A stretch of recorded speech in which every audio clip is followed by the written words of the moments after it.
Harry Potter, a professor of magic at Hogwarts. 3 years after graduating from Hogwarts, Felix entered the school again, only this time as a professor.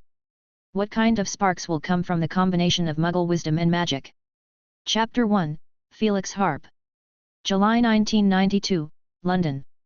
Within a grand building nestled in the heart of London's commercial district, skilled professionals bustled ceaselessly, their discussions mixing with the clatter of keyboards. Meanwhile, in a small makeshift conference room, a solemn conversation was taking place. Felix, have you truly made up your mind? Although you've been with the company for less than a year, I swear your talents have already gained the recognition of everyone here. If you stay, believe me, you will achieve greatness. Spoke a quintessential middle-aged British man. He wore a polished business suit, his neatly curled hair giving him a distinguished appearance. Seated across from him was a young man of around 20, strikingly handsome, with a pair of light blue eyes that left a lasting impression. At this moment, Felix smiled. Boss, I've made up my mind. The middle-aged man stared deeply into Felix's eyes for a while, witnessing his unwavering resolve. He sighed resignedly. Very well, you win. Felix's mild smile emerged as he stood up, picking up the suit jacket draped over his chair. He extended his hand to shake the hand of the middle-aged man who had also risen. The middle-aged man stepped closer, opened his arms, and embraced Felix tightly, murmuring softly, different paths for different folks, right? I believe we've lost a promising newcomer. Felix blinked his light blue eyes. We'll always encounter even better people. Half an hour later, Felix packed his belongings and exited the building. As he approached the exit, he watched the flow of people on the street, filled with anticipation. Carrying a small suitcase, Felix strolled down the street, occasionally pausing to step aside as vehicles zoomed by. Yet, he took keen interest in examining the different makes and models of cars. Antique cars, His steps were light and brisk, and the somewhat lengthy journey did not fatigue him, rather, it invigorated him. After nearly an hour of walking, he finally arrived back at his temporary residence in the city, or one might say, his home. The street scenery grew increasingly familiar, and Felix spotted more than one familiar face. Good afternoon, Mrs. Murphy. Good afternoon, Mr. Harp.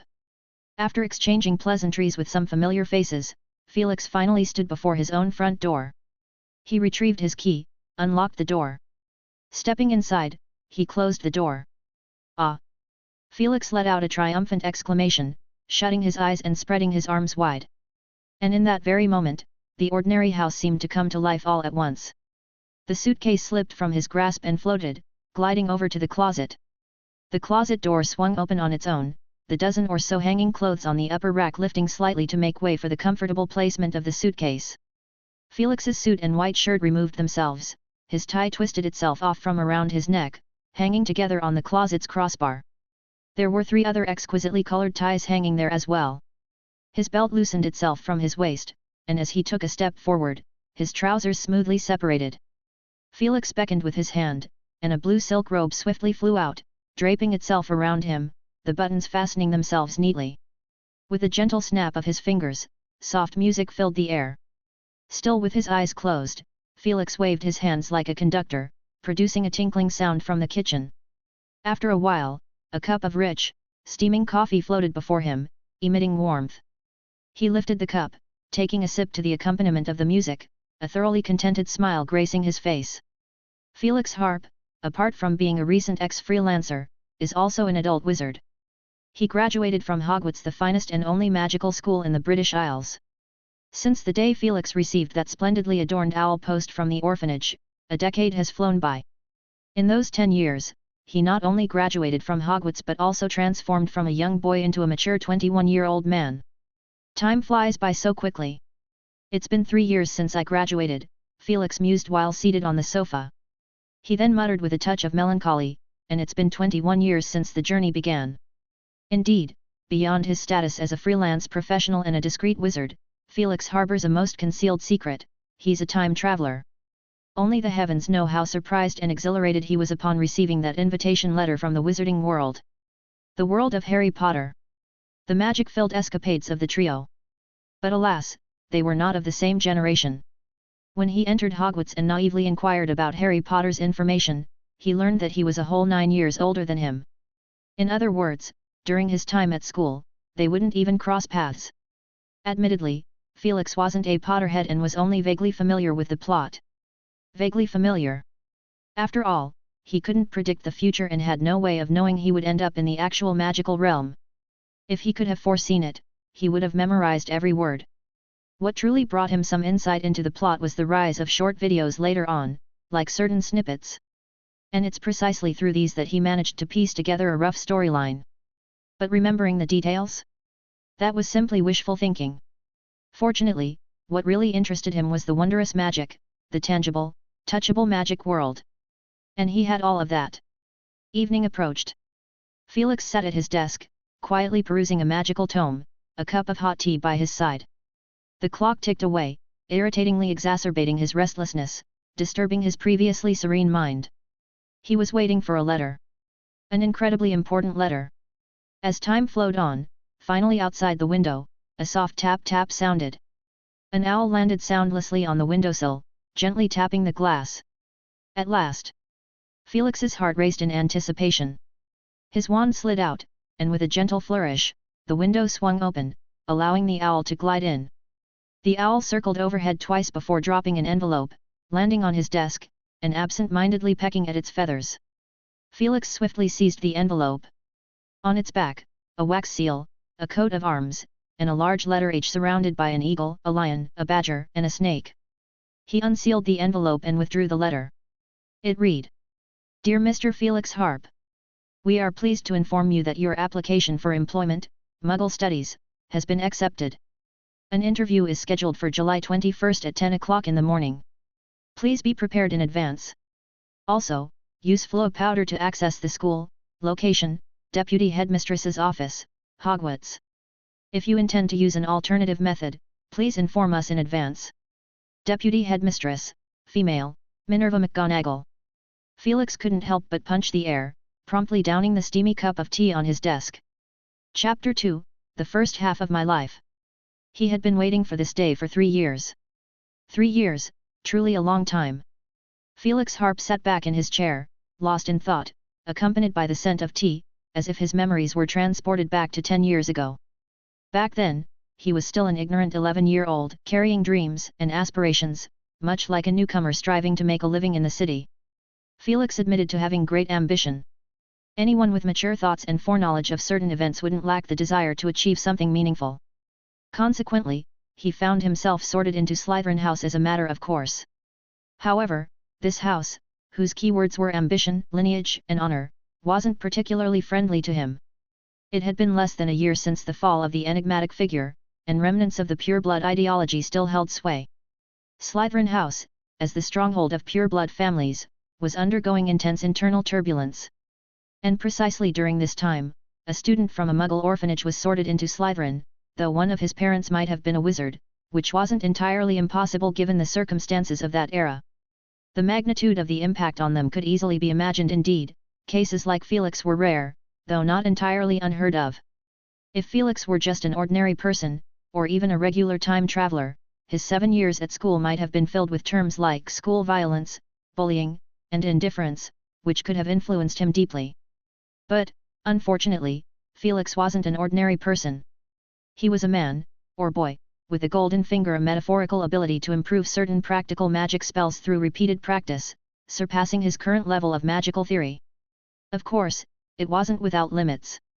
For instance, if his magical theory level was at grade 1, he could use extensive, repeated, and ultra-intensive practice to elevate a specific magical spell to grade 2 or even grade 3, although it became progressively more difficult as he went higher. Although the golden finger wasn't overwhelmingly powerful, it helped him get through the initial awkward period. Reflecting on his first 3 years at school, one could say it was a masterpiece of face-slapping in this magical world. Before starting school, driven by his curiosity about magic and certain fantasies exclusive to adults, apart from trying out some simple spells, he spent most of his time on mastering 2 spells, Petrificus Totalis and Protego. One offensive and one defensive, reflecting his moderate approach to character development in his previous life's games. Relatively speaking, Petrificus Totalis was simpler. After experiencing thousands of dull casting exercises, Felix forcibly advanced it to grade 2. Protego, on the other hand, was only cast at a barely acceptable grade 1 level. For someone with near zero theoretical levels, this was nothing short of a miracle. The magical world should have awarded him a Merlin badge. And armed with grade 2 Petrificus Totalis, in the first week of school, Felix triumphed over the entire Slytherin first-year class, even taking down a second-year boy who had cursed him, leaving him shivering in the restroom for a whole night. This action had far-reaching consequences, causing even Severus Snape, who had recently become the youngest Slytherin house head in history, a considerable headache. Snape had to balance external pressure from other Slytherin parents while dealing with the extremely complex internal conflicts within the house. Fairly speaking, this put the newly appointed Professor Snape's management skills to an extreme test. But what caused even more headaches for Snape was yet to come. At the end of his first year, Felix defeated the entire second-year class in a magical duel, leaving a considerable number of seats empty at the House Cup celebration. As a result, during the entire holiday period, Felix was subjected to mandatory school labor, a situation that oddly suited his desires. Otherwise, he suspected some parents might have paid him a visit with curses in mind. In the circumstances of that time, this wasn't just baseless imagination. By his second year, under Snape's pressure, Felix had become more restrained, refraining from sending Slytherin students to the infirmary on a large scale. Instead, he did it one by one. At the end of his third year, Felix Harp had become the de facto strongest student of Slytherin House, a crowned king without a crown. The effects were significant. No one dared to disrespect him within the whole school. Of course, there were still those outside the school who boasted arrogantly, vowing to show him a lesson while he remained within the school's confines.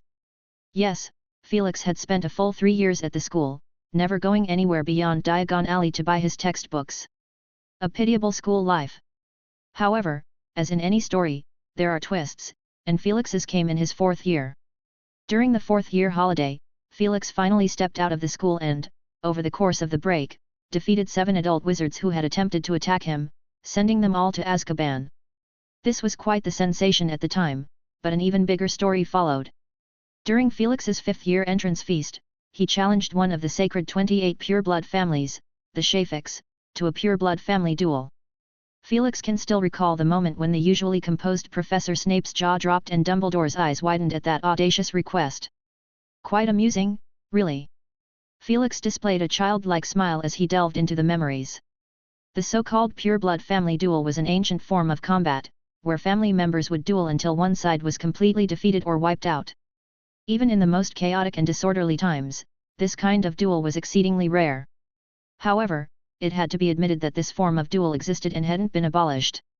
When Felix stood before the sole representative of the Shafik family, in front of everyone, and systematically followed the ancient duel etiquette to humiliate the Shafik family, one of the necessary steps in a family duel, the 6th-year Shafik collapsed on the ground, his body twitching.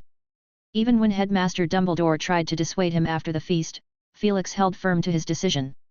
He remembers what he said to Dumbledore: "Headmaster, the Shafiks attacked me twice during the summer. 4 of them in total. The first time it was 1 person, and the second time it was 3. Do you know what spells they used?" Dumbledore, his hair graying, had eyes deep with wisdom, but he remained silent. Felix calmly continued, "They used the unforgivable curses. Apart from the killing curse, the other 2. Of course, they didn't succeed. It's hard to believe that even after 4 years since the fall of the enigmatic figure, people would still do such things." Dumbledore, sounding somewhat weary, said, "The Shafiks aren't Death Eaters, at least not all of them. They hold on to pureblood ideology, a stubborn family. But that doesn't make much of a difference to me, does it? They sent 4 people after me in the summer. As far as I know, the Shafik family doesn't have a lot of members. Including the elderly and the underage, there are only 10 of them, right? The Shafik family was far from a match." Felix's combat abilities had been recognized during the summer, and with the 4 Shafiks sent to Azkaban, their remaining forces were fewer than 4. They could only resort to using their influence to attempt countermeasures, but the effect was minimal. Before pureblood families, family honor was of the utmost importance. This unfinished duel caused quite a stir in the entire British magical world. After nearly half a year of twists and turns, it concluded with the Shafik family permanently leaving the British magical world. The age-old tradition of pureblood family duels was also formally abolished through legal means, influenced by a few individuals. This event came to be known as the 87 Duel Event, with far-reaching consequences. For some staunch families, its impact wasn't lesser than the downfall of Voldemort. During his 5th-year holiday, Felix visited several pure-blood families. In summary, he had friendly meetings and reached amicable understandings on certain matters. Felix felt content, pure-blood families were reasonable after all.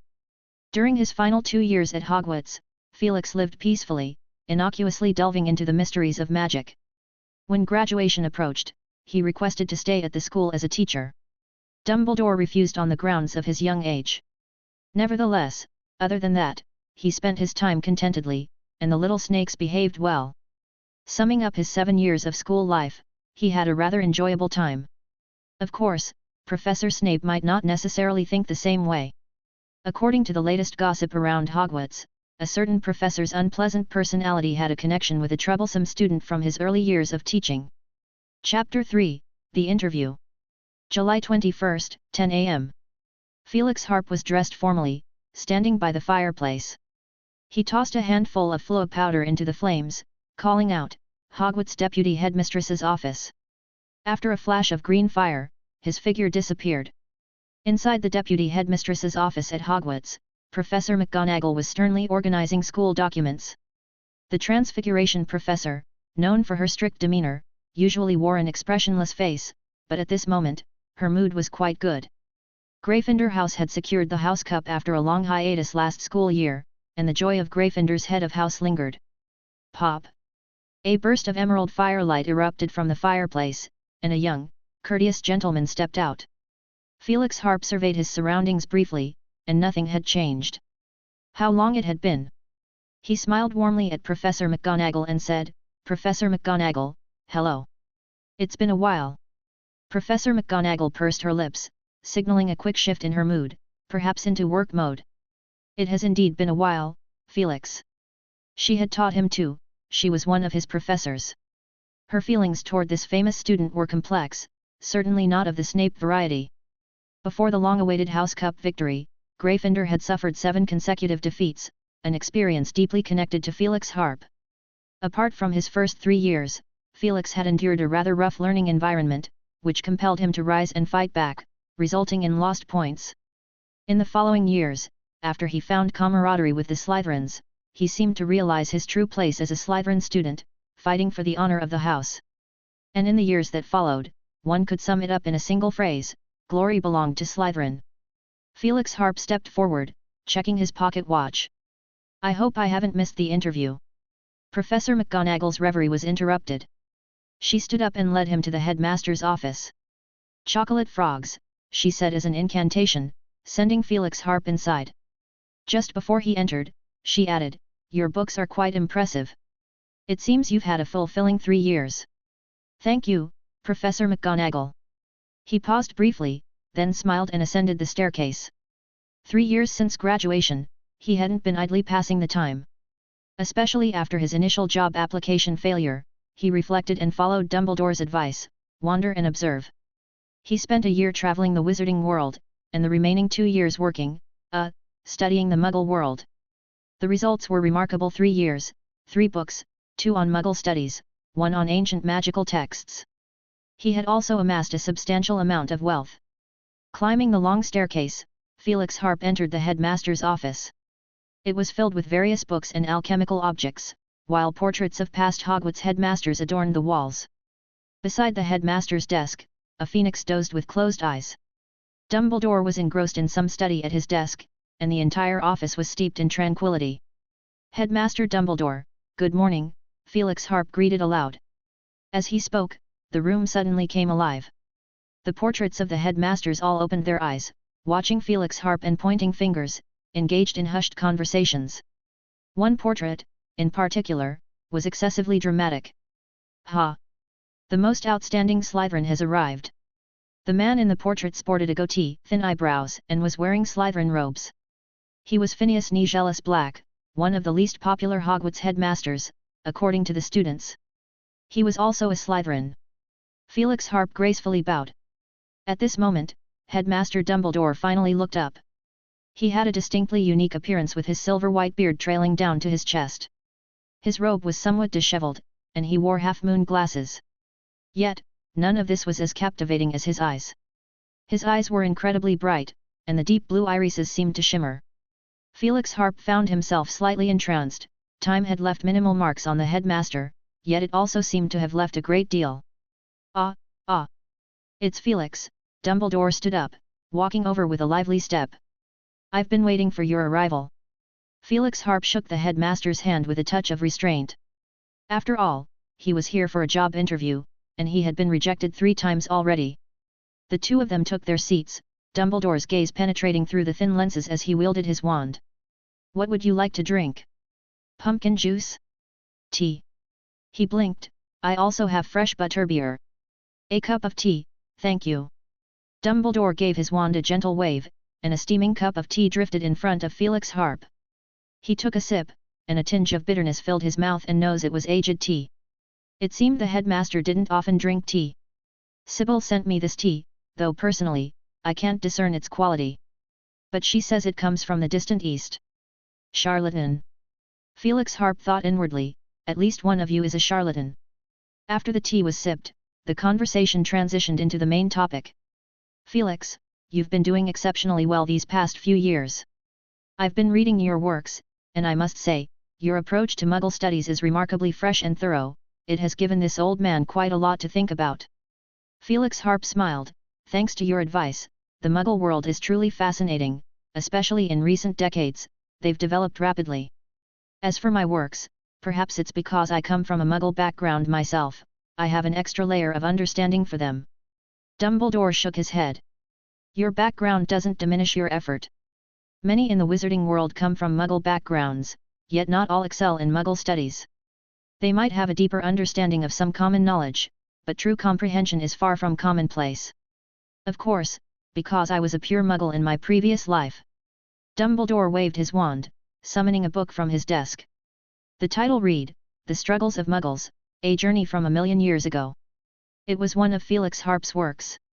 He realized that Dumbledore had been reading his book all this time. This book has been quite inspiring to me. I've read it more than once, particularly your perspective on the history of technology. Is that the right term? To explain how Muggles have progressed from primitive creatures over millions of years to their current state. I must say, it's a marvel. You also pointed out that Muggles experience rapid leaps in their technological level every once in a while, and the intervals between these leaps are growing shorter and shorter. You even predict the next leap is not far off. Very thought-provoking. Dumbledore praised his book endlessly. Felix Harp humbly said, this perspective isn't entirely mine.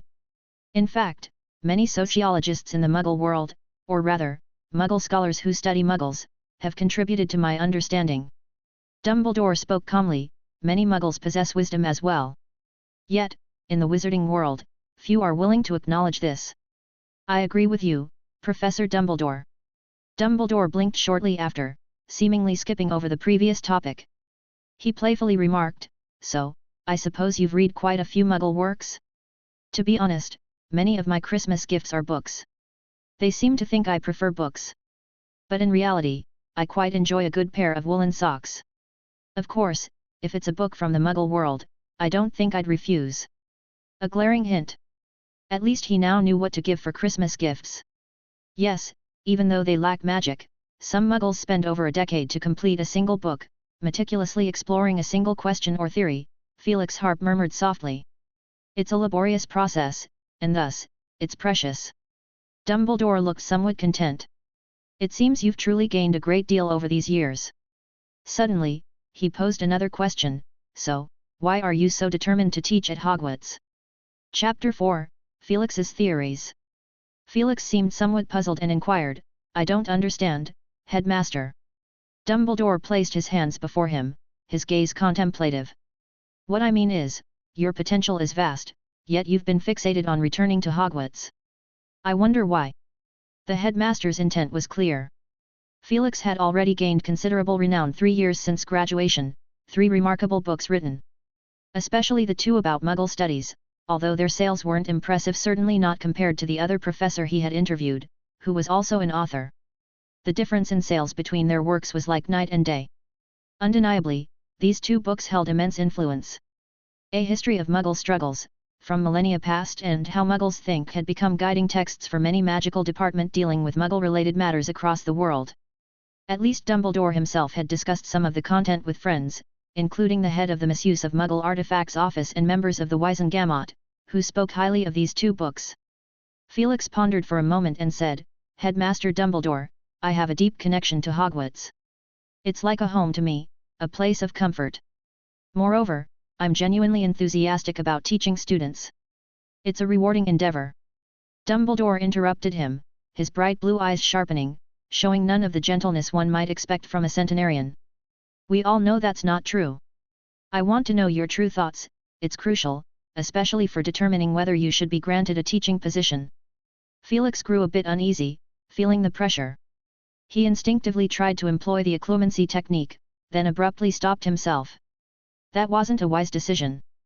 Occlumency wasn't all-powerful, especially when you were of a relatively lower level, not to mention you were facing one of the greatest wizards of this century. Luckily, he had made some minor preparations before coming here. For instance, a few drops of Felix Felicis. After a brief 2-second contemplation, he decided to go with his gut feeling and said, "To be completely honest." Felix finally spoke up, earnestly confessing, to delve deeper into the mysteries of magic. Dumbledore nodded, adopting an attentive demeanor. "Headmaster, from the time I entered until I graduated, you've been my headmaster. So, you must have a certain understanding of my experiences. Before 5th year, in order to handle certain troubles, I spent a great deal of time on practical magic, neglecting some theoretical subjects." That was true. To avoid being beaten up and punished, he had felt a sense of urgency. "During that time, I pursued power, the potency of individual spells. But I was mistaken.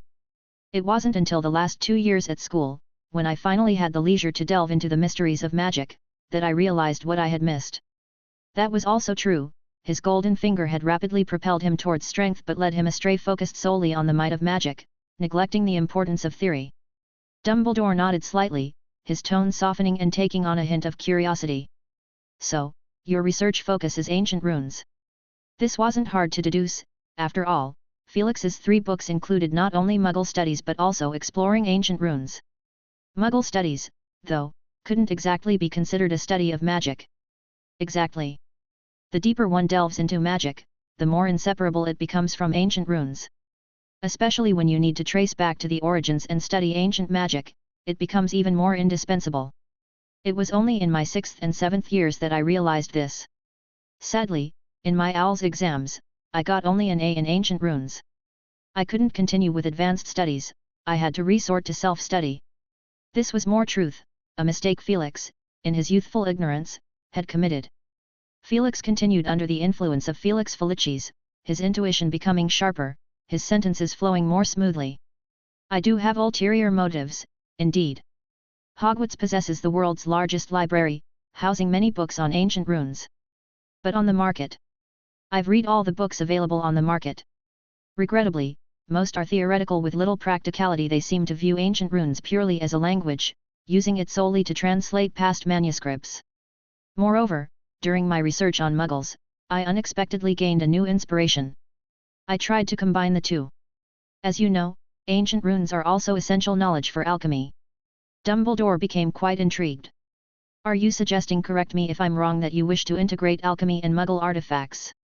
Felix appeared excited and went on, speaking fluently, thanks to the effects of Felix Felicis. "Yes, but it's at a preliminary stage, transforming Muggle artifacts into magical products. For instance, air conditioning, an apparatus that cools the air and maintains indoor temperatures at a comfortable range.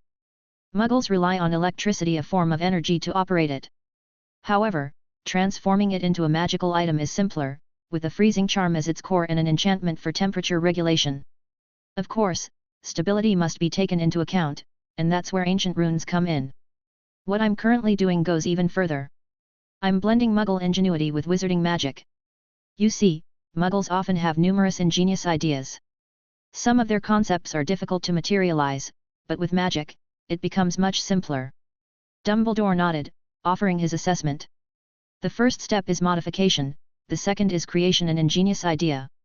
The two discussed this matter at length, for a whole 3 hours, before Dumbledore suddenly snapped back to awareness. He had truly been immersed in the discussion with Felix, who, it could be said, was one of the most exceptional students he had encountered in the past few decades. Especially now, after his suggestion, this student, after 3 years of development, was bursting forth with brilliant ideas. Though he was a Slytherin. A pity he was a Slytherin. Dumbledore fell silent, contemplating and hesitating. Time seemed to rewind 50 years in an instant. It was too alike, eerily so. The same Muggle orphanage background, the same Slytherin house, the same excellence and politeness, the same obsession with power. How should he decide? History had proven that perhaps his choice decades ago was wrong. If he hadn't forced the young man to submit using the flames of magic, if he had cared a bit more back then, or even if he had discovered his latent ambition a bit sooner, perhaps a terrifying Dark Lord wouldn't have emerged. So, what about now? Seemingly, another similar choice was before him. How should he decide again? The old man looked a bit dazed, gazing at the young, handsome, brilliant student before him, as if seeing the shadow of another. Voldemort. On the other side, Felix seemed puzzled. Everything I've said was true, even if selectively. We were having a good conversation earlier, so why does Dumbledore suddenly look so complex and solemn? Did I say something wrong? Did it sting him? What's going on, exactly? Felix had quite the headache. Chapter 5, Decided. The headmaster's office was once again shrouded in silence. After a while, Dumbledore seemed to come back to his senses. He had made a decision. Dumbledore chose his words carefully. I'm sorry, Felix, Professor Babaji has no intention of retiring yet. Felix's expression showed disappointment. However, Dumbledore quickly continued, it's clear that you excel in ancient magical texts. Yes, headmaster, Felix thought of something, suppressing a glimmer of hope rising within him. He stared at Dumbledore with unwavering eyes. The old man across the desk didn't beat around the bush. He straightforwardly revealed his idea. I would like you to teach ancient runes, Felix. Are you willing? Of course, I am. Felix blurted out, then slowed down his speech. Yes, I am willing. But, Professor Babaji. Ah, Bathilda, Dumbledore sighed as if reminiscing, then explained, she has served Hogwarts for over 50 years. In recent years, she's been wishing to take a break and see how the world has changed. A break? Are you suggesting I temporarily teach ancient runes? For a whole school year? Or just a semester? Felix slightly furrowed his brow. This wasn't exactly what he wanted. The library at Hogwarts was immensely rich, and being a professor at the school came with numerous conveniences. He didn't want just a year or two. He wanted at least 5, maybe 10 years. Dumbledore chuckled, his silver beard trembling slightly. He pointed out earnestly, Felix, Bathilda is not a pure wizard. She has a magical lineage that sets her apart. Her perspective on time is different from ours. Another lineage? Felix recalled Bathilda's appearance. She seemed unchanged from her time as a student to her graduation. Could she be a half-blood? A mix of other humanoid races? That was possible. The wizarding world had its share of such individuals. The most common crossbreeds were between humans and giants, Vila, dwarves, and fairies. He knew that there were more than a few at the school. Before he could come to a conclusion, Dumbledore continued, in Bathilda's view, taking a break for 10 or 20 years is perfectly normal. In fact, when she complained to me about not getting a break, she suggested a few names to replace her, including yours, Felix.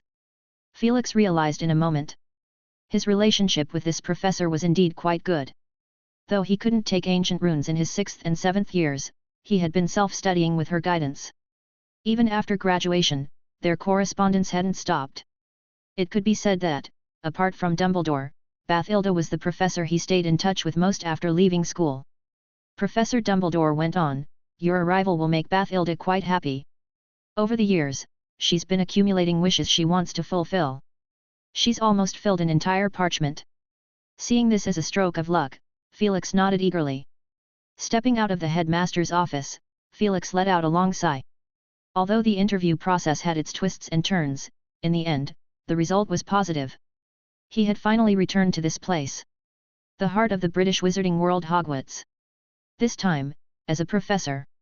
Calming his emotions, he returned to Professor McGonagall's office. He caught a glimpse of the fading silhouette of a Phoenix Guardian, and it struck him. Dumbledore must have conveyed the outcome through the Guardian to McGonagall. Indeed, Professor McGonagall raised her glasses, I've received Dumbledore's message, Felix. No, I should call you Professor Harp now. You can still call me Felix. I'll forever be your student. McGonagall gave a slight hum. Professor Snape might not be so pleased. Felix scratched his head. He had managed to infuriate Snape considerably back in the day. However, McGonagall swiftly moved on from that topic. She waved her wand, and from the large cabinet in her office, several rolls of parchment flew out. These parchments were neatly arranged into a stack, reflecting the serious and earnest nature of their owner. These are your class schedules, student rosters, duties and powers, procurement details, and things I personally believe you might need. Of course, the most urgent question is whether your teaching materials need any changes. Teaching materials? Felix was a bit perplexed. Yes, teaching materials, McGonagall repeated. Many professors have their own teaching philosophies. In principle, Hogwarts encourages this. Therefore, they can decide how to conduct their classes, the balance between theory and practice, and, of course, the selection of teaching materials. McGonagall looked at him. I know you've written a book on ancient runes. Felix understood and pondered for a moment, then decided not to make any changes. Professor Babaji's teaching materials are excellent. I gained a lot from them during my time as a student. Very well. Professor McGonagall seemed nonchalant about his decision. However, Felix thought he heard her mutter something under her breath, but the voice was too soft for him to catch. It seemed to involve another professor. If only the professors were like that. Felix didn't press further. As a new professor, he didn't want to stir up trouble before officially starting his position. As a Slytherin, he was very goal-oriented in his actions. After a while, Professor McGonagall looked up at the motionless Felix and said, Professor Harp, you may leave. We will send you the official appointment letter and the start date. If there are additional details, they will be included in the letter. Felix smiled. Professor McGonagall, I would like to do some more preparation. You see, even though I've made some progress in the field of magic, I'm still quite young, and I don't have relevant teaching experience. In this regard, you're experienced, and I greatly need your guidance. Whether it was an illusion or not, Felix noticed a brief smile from Professor McGonagall. Of course, it could have been a twitch of the lips. He'd heard that people who rarely smiled were prone to facial tics. Felix's mind was filled with disjointed thoughts. Felix, you've always been so polite. McGonagall seemed to sigh with emotion, but she stopped her work by the desk, giving him face. What would you like to know? I'd like to start by looking at student information, such as their academic records, the number of students in each house by year, some exceptional or well-known young wizards. If there are evaluations for each student, that would be even better. McGonagall gave him a sideways glance and waved her wand soundlessly. The doors of the large cabinet opened with a clatter, and countless rolls of parchment flew out. Felix quickly pulled out his wand and conjured a long table from the feathered quill on the desk. McGonagall understood and piled the rolls of parchment onto the long table. Impressive transfiguration. Couldn't have done it without your teaching, Felix said modestly. I remember you didn't have high marks in transfiguration for your first 3 years. Felix blushed a bit. At the time, he was busy taming the little snakes in his 7th year, and he didn't have enough time to practice spells, let alone transfiguration. As long as it was passable, it was good enough. It was only later that he picked up transfiguration. McGonagall didn't linger on his grades because she knew very well the circumstances Felix was in back then. To be honest, she always had reservations about using the Sorting Hat to place Felix. For a long time, she believed he should have been placed in Gryffindor. Just for that recklessness ahem, bravery, how could he not be in Gryffindor? Even among the lions, he was the most impulsive one. These are the materials you asked for, but there are no evaluations. As for some exceptional young wizards, I can only speak from my Gryffindor perspective and mention some names from our house. That's still very useful. Felix wasn't picky. Oliver Wood and Percy Weasley in 6th year, Alicia Spinnet and Angelina Johnson in 4th year, Hermione Granger in 2nd year, then, McGonagall pursed her lips, of course, there are also the Weasley twins, Fred and George. Merlin, if they put half the energy they use for pranks into studying. Is that all? I recall that the famous Harry Potter also started school. Isn't he in Gryffindor? I'm curious, the name Harry Potter rings a bell across lifetimes. Harry. It was clear that this name brought even more mixed feelings. Chapter 6, Recommendations. What kind of person is Harry Potter? Professor McGonagall is undoubtedly one of the most qualified individuals to answer this question. To be fair, apart from a certain unnamed potions professor, most of the staff members have a favorable impression of Harry. Sincere, polite, and just, but on the other hand, he can be a bit impulsive, reckless, even though that's not entirely a bad thing, and it certainly suits his Gryffindor nature. However, these are all personality evaluations. If we consider his academic achievements, it can only be said, can't go into detail. Detailing it would reveal great potential. Much like some teachers in the previous life during parent-teacher meetings. Finally, Professor McGonagall introduced Harry in this way: Harry is a very friendly young wizard, and he's quite skilled in Quidditch. Leaving Felix Harp scratching his head a bit, I asked what subjects he excelled in, and you tell me he's friendly? Is that the only thing worth praising?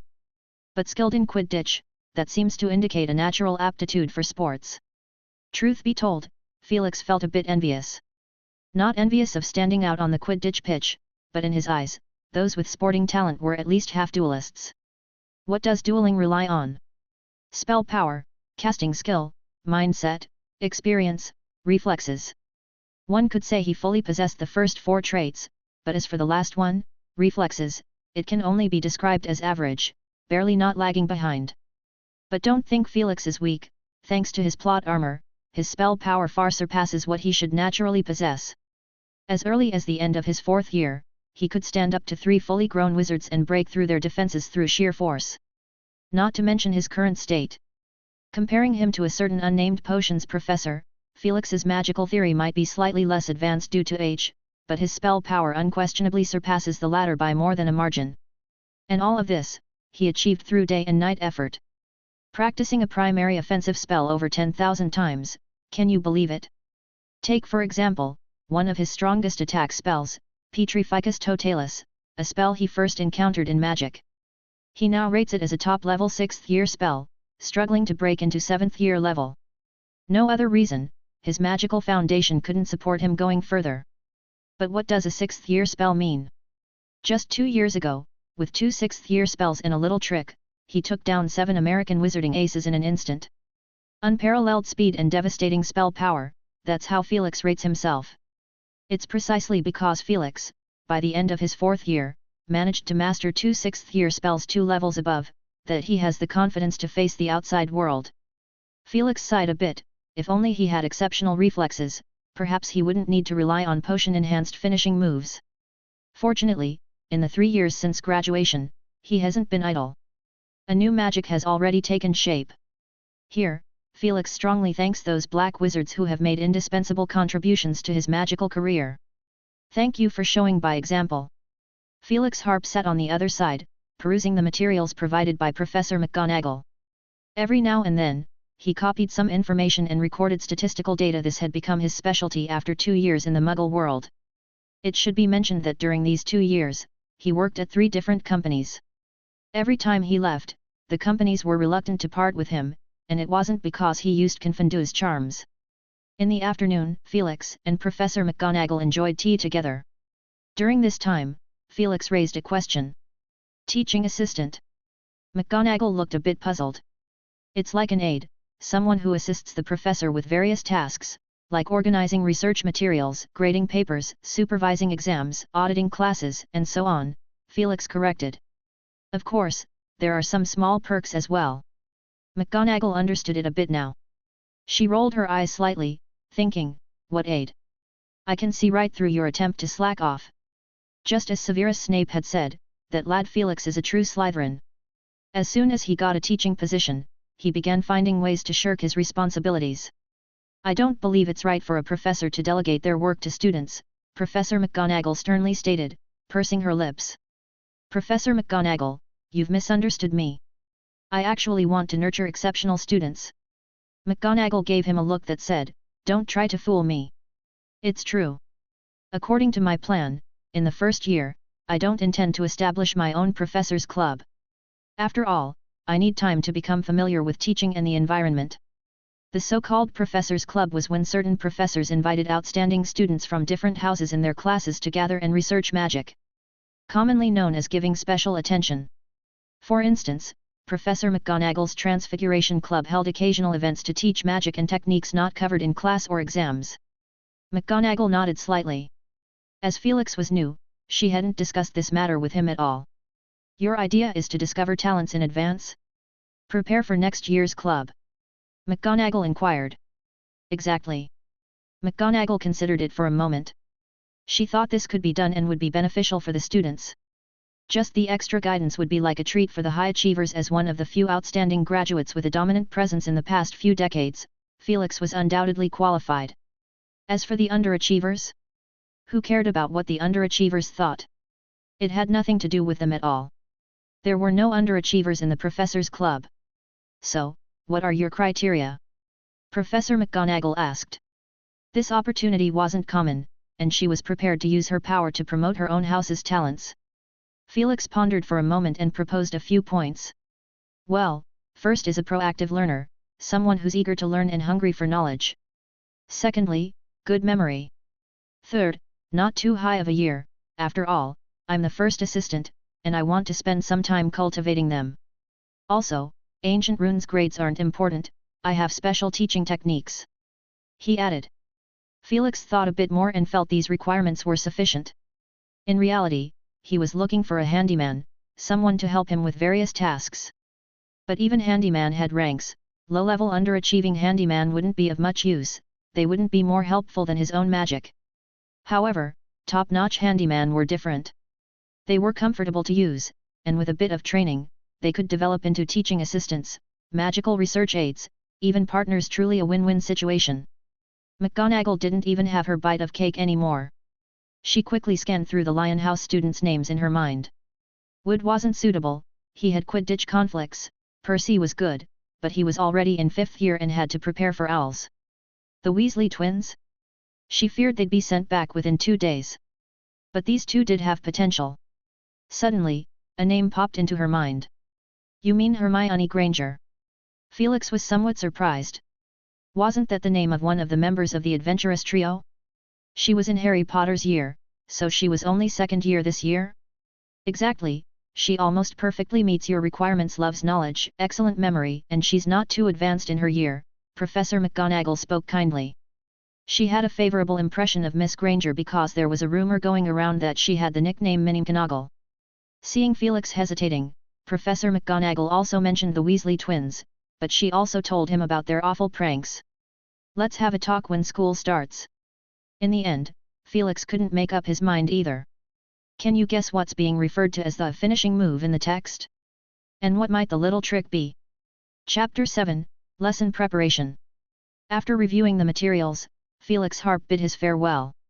On his way back, he made a detour to Diagon Alley, where he procured 2 sets of ancient magical textbooks, spanning from 3rd year to 7th year, from Flourish and Blots.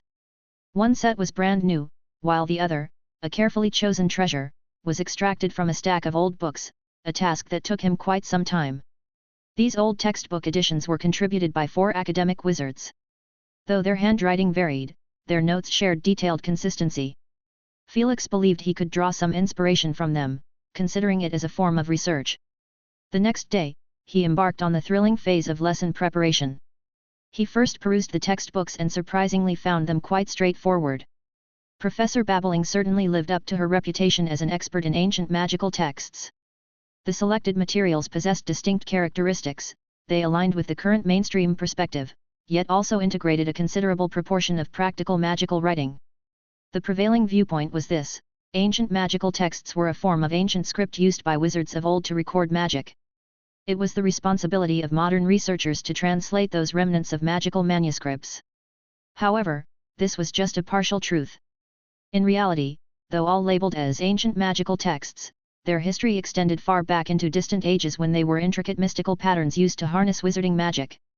These patterns were extensively employed in ancient magic and alchemical creations. And it was these magically imbued ancient magical texts that Felix sought, the power he pursued, and the field of study he was dedicated to. He subsequently perused notes from several academic wizards. The sections pertaining to challenging points, comprehension strategies, and solutions proved to be highly enlightening. They helped him understand how young wizards perceived the subject. Indeed, he admired the academic wizards, as like attracts like. With these notes from academic wizards and the curriculum he acquired from Professor McGonagall, Felix had a very clear understanding of the teaching content he needed to cover. Next came the consideration of teaching methods. Even though he had obtained the coveted teaching position, Hogwarts' millennia-old library had once again opened its doors to him, and yet he was a legendary graduate returning to his alma mater. He couldn't risk being criticized for inadequate teaching, could he? He couldn't afford that. After all, he was from Slytherin house, image was important. How can I make it captivating enough? Felix pondered repeatedly. His first thought was a sea of questions strategy. At this moment, he wasn't alone in this battle. The psychological shadows that countless examinees could never shake off were now attached to him. A sinister chuckle echoed within the small room. But back to the topic at hand. Felix took out a piece of parchment and wrote down the words "sea of questions" on it. He then branched out into two paths. One listed the advantages, such as quick consolidation of acquired knowledge, and the other represented the drawbacks, noting risk of triggering resistance. Of course, Felix aimed for excellence, but he also understood the level of those unpredictable young wizards. If he didn't want to outshine Professor Binns as the least popular professor, he had to tread carefully. The key lies in being both engaging and substantial. But engaging and the sea of questions are opposite strategies. Felix mumbled, "Perhaps I can start with using ancient magical texts to write journals and short essays." Time flowed swiftly as he contemplated. End-of-term assessments are crucial too. Incorporating a practical segment might be worth considering. Ancient magical texts were inherently dry, yet they delved into the mysteries of magic and were essential knowledge, linking ancient magic and ancient alchemy. The former represented immense power, while the latter symbolized the once glorious creations of magic. Ancient magic might not be easy to grasp, I can't even fully grasp it now. But using the acquired knowledge to complete or at least repair an alchemical artifact seems like a feasible approach. Felix plunged into a kind of brainstorming mode, ideas and inspirations exploding forth. His quill danced swiftly on the table, leaving a trail of fleeting strokes. By evening, Felix had completed the preliminary design of the course. Not bad at all.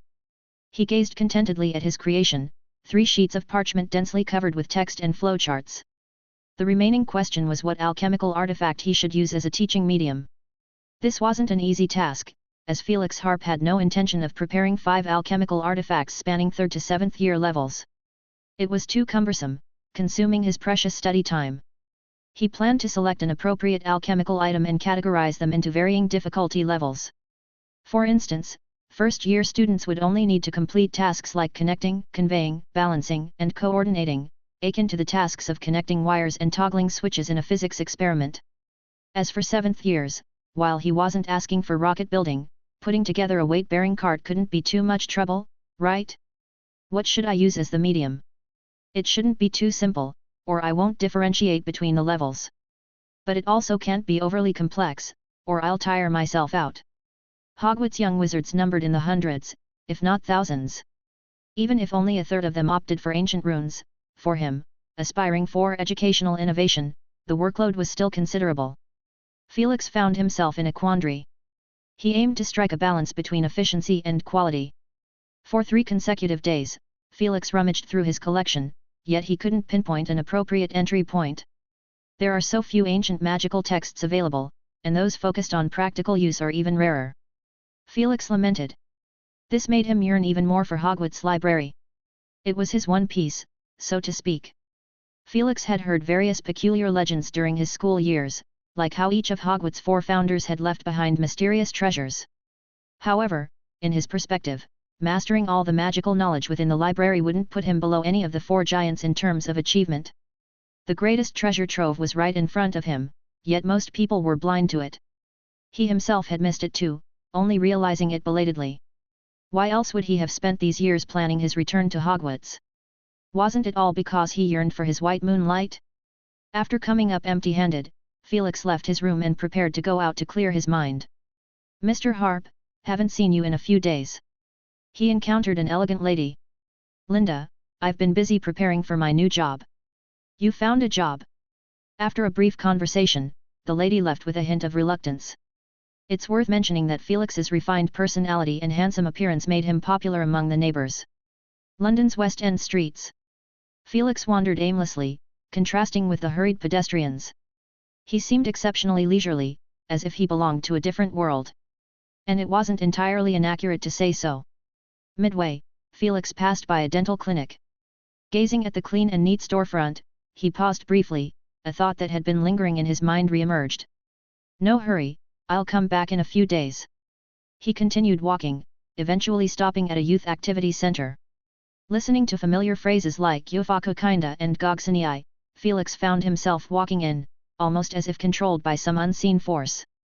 The interior was dimly lit, with slightly older children frantically tapping buttons, tirelessly jerking the joysticks, and uttering strange terms like hoo ha ha.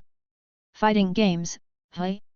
Felix felt a trace of his childhood returning, not from this lifetime but from the previous one. Familiar characters on the screen brought a sense of familiarity, especially the girls in scanty outfits. Fire Guy's moves are so cool. Ice Girl's ultimate skill is AoE, you don't get it. Felix chuckled softly. True, gaming enthusiasts worldwide had similar naming conventions, distinctive moves plus gender. About to turn and leave, a spark of inspiration suddenly lit up. Wait a second, what was I just thinking about? Fighting? Action figures? Yes, action figures. Felix's eyes brightened. He had finally found the suitable alchemical artifacts for the 5th year class sufficiently intricate yet not overly challenging. It wasn't exactly action figures, rather magical puppets, right? After days of contemplation, he finally had closure. Using characters from fighting games as templates and employing ancient runic circuits as the method, he could recreate some of the characters from the games. This type of magical puppet, action figure, both Wizarding World children and Muggle-born witches and wizards would find acceptable, without any psychological obstacles. As for difficulty, it was also easy to adjust. For 3rd and 4th years, he could engrave the core magical runes of the puppets and leave them to complete certain nodes and branch structures.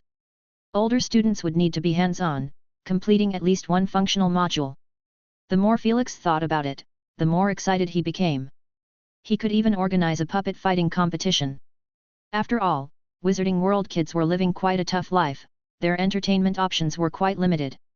What was so great about Quidditch, anyway? He just couldn't get into Quidditch, it definitely had nothing to do with his failing first-year flying class. A mental image surfaced in Felix's mind, 2 students facing off, one holding a magical puppet the size of a palm. They struck classic combat poses. Prepare for an intense and thrilling magical showdown. Felix got lost in his daydream, a faint smile involuntarily playing on his lips. Chapter 8, Figurines. What does it take to create a genuine magical puppet? First, one must understand what a magical puppet is. Simply put, it's a guardian and protector. As Felix Harp knew, Hogwarts School had a collection of stone puppets, intricately crafted and enduring through the ages, always safeguarding Hogwarts security. However, for the purpose of teaching, such strictness was unnecessary. Find some high-quality clay, mix in a bit of dragon dung, and add a splash of magical creature blood. Dragon blood would be best, but for instructional purposes, cost-effective options would suffice.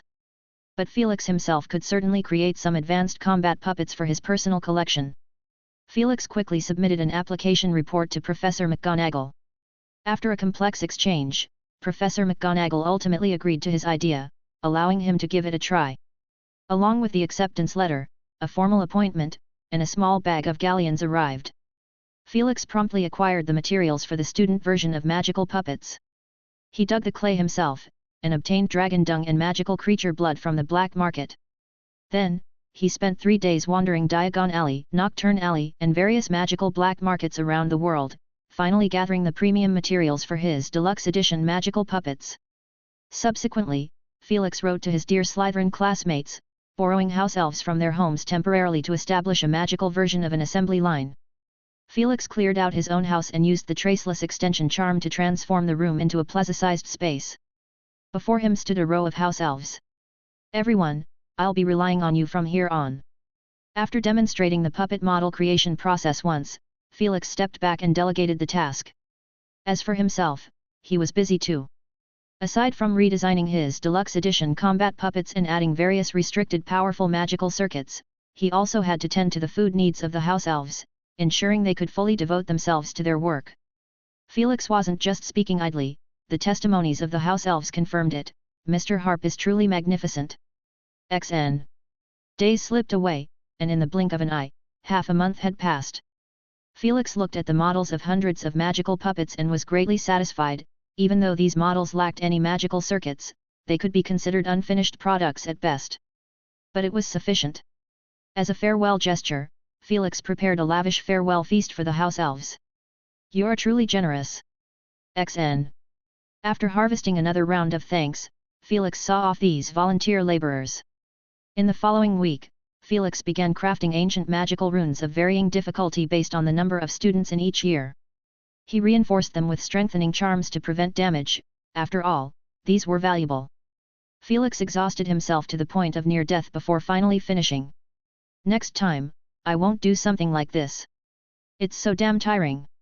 Felix felt drained, his face pale, but he had taken a significant step forward in understanding ancient magical runes. Casually picking up a semi-finished magical puppet, it was a palm-sized, about half a foot, figurine of a young man in proportionate reduction. He wore traditional Eastern-style student robes and had a pair of black gloves with exposed fingers, adorned with a golden sun emblem on the back of the gloves and the robe. After spending a few minutes completing the ancient magical rune circuit, he waved his wand, and the magical puppet immediately sprang to life. First, it cautiously moved its limbs, kicked and punched, then it raised its index finger in a classic pose. After a few seconds of pause, it swung its arm forcefully. A football-sized flame followed the predetermined path of ancient magical runes, erupting from its fingertip, flying out half a meter away. He he he. Felix's magical puppet, while drawing inspiration from a fighting game, wasn't a mere copy. He made some magical modifications to its appearance and moves. The magical puppets came in 12 different designs, featuring handsome men and beautiful women, old and young, a variety for students to choose their favorite type. And for each puppet, in addition to basic combat moves, there was the design of external skills. But considering practicality, Felix Harp didn't make it too complicated. He simply divided them roughly into 4 categories: fire, ice, lightning, and cutting. Take fire as an example. Considering safety concerns, one mustn't underestimate young wizard's curiosity. The external skill released by the student version magical puppet was just ordinary flames, at most made to look more impressive. In this aspect, he was quite knowledgeable.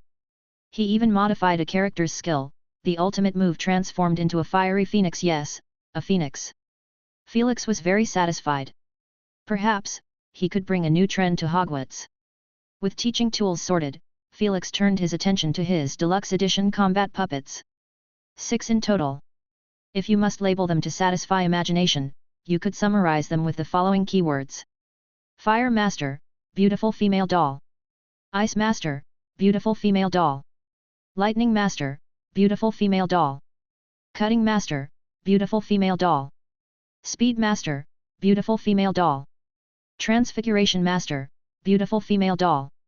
Hehe, surprisingly consistent in features.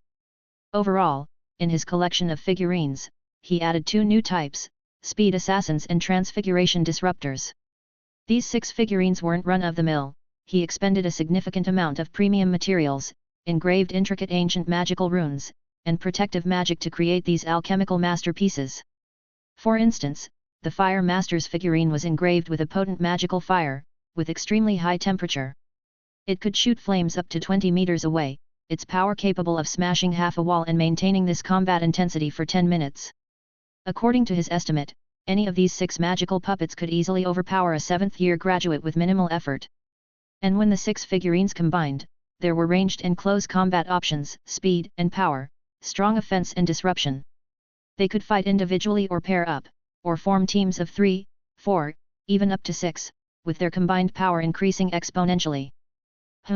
Felix thought maliciously, with these 6 puppets, he could easily stall an unnamed potions professor for 10 minutes. The only flaw was that they required a wizard to control them. But the key was that Felix himself was far stronger than magical puppets. A bit disappointing, Felix shook his head. There was still much room for improvement. At the very least, they needed some combat intelligence. Looking at the remaining materials, he pondered and decided to mix in some lower-grade materials to make 5 more puppets stronger than the student version but weaker than the deluxe edition. Consider them as prizes for the start of Class 1 for each year. Perfect. Felix took out a small box and placed the teaching tools inside. Needless to say, this box was also subjected to the traceless extension charm. For his 6 figurines, Felix didn't think much. He waved his wand, causing them to float and fly onto a jade green ring on his left index finger. This object, resembling a storage ring, was fundamentally an alchemical creation reinforced with the traceless extension charm and stable magical inscriptions. Hidden magical circuits were also inscribed, minimizing magical fluctuations. From the outside, it looked like a decorative gemstone ring. However, this ring held a third of his fortune, accumulated from his travels near and far. Though the saying goes a fox has 3 burrows, Felix had already established 2 burrows, only one left. And this third burrow, he had already begun to outline it a few days ago. Chapter 9, The 3 Chambers. Felix Harp gently traced the inside of his wrist, where there was a nail-sized, flesh-colored pattern. Unless closely examined, few would notice this intricate design. In reality, this pattern was an ancient magical inscription, concealing a small pocket of space within. Within this space rested a backup wand. Given the limited size of the pattern, it could hold only a few items. Moreover, the ancient magical inscription remained sealed, only to be unlocked under specific conditions. And the condition for unlocking it was to apply a layer of his own blood. This was his most secretive and imperceptible last resort. For a day when he found himself in a disadvantageous position, disarmed, wandless, or even stripped of his ring, this magical inscription would aid him in turning the tide. As long as he wasn't immediately killed, he would have a chance to turn the tables. The ring on his left hand was apparent, while the magical inscription on the inner side of his right wrist was hidden, a balance of light and shadow, nearly perfect. And now, Felix was preparing to complete the construction of the 3rd chamber. The reason for his caution wasn't solely because Hogwarts was a treacherous place with potential dangers or because he had malicious intentions. It was because he knew that from the moment he became the ancient runes professor at Hogwarts, he had officially stepped into the plot. Given his shallow understanding of the plot, it was difficult for him to foresee events, hence the need for early precautions. He didn't believe in so-called fairy tales, he only believed in his own power. Yet, no matter how little he understood the plot, he was clear about some fundamental things. For example, in the previous life, Harry Potter's adventure experiences were condensed into 8 movies, which roughly aligned with 8 years in the magical world, considering 1 movie per school year. This fit Felix's imagination, 7 years of in-school adventures, plus a year after graduation to completely defeat the enigmatic figure seemed flawless. A very rigorous deduction. Now, 1 school year had already passed. If everything went as expected, Voldemort would meet his end in 7 years. Thinking about this, Felix felt somewhat relieved. He was by no means Voldemort's match at the moment, but the future was uncertain. As Felix contemplated his future strategies, he stepped out onto the streets of London. Half an hour later, he stood at the entrance of a dental clinic, a place he had discovered a month ago. Felix pushed open the door, and the bell above the entrance rang crisply. A middle-aged man in a white coat emerged from the inner room, peering at Felix and inquiring, "Are you here for a dental checkup?" Felix answered succinctly, "I need a tooth filling." The dentist nodded and led him to a chair, saying, "Please have a seat. I'm Drive. Will Granger, you can call me Dr. Granger. I'm Felix Harp." Dr. Granger had him lie back in the chair and examined Felix's oral cavity using a device resembling a flashlight. A puzzled expression appeared on his face. "Mr. Harp, your teeth are in excellent condition, clean, orderly, and of uniform size." Felix pointed to the upper left side of his cheek. "I want to fill a wisdom tooth." Dr. Granger paused, finding this a rather unusual request. Wisdom teeth didn't serve much purpose. He earnestly advised, "Mr. Harp, I don't recommend getting a wisdom tooth filled, because..." Following that, Dr. Granger displayed his professionalism, delivering a 20-minute lecture on dental knowledge. During this time, a girl with fluffy hair walked in. She appeared to be around 12 or 13 years old. She glanced at the 2 individuals, especially at Dr. Granger's incessant explanation, and displayed an expression of exasperation as if thinking, "Here we go again." Finally, Felix Harp had to interrupt him, "Dr. Granger, here's an idea. You can help me take the tooth out first, and after I've tried it, I'll decide whether I want to have it filled." Dr. Granger thought for a moment and found the suggestion reasonable. He took out paper and a pen, jotting down the measurements of Felix's oral cavity. After comparing and measuring on paper, he quickly confirmed the size and shape of the wisdom tooth. Soon after, he walked into the back room and began his work. Felix Harp curiously examined the furnishings of the clinic, particularly the wall covered with small cabinets, each displaying enlarged models of teeth behind glass. Just as he was absorbed in his observations, a confident voice sounded to his left. Filling the tooth isn't the best option, especially for a non-essential wisdom tooth. Felix turned his head to see the girl. She continued, "It's going to hurt." "Really? How painful?" "You need to drill a hole in your gum with a small drill, then do the same on your artificial wisdom tooth, screw them together, and finally fix and adjust the position." Suddenly, Felix's teeth started to ache.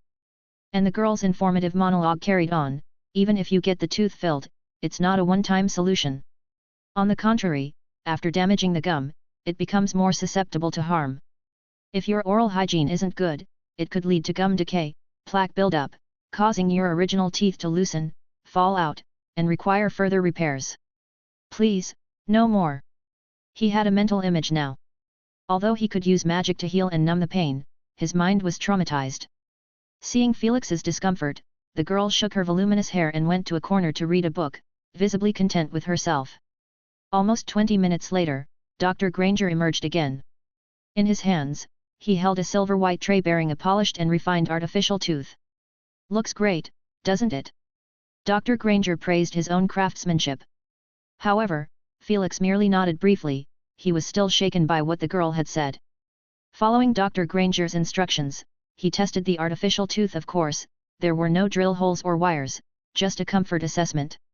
"Very nice," Felix Harp praised. "However, I've decided not to get the tooth filled anymore." "Is that so? It seems you've made the right decision." Dr. Granger didn't feel annoyed by losing a business opportunity, instead, he was happy for him. However, the customer had a new request: "I'd like to purchase this tooth as a souvenir." "A souvenir?" Another odd request, Dr. Granger thought, and even his quiet book-reading daughter looked up to glance at him. "Yes, a souvenir." "Very well."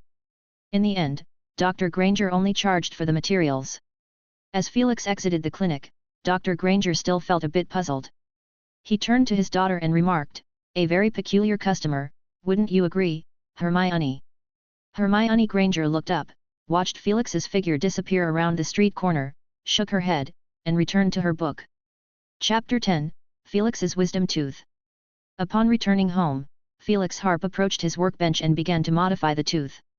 First, he drilled a small hole at the bottom of the tooth, creating a tiny cavity. Next, he smoothed out the cavity. Then, he placed it under a microscope and, using a carving knife he had purchased from a micro-carving merchant, etched intricate ancient magical symbols, nesting them together to form a circuit. This was a delicate task, constructing magical symbol circuits within an incredibly minuscule space. It could be said that very few in the entire wizarding world could achieve such a feat. However, with the aid of his professional carving tools and the latest generation microscope he acquired at a high price, Felix Harp managed to reduce the difficulty of the entire magical process by 2/3. This was one of the fruits of his theory, the fusion of Muggle wisdom and magic. Muggle wisdom, in this context, didn't merely refer to their unconventional ideas, their tools for studying and altering the world were equally fascinating. In the wizarding world, very few could achieve this. Pure-blood wizards, not to mention, often harbored disdain for Muggles, at best they might be indifferent. As for half-bloods or wizards from Muggle families, they might be more familiar with the Muggle world, but between the ages of 11 and 18, their focus was primarily on magic. By the time they reached adulthood, their thought patterns had already solidified, making it nearly impossible to deeply integrate the strengths of both worlds.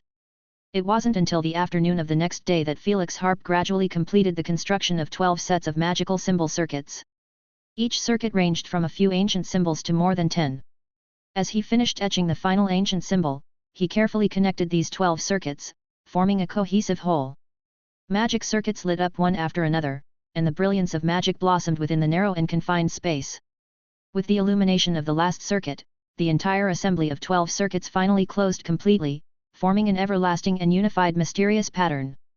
The tiny hole within the tooth began to expand without a trace, swiftly growing to the size of a small suitcase. And this expansion did not stop. Felix Harp patiently waited, savoring the results of the day and night's work, a satisfied smile playing on his lips. Finally, the interior space of the tooth expanded to the size of a small room.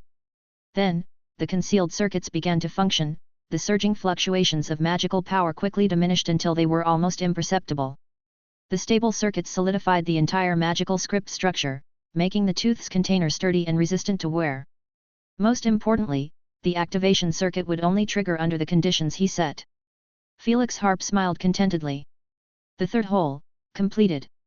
He retrieved a suitcase and transferred the items he had already prepared into the tooth's cavity. Felix Harp had designated it as a portable backup storage room, containing not only 7 or 8 wands, obtained from dark wizards, but also various magical potions, flying broomsticks, tents, and other items. With everything in place, Felix Harp placed the tooth into his mouth and secured it with magic. He smacked his lips, feeling no difference, then licked the wisdom tooth deep within his mouth. Yes, it was almost indistinguishable from a real tooth. Dr. Granger's skills were truly impressive. Felix Harp sat quietly at his desk, his gaze serene and contemplative. His everyday items, the less important ones, resided in his suitcase. As for the important belongings, his contingency supplies, they were divided into 3 parts, known as the 3 holes of the cunning rabbit. First hole, a gemstone ring on his left hand, storing a portion of his precious materials, potions, books, and some research findings, engraved with concealed magical inscriptions. The advantage lies in its portability, convenient for daily use. However, the drawback is that with frequent use, it's inevitable to draw attention, making it difficult to escape the scrutiny of skilled wizards. Felix Harp's intention for it is as an everyday item and also as something openly enticing to draw fire. Second hole, a magical symbol circuit on his right wrist, storing only a spare wand. The greatest advantage is its extreme concealment, nearly impervious to conventional methods of detection. Felix Harp's intention for it is as a weapon for counterattacking in desperate situations. Third hole, Felix's wisdom tooth stores a considerable amount of regular supplies and strategic resources. The advantage, again, is extreme concealment. Felix Harp's intention for it is to provide him with ample resources when facing major crises or needing to go into hiding. That should make things fairly secure. Felix Harp believed that individuals as crisis-conscious as himself were a rarity in the wizarding world. Perhaps some experienced members of the Order of the Phoenix had such foresight, but their methods surely couldn't match his. Especially with his proficiency in the occlumency, conventional methods of interrogation wouldn't even make him reveal secrets. Of course, that's the worst-case scenario. Felix Harp didn't believe he would end up in such a predicament. Nonetheless, life is unpredictable, and it's wise to be prepared. In the coming years, a shadow called Voldemort will loom over the British wizarding world. Felix Harp never underestimated him. Perhaps the second Dark Lord had intellectual shortcomings, but he was undoubtedly a magical genius. Moreover, his study of magic spanned far longer than Felix's, and not to mention he delved into the obscure and malevolent topics of killing and death. With less than a week until school starts, Felix Harp plans to relax a bit. He's been quite exhausted lately. He intends to watch some movies, attend concerts, indulge in delicious food. After all, he still has £100,000 in his account. In the future, most of his time will be spent in the wizarding world, and keeping all that money in cash isn't practical. Felix Harp spent a good amount of pounds purchasing a range of Muggle items for recreational purposes. Particularly, he spent £8,000 on a small projection device, the kind used in cinemas, along with copies of classic Muggle movies. Concerned that Hogwarts might not permit Muggle items? Is that a problem for him? Likewise, music is indispensable. Felix Harp, who considers himself a quintessential Slytherin, aims to enjoy life to the fullest. As the start of term approaches, Felix Harp tidies up his room, gathering all magical items into his suitcase. If a thief were to break in and steal a few magical items, it could become quite a nuisance. What else needs preparing? After contemplating for a while, Felix Harp suddenly taps his wise little brain. Right, books. He recalls the hint given by the headmaster during his interview. First, he bought several pairs of colorful wool socks, then he embarked on a mad shopping spree at various bookstores. He got books he'd like to read and also Christmas gifts for various professors. Whether they'd be useful or not, it's best to be prepared.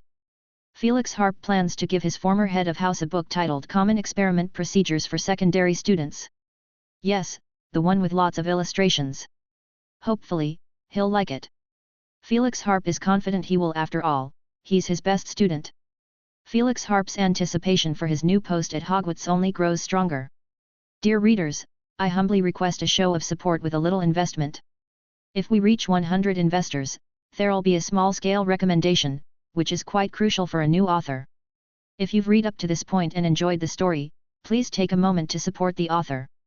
Investment method: on the main page of the story, beneath the book's title, you'll find a section that says XX people are investing to share the profits. Just click on it, after reading for more than 10 minutes on that day. Chapter 11, New Beginnings. September 1st. The moment of commencement. Felix Harp, the quintessential idler, undoubtedly employed flow of powder to arrive at the deputy headmaster's office. He was dressed in robes of deep emerald green, his hair impeccably groomed, carrying a small handbag as he emerged from the fireplace. Professor McGonagall, Felix greeted with a smile on his lips. Professor McGonagall was occupied with organizing the day's proceedings. The annual start-of-term feast was under her charge, making these few days perhaps the busiest of her year. "Oh, thank goodness you finally came. Is something amiss?" Felix inquired. "I need you to share some of the workload." "Delighted to be of service, ma'am," Felix responded gallantly. After handing him a series of tasks, Professor McGonagall hurriedly departed, muttering something like, "Dumbledore never cares about these matters, it's all on me." It seemed she harbored some resentment toward the headmaster. Felix examined the parchment in his hand with keen interest. "Let's see, the first task is to decorate the Great Hall." "Great Hall, not the cafeteria." Felix brandished his wand, adorning the walls with decorations, neatly arranging 4 long tables, optimizing the spacing of each chair. Next was the weather above the Great Hall. "To be honest, I've been itching to do this." Felix muttered and waved his wand. Above the Great Hall, the midday sky instantly turned overcast, thick black clouds descending low, as if they were about to touch one's face. Subsequently, Felix continued to wield his wand. The dense black clouds dispersed, revealing a vast expanse of eerie green light from high above, casting the entire Great Hall in an ambience reminiscent of a cursed land. "Ah!" Felix exulted with extreme delight. He even conjured a large serpent that emerged through the green light, opening its jaws wide to reveal a twisted figure in the same sickly green hue, bearing an uncanny resemblance to a certain professor. "Is this how you view the professor who taught you for 7 years, Felix?" Just as Felix was joyfully engrossed, a gloomy voice suddenly cut through. Felix turned around to see his potions professor and head of house, Severus Snape, his robes billowing like a spectre as he floated over. Snape's face was impassive, his eyes like calm, unrippled wells, devoid of any emotional fluctuation. He methodically sprayed venom. "Are you expressing your dissatisfaction toward me? Or after 3 years since graduation, has your noggin been filled with untimely Muggle notions, causing you to grow arrogant and impolite?" Cough, cough. Felix felt a twinge of awkwardness caught in the act of playing around. Even more awkwardly, the elongated serpent above him lowered its head. The twisted, green-tinted figure within the serpent's mouth continued to writhe and sway. With a wave of his wand, Felix dissipated the serpent into nothingness. Swiftly adjusting his expression, he acted as if he had just encountered Professor Snape, first displaying a surprised expression, then approaching him with rapid steps, offering a very courteous greeting. "Professor, 3 years have passed, and your magic has grown even more composed and weighty." Snape surveyed him expressionlessly, employing a rhythmically paced tone for a slightly mocking reply. 3 years have passed, and you've certainly broadened my horizons. If not for having taught you, I might have mistaken you for a daft lion." Felix Harp displayed an awkward expression, his gaze apologetically averted elsewhere, before suddenly looking startled behind Snape. "McGonagall, Professor McGonagall, when did you arrive?" Snape was taken aback and swiftly turned around, finding the corridor empty. Turning back, he discovered Felix wearing a puzzled expression. "Hey? Did I just see wrong?" Snape was left speechless with frustration. Just like always. This lad always managed to find an escape route for himself since his school days, making jokes, spouting nonsense. But Snape understood him well enough, he knew how dangerous this boy could be. In fact, Snape had a fierce argument with Dumbledore earlier this morning upon learning that Felix was coming to teach at Hogwarts. He had just come from the headmaster's office. Snape discreetly approached, speaking at a volume only the two of them could hear. "Felix Harp." "You can call me Felix, Professor." Felix interrupted. "Snape." "Again, the same." Always interrupting, always cutting him off. But well, Snape's slow and deliberate speech style did invite interruption. He tended to talk like he was singing a lament. Others might have been too intimidated by Snape's oppressive aura to interject, but Felix was too familiar with him. Familiar enough to know the deep secrets he was hiding. Snape picked up his pace. Felix, I don't care what your purpose is for coming to Hogwarts, but I'll be watching you closely. If you intend to use Hogwarts students to spread your dangerous ideas. So, Professor, you've read my work as well. I'm truly honored. Felix interjected. Snape was momentarily speechless. Professor McGonagall. Why are you here? Felix suddenly turned his head to the side. Don't play your clever tricks with me. Snape retorted in annoyance, feeling someone rapidly approaching from behind. This time it's true. Felix gestured discreetly behind Snape. Before Snape could turn around, Professor McGonagall's brisk footsteps were already audible, her tone stern and impatient. Professor Snape, your timing is impeccable. I need to discuss something with you. And so, Professor Snape was led away by McGonagall. Felix waved goodbye, earning a fierce glare from Snape. Seems like the professor has quite an opinion of me, Felix mumbled. It's been years since I threatened you, but you still remember. How embarrassing.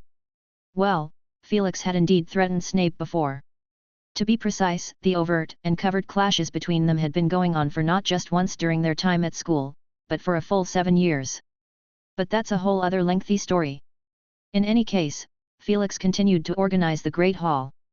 This time, he refrained from playing around. Waving his wand, he transformed the space above the hall into a dazzling starry sky. He deliberately enlarged and brought closer some stars, including the pristine round moon, the fiery red Mars, and the yellow-brown Saturn with its encircling ring. In the distance were smaller, twinkling stars that continuously blinked, adorning the hall in resplendent beauty. Exquisite magic! Came a high-pitched voice. Felix looked up, then quickly looked down. He offered a smile. Professor Flitwick, greetings. Oh! Felix! Professor Flitwick seemed very excited, he was almost on the brink of fainting. Hogwarts prodigious graduate returns to the school. How wonderful! I still remember your outstanding performance in the Newt's Charms exam, flawless, absolutely flawless. Professor Flitwick was genuinely thrilled. Despite his small stature, he was full of emotion, and he harbored no bias toward any of the houses. It's a pleasure to see you, Professor.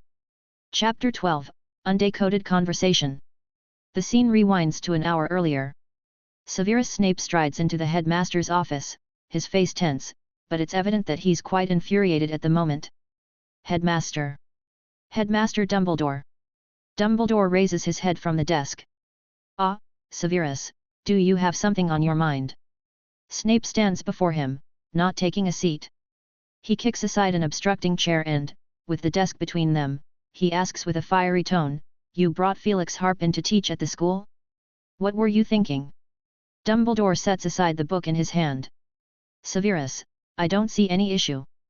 Mr. Harp is exceptionally talented, and his abilities are widely recognized in the wizarding world, including by me. Snape shows impatience. I didn't say he lacks ability. I taught him before, I know what kind of person he is. Indeed, you've evaluated him as a quintessential Slytherin, quite a high praise, Dumbledore responds with a smile. Snape's expression darkens. I wasn't complimenting him, he retorts, it's more of a mockery. Dumbledore nods. We both have a certain understanding of Mr. Harp. I also know your concerns. Since he's to teach at Hogwarts, this is a matter worth discussing. Let's sit down and talk it through. He waves his hand, conjuring the chair back. Snape sits down stiffly, as if there were a fire-breathing dragon cushion beneath him instead of a chair. Pumpkin juice? Tea? Or perhaps a glass of butterbeer? Dumbledore inquires, and with each word, a corresponding cup appears out of thin air. I don't need anything, Snape replies, unyielding. In that case, a cup of tea. Mr. Harp quite enjoys it. Dumbledore places a cup of tea in front of Snape. But judging by Snape's expression, he seems to have swallowed a fly. Dumbledore speaks gently, let's have a good talk. I, too, had some misconceptions about Mr. Harp in the past. However, as he grew, my perspective on him evolved. Just recently, after a thorough conversation, I finally made up my mind to hire him. I think you've gone senile, Snape sneers. Though I might be getting old, I've become more clear-headed over the years. We're prone to making mistakes when we're young, aren't we? Snape huffs but remains silent. Of course, he knows. Back then, Felix's situation was dire, even worse than his own in those days. At least his enemies didn't come from within his own house. Dumbledore spoke calmly. Minerva once complained to me, saying that the Sorting Hat doesn't accurately place students into the right houses. She always believed Mr. Harp should have been sorted into Gryffindor. What do you think? That lad is the epitome of Slytherin, Snape said with a mocking tone, repeating the same words from years ago. I agree on that point, Dumbledore nodded. Mr. Harp, he's an exceptional wizard, remarkably so. He's one of the most gifted individuals I've ever encountered. He's always been driven by the pursuit of power, and I see that quite clearly. Even though he's shown it less after his 5th year, he never ceased his quest for power. Even after graduation, it's been the same. That's what worried me the most at the time. Snape listened quietly, not denying Dumbledore's wisdom. The old man's experiences were legendary, and Snape intended to listen first, to understand what had changed his perspective. When he applied to stay at the school after graduating, truth be told, he was more than capable. Even in the subject of curses, he outshone even my former self. But I refused, not just because he was too young, but also due to the ambition hidden in his eyes. I feared he might take the wrong path. But luckily, he heeded my advice. After his first year of travels, he settled in the Muggle world, delving into Muggle studies. It was during this time that we exchanged letters continuously. Snape listened silently, not expecting such experiences between the two. Considering his reaction when he learned that Felix had become an expert in Muggle studies, his eyes nearly popped out. Perhaps he's masquerading, Snape reluctantly interjected. No, Severus, Dumbledore countered, I'm rather skilled at reading people. Longevity has its perks, even without magic, I can discern the thoughts of most people. From his enrollment until now, he's shown no prejudice against Muggles. Quite the opposite, his understanding of the Muggle world is profound. His books bear clear evidence of this. He doesn't see wizards as superior beings, instead, he continuously draws wisdom from the Muggle world. I didn't say he discriminates against Muggles, Dumbledore. But his ideology is equally perilous. Do you know how he expressed himself in the book How Muggles Think? Almost reciting, he swiftly recited a passage, in the Muggle world, while the nobles make up about 1 unit, the commoners exceed 10,000 units. And once the rulers emancipate the commoners, their efficiency surges with an unstoppable force, aided by their productivity hundreds and thousands of times greater than before. Abundant resources have provided a solid foundation for the spread of education, and those commoners who lack noble lineage exhibit exaggerated potential, propelling the Muggle world's development like riding on a flying broom. Seeing Dumbledore about to interject, Snape pressed on, disregarding him, and recited more. In the Muggle world, if the ratio of aristocrats to commoners is 1 to 1,000, the power and potential of the commoners outweigh the aristocracy 1,000 times over. And once the barriers are shattered, they surge forward with an irrepressible force, their advancements sweeping away all obstructions. The headmaster's office fell silent. Even the portraits on the walls, including the one that was eavesdropping, had their mouths wide open. While these words seemed to talk only about the Muggle world's progress, they were laden with allusions to the current wizarding world. One of the portraits was indignant, shouting loudly, "This is betrayal! Betrayal of pure-blood honor!" Other portraits began to chatter as well. Snape glanced at that particular portrait, sarcastically remarking, "Headmaster Black, that lad isn't pure blood." Chapter 13, The Boy Who Would Be Dark Lord. Headmaster Black's portrait began to rant and rave. Soon, other portraits couldn't bear to watch and joined in, arguing back at him. A hot-tempered former headmaster stormed into his frame, and a brawl ensued. Dumbledore paid no mind to the portraits. His expression was one of reminiscence. Mr. Harp does indeed possess remarkable potential.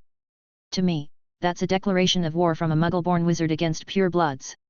His ambitions are greater than you can imagine. He's the next generation's Dark Lord. Dumbledore's demeanor grew solemn.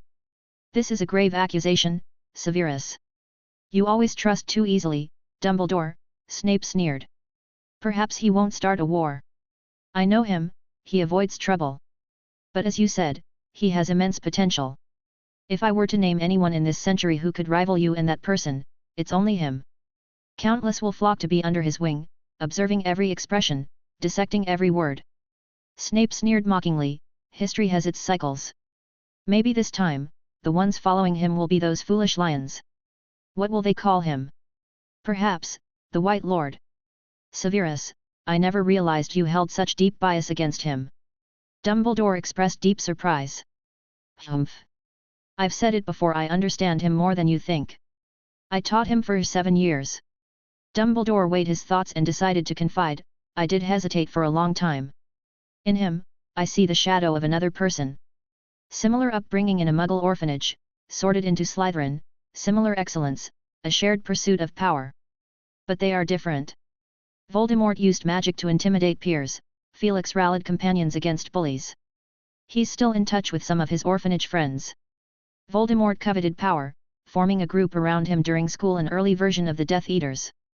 Felix, on the other hand, dismisses power. As you said, he dislikes trouble. To sum it up, he doesn't invest effort in things he's not interested in, and power is one of those things. Voldemort excelled in school and was polite, he had good relationships with professors. Felix only focused on subjects that interested him. From what I know, he never passed in history of magic, divination, astronomy, or flying lessons. Though he set a record with his spell scores. Voldemort obsessed over power, even delving into dark arts during school. He was naturally gifted in that regard. By graduation, his mastery of dark magic surpassed the lifelong efforts of some dark wizards. And Felix? Dumbledore hesitated, a rare occurrence. I must admit, he did study dark arts briefly, in the Shrieking Shack. But before I could intervene properly, he abandoned it on his own. Snape listened in a trance, realizing the headmaster had delved deep into that young man's history. Many stories eluded even him. Dumbledore summed up, valuing friendship, shunning power, dedicated to pursuits, calm and thoughtful. Felix possesses many virtues. Snape opened his mouth, seemingly wanting to say something, but refrained. Instead, he flashed a sardonic smile at the headmaster. Your concern for students remains intact. Why not tell me more about his experiences in the 3 years after graduation? Were you hiding in some thicket, spying on him during his travels? Severus, don't be so harsh on an old man. Dumbledore's expression turned pained. But the next moment, his words left Snape dumbfounded. However, I did visit some of his Muggle colleagues during his time in the Muggle world. Their unexpectedly high praise for Mr. Harp was confirmed, and I ensured there were no traces of magic. Seeing Snape's jaw drop, Dumbledore blinked. Severus, you don't really think I'm that naive, do you? Would I appoint him as a Hogwarts professor without proper insight? When Snape emerged from the headmaster's office, he admitted that he had been somewhat convinced. That lad didn't seem as bad as he had thought. Even if he had once threatened him with his deepest secret. But as he walked into the Great Hall and saw Felix Harp waving his wand, conjuring a massive snake onto the ceiling, the snake's mouth containing the image of someone who could be found gazing at themselves in a mirror every day, Snape nearly exploded with rage. He was wrong. Felix Harp was indeed a rascal. Felix remained unaware of the recent conversation in the headmaster's office. He hadn't even heard that someone had jokingly bestowed the title of White Lord upon him. Did he have that much free time? He diligently completed his own tasks step by step. During this period, Hogwarts professors returned one after another, and Felix approached them one by one to greet them. Networking was crucial. Until a particular person appeared, a handsome wizard dressed in emerald robes that matched Felix's own colors. His hair flowed gracefully, and his teeth gleamed white.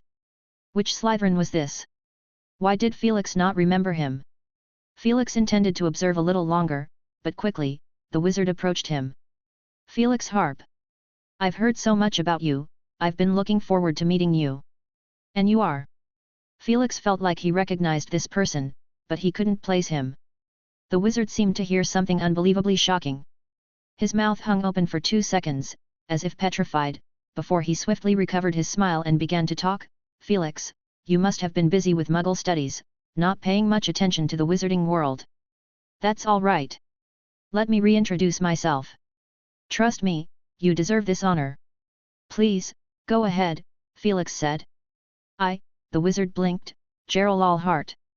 Knight 3rd class of the Order of Merlin, honorary member of the Anti-Dark Arts Alliance, 5-time winner of the Witch Weekly's Most Charming Smile Award. But I won't go around boasting about it, I'm not the type to chase away specters with smiles. Gerald Lockhart? Felix remembered now.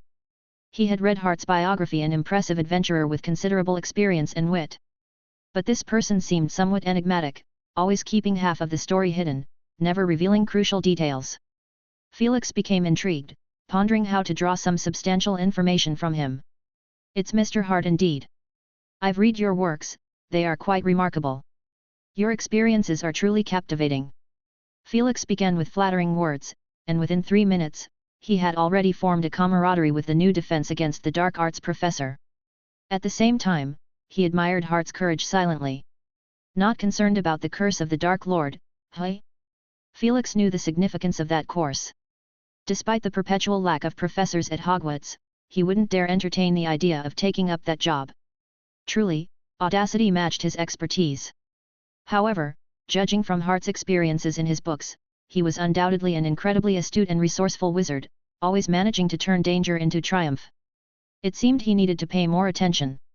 What did this professor like? Felix delved into deep contemplation. Chapter 14, The Opening Feast. As time passed, the sky gradually darkened. Above the great hall, thousands of candles burned, casting a shimmering universe of stars onto the enchanted ceiling. The tables and chairs were neatly arranged, presenting an orderly display. All the professors had gathered, including Dumbledore himself. Hagrid was the only one absent, as he was busy welcoming the first-year wizards. Not far away, Professor Lockhart, Professor Flitwick, and Headmaster Dumbledore stood together, and the entire Great Hall could hear Lockhart praising himself. Indeed, this is a simple matter, my badges are definitely genuine, ha ha ha. Felix Harp and Severus Snape were each in their own corners, observing everything happening in the hall. At this moment, Felix was quite perplexed. Just a while ago, he hadn't expended much effort at all, yet he had guided Professor Lockhart into freely sharing information about himself. Lockhart had been more than willing to talk about his adventurous experiences, as long as you played the role of a good audience on the side. But the harvest was meager. Was Lockhart wary of him? It didn't seem like it at all. Could he be an actor? Gathering information through exaggerated words and self-promotion?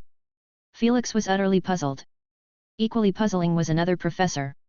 Severus Snape stood in another corner, a mocking smile on his face, directed at someone only he knew.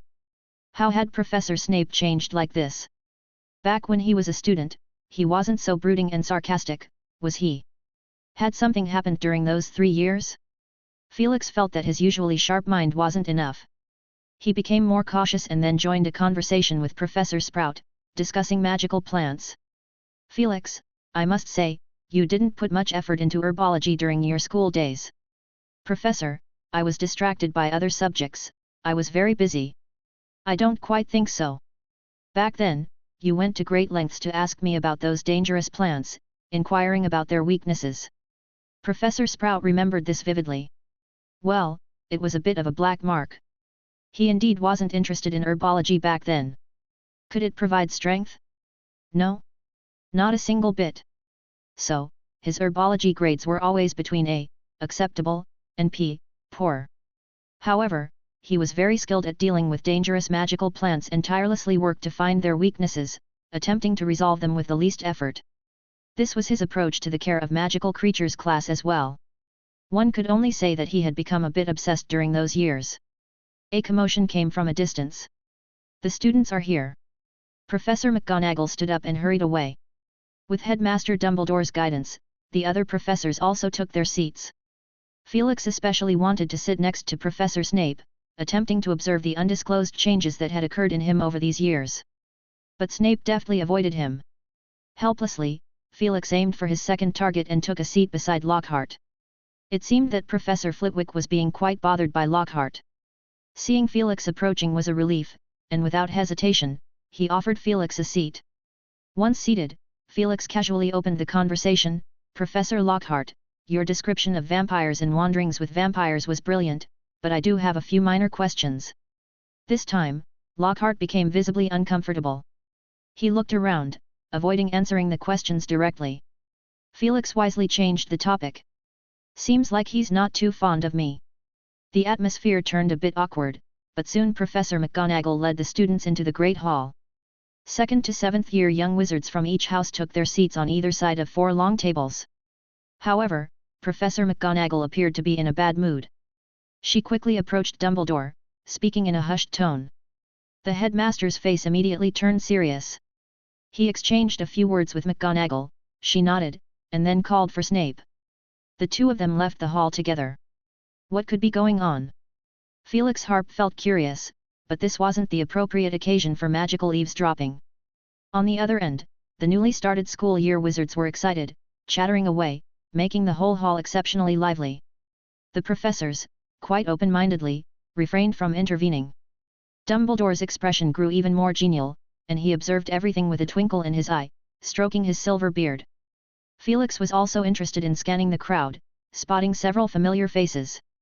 After all, he had only graduated 3 years ago. In other words, any student above the 4th year had crossed paths with him. Slytherin House. The tall and muscular Marcus Flint was unabashedly regaling everyone with stories from his summer vacation. His voice carried so clearly that you could hear him from 3 seats away. Just as he was speaking excitedly, a companion beside him discreetly tugged on his arm. Marcus Flint grew irritated. What was it? Don't interrupt my act, ugh. Don't interrupt my sharing of exciting experiences. When his companion tugged at him more forcefully a second time, he finally turned his head, only to see the boy next to him looking utterly terrified, frantically signaling toward the professor's table. Was something exciting happening? Another new professor? Well, that was quite ordinary. Some subjects have new professors every year, don't they? Marcus Flint glanced toward the professor's table, scanning the area for an unfamiliar figure. Ah, there he was, a rather handsome wizard. Was he their new dark arts defense professor? Nothing too extraordinary. Wait. Whom did he see? Suddenly, Marcus Flint emitted a short, sharp scream, like he'd been bitten by a rat. His expression turned equally terrified, mirroring that of his companion. It was him. How could he be here? For a moment, his already dull mind felt even slower. Following Marcus Flint's sudden scream, other Slytherins turned their gaze toward the professor's table, then swiftly followed by a collective gasp of shock. In an instant, more than half of the Slytherin table fell into an eerie silence.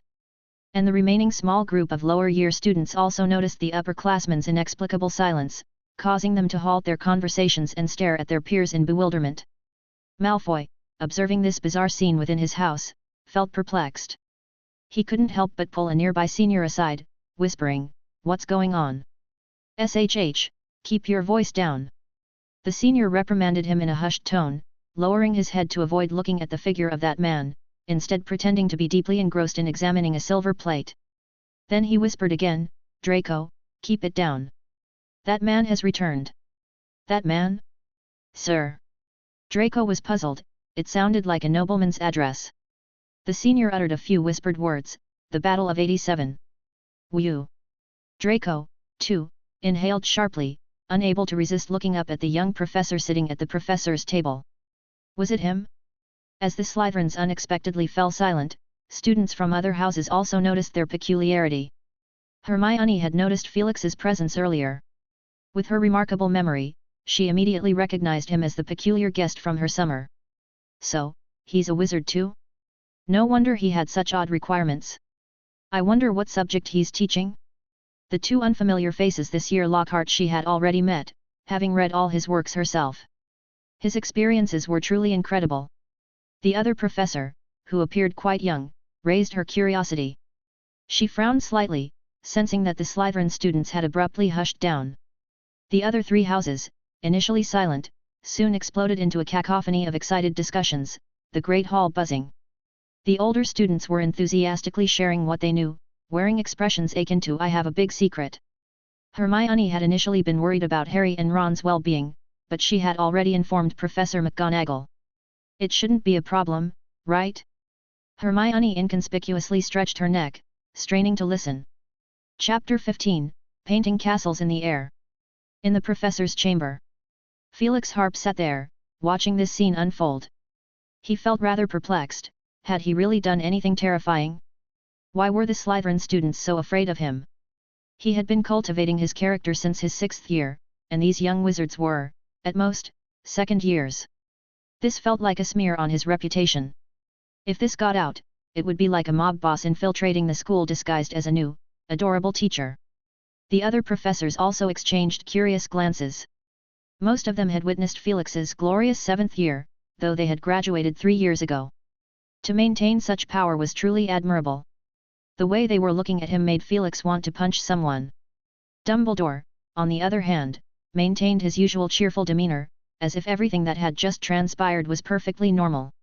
Although time seemed to crawl for Felix, he continued to act as though nothing had happened, engaging in awkward small talk with Lockhart. Bang, bang, bang. A thunderous knocking echoed, and the grand doors swung open, revealing a giant entering the room. Behind him, a line of first-year students trailed like quails. Professor McGonagall, who had previously left, returned. She guided the new students to small stools and placed the tattered sorting hat on each stool. In the next instant, the sorting hat burst into song. Felix couldn't help but smirk, it was still as eccentric as ever. Once the annual song concluded, the sorting hat began its sorting, and one by one, the young wizards donned the hat, awaiting their destiny. Oh, the memories! Sorting complete, the entire school began to enjoy their dinner. However, Felix noticed that Professor Snape hadn't returned yet, and no professor mentioned him. Well, Professor Snape's social standing wasn't exactly impressive. Thankfully, Snape made a midway appearance, putting Felix's worries to rest. The professor hadn't been abducted by some unknown monster, after all. However, Snape took Professor McGonagall with him. What magical development was this? Felix let his imagination roam. He was in high spirits, finding even the sight of the translucent nearly headless Nick delightful. A while later, McGonagall and Snape returned. Felix hurried over and pulled McGonagall aside, explaining the teaching techniques he had devised for his upcoming lessons. A public lecture. Professor McGonagall repeated with a hint of skepticism in her gaze. Yes, after all, I am a new professor. The first class is vital, and I've spent a lot of time preparing during the holidays. It's a shame to divide it into 5 different years. But if you gather all 5 years together, they won't learn much. Felix explained, my first class doesn't involve any theoretical knowledge. It's a demonstration class they just need to watch with their eyes. My goal is to showcase the wonders of ancient magical scripts. If they're interested, the rest will be easier to teach. McGonagall pursed her lips, not fond of breaking traditions. Still, she inquired, on which day do you plan to hold this public lecture? Thursday afternoon. Very well, I agree. Professor McGonagall displayed a touch of the deputy headmistress in her. Felix felt a bit awkward. Any other questions, Mr. Harp? Call me Felix, he quickly responded. Thursday afternoon is a carefully chosen time, but there is a scheduling conflict with one class. McGonagall sighed. Whose class is it? Professor Snape's. McGonagall's eyes widened, and she gave him a stern look. I'll speak to him about this. Felix breathed a sigh of relief. And so, they dined and dined, continuing their meals. When everyone had eaten their fill, Headmaster Dumbledore stood up and, under his guidance, everyone sang the school song together before dispersing entirely. Felix Harp, having eaten and drunk his fill, was prepared to return to his professor's office, watch a movie, and then sleep. In the upcoming week, all he had to do was prepare for the public lecture. Was there even much to prepare for? Tomorrow, off to the library he'd go. Oh dear Hogwarts library, how I've missed you. His daydream was interrupted, this time by Professor McGonagall pulling him aside. They walked to a corner where 3 young wizards were already waiting, 2 boys and a girl, all wearing Gryffindor robes. Upon approaching, Felix found the situation more interesting. The 2 boys looked exactly alike, both with furrowed brows, apparently troubled for some reason. As for the girl, he had met her during the summer. His suspicions were forming. Were these the assistant candidates he had discussed with Professor McGonagall? In that case, were they the Weasley twins and Hermione Granger? Indeed, Professor McGonagall first introduced both parties, then named Felix's assistant, tool, requirement. Judging by their reactions, the twins seemed somewhat uninterested, while Hermione Granger appeared to be a bit intrigued but still somewhat reserved. Surely, being a temporary worker didn't hold much allure? No, that wouldn't do. Felix decided he needed to say something, he believed that after he was done speaking, they'd have a complete change of attitude. Time for my next move. Felix shot a glance at Professor McGonagall, then cleared his throat a couple of times.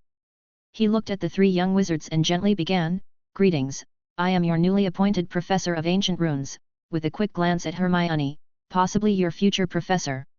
Hermione seemed a bit reserved, but the twins were bolder. One of them asked enthusiastically, "Professor, did you really conquer the entire Slytherin house during your time as a student? And did you drive away the Shafik family?" Well, Felix was a full 7 years older than the twins. He graduated and they began, a seamless transition, a perfect missed connection. Quite audacious. Felix was rather surprised. He chose not to address that directly and instead brushed it off lightly. "Hogwarts is known for its bizarre rumors. During my time, I also heard a rumor about a teleportation gate on the 8th floor that connects to Hogwarts." Unexpectedly, the twins were visibly disappointed. Professor McGonagall rolled her eyes subtly to the side. "Let's continue the previous topic. For an extended period, at least until you graduate, I will be teaching ancient runes at Hogwarts. Therefore, I plan to mentor an assistant. This assistant would help me with some miscellaneous tasks, like grading papers." Seeing the twins' lack of enthusiasm, Felix quickly skipped over this uncomfortable part. "Of course, there are gains to be had. By becoming my assistant, you'll enjoy certain hidden benefits. For instance, extra guidance from me. Apart from ancient runes, I'm also skilled in spellcasting, as Professor McGonagall can attest. Secondly, extra house points. Being an assistant does take up some of your free time, so I've discussed it with Professor McGonagall, and each semester you'll earn 50 points. The twins exchanged a glance. 100 points for a year.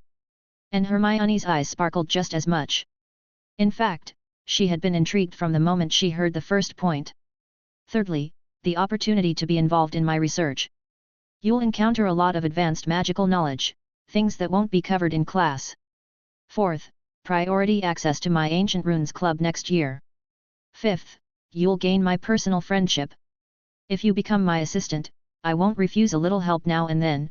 Felix winked, speaking in a tantalizing tone, like accessing restricted books in the library, embarking on forbidden forest trips on weekends, roaming the castle after lights out. Cough, cough, cough. Professor McGonagall suddenly erupted in a violent fit of coughing, as if she were about to cough up her lungs. All right, the last two don't count, Felix lamented, a bit disappointed. During his time as a student, he had strongly wished to do these things openly instead of sneakily, two entirely different experiences. However, with the preceding benefits, the three young wizards were thoroughly excited. Indeed, as Felix predicted, after he finished speaking, the twins and Hermione looked expectant, as if they were about to say "I'm in the next second." Of course, becoming my assistant won't be that easy. All three of you are among the most exceptional in the Hogwarts under 5th year, which is why Professor McGonagall recommended you to me. However, there will be necessary assessments, Felix said calmly, like a cunning and seasoned hunter. He withdrew his wand and turned 2 hairs into parchment and a quill. The quill started writing on the parchment seemingly on its own. The three young wizards sneakily glanced at it. It seemed to be a very long reading list. The twins' faces immediately turned bitter, even more so than before. After the quill finished writing, it silently transformed into flames. Felix then pointed his wand at the parchment, dividing it into 3 parts that floated toward each of them. "Here, this is a reference reading list. You can read as much as you can, but by next Monday at the latest, you need to hand in a paper about the history of the development of ancient runes." Felix looked at them with a mischievous glint.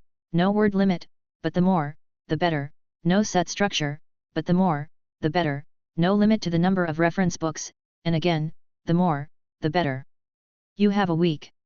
The 3 "the more, the better" phrases left them somewhat bewildered, but that wasn't his concern. His expectation was that they would produce at least 2 pages of parchment, not just extracts, but with their own reflections as well. And they should read through at least half of the suggested books. Chapter 16, Unveiling Magical Inscriptions. Returning to his private professor's quarters, Felix Harp began arranging the room according to his own ideas. From his suitcase flew items of various sizes, big and small. Once everything was in place, he watched a movie for entertainment and then contentedly went to bed. Early the next morning, Felix hurried to the library, wandering among the millennium-old books of Hogwarts. On the first day of school, There weren't many people there to read. Felix selected an original copy of Ancient Alchemical Secrets from the restricted section and eagerly started reading. As expected, forbidden books had their allure, the content inside widened his eyes. He even discovered 7 methods for crafting a scrying mirror. However, his purpose wasn't the alchemical creations in the book. After all, it was quite old, and many things were outdated. What he valued were the ancient magical inscriptions hidden within the alchemical creations. Ancient magical inscriptions never appeared all at once, nor did they decline suddenly. In the earliest and untraceable ages, during the savage times of magic, some gifted individuals struggled to lay the foundation of the magical edifice. They sought the secrets of magic in magical creatures and plants, unexpectedly discovering patterns that could temporarily store magical power, resulting in marvelous magical effects. This was the origin of the earliest ancient magical inscriptions. Through the continuous efforts of numerous pioneers, wizards began to grasp more and more magical inscriptions. This led to the development of powerful ancient magic and ancient alchemy, allowing human wizards to stand out. At that time, magical inscriptions symbolized power. As time went on, more and more potential individuals were discovered, the number of wizards increased, and they urgently needed a form of writing to record their magical knowledge. People gathered together, basing themselves on magical inscriptions, and derived a form of ancient script that spread widely. By this point, most magical inscriptions were not imbued with power, they were merely vessels for recording knowledge. Long ages passed, and new magical inscriptions with potential were discovered one after another. Meanwhile, the original ancient script that had been created continued to evolve and change, undergoing its own evolution all around the world. This process gave rise to numerous homophones, synonyms, mistranslations, and irregular writings, causing countless troubles for future researchers. Following this, 2 significant events deeply affected the wizarding world. The first was the invention of the wand, which made spellcasting more stable and straightforward. The second was the emergence of simplified magic derived from ancient magic. While this form of magic might have slightly less power, with the amplification of wands, it was still quite impressive. Importantly, this simplified magic was easier to learn and safer. And so, over more long years, wizards gradually abandoned magical inscriptions, and they eventually faded into legend. Today, these magical inscriptions are collectively referred to as ancient magical inscriptions. Many wizards simply view them as a type of writing, with their only purpose being to translate the magical manuscripts left by their predecessors. Felix wasn't interested in studying ancient history. What he wanted was the magical ancient inscriptions or, in other words, the original inscriptions. As for the rest, what were they really for? But after all, learning was still learning. At least now, he could use them to teach students, right? Those original inscriptions, whether lost to time or existing within ancient magical tomes, were now gathering dust in some forgotten corner. As Felix Harp researched, he found that these magical inscriptions were best preserved within the realm of alchemy, even evolving and developing their own logical systems. From the current state of affairs, magical inscriptions and alchemy had little connection. However, in terms of historical origins, an alchemical creation often represented an ancient magical inscription circuit or its evolution. This was especially true for the most ancient alchemical creations. This was exactly what Felix desired. Currently, he had only mastered a little over 200 original magical inscriptions and a dozen or so magical inscription circuits. The road ahead was long and challenging. A day passed swiftly, and Felix made considerable progress. He had discovered at least 6 entirely new magical inscription circuits. If he could break down these circuits, return to their original forms, or rather, return to the original magical inscriptions, he believed his knowledge reserves could increase by at least 1/3. What is referred to as millennium-old heritage. This was it. Felix hadn't even eaten all day. Well, who needed food when there was knowledge? A bottle of potion could solve everything. Efficiency could increase by a whopping 7 percentage points. Nobody should bother him. Professor Harp. A low-pitched female voice greeted. Felix looked up to see Hermione standing next to him, holding a thick book. Glancing at the title, he recognized it as one of the books on his reading list. And, coincidentally, it was one of his own works exploring ancient magical inscriptions. Of course, this wasn't a coincidence.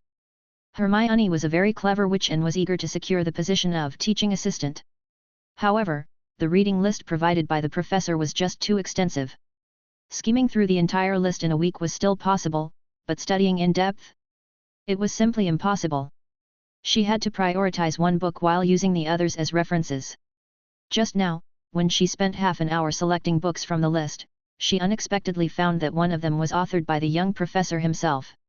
She immediately determined which book to focus on. Was there even a need to choose?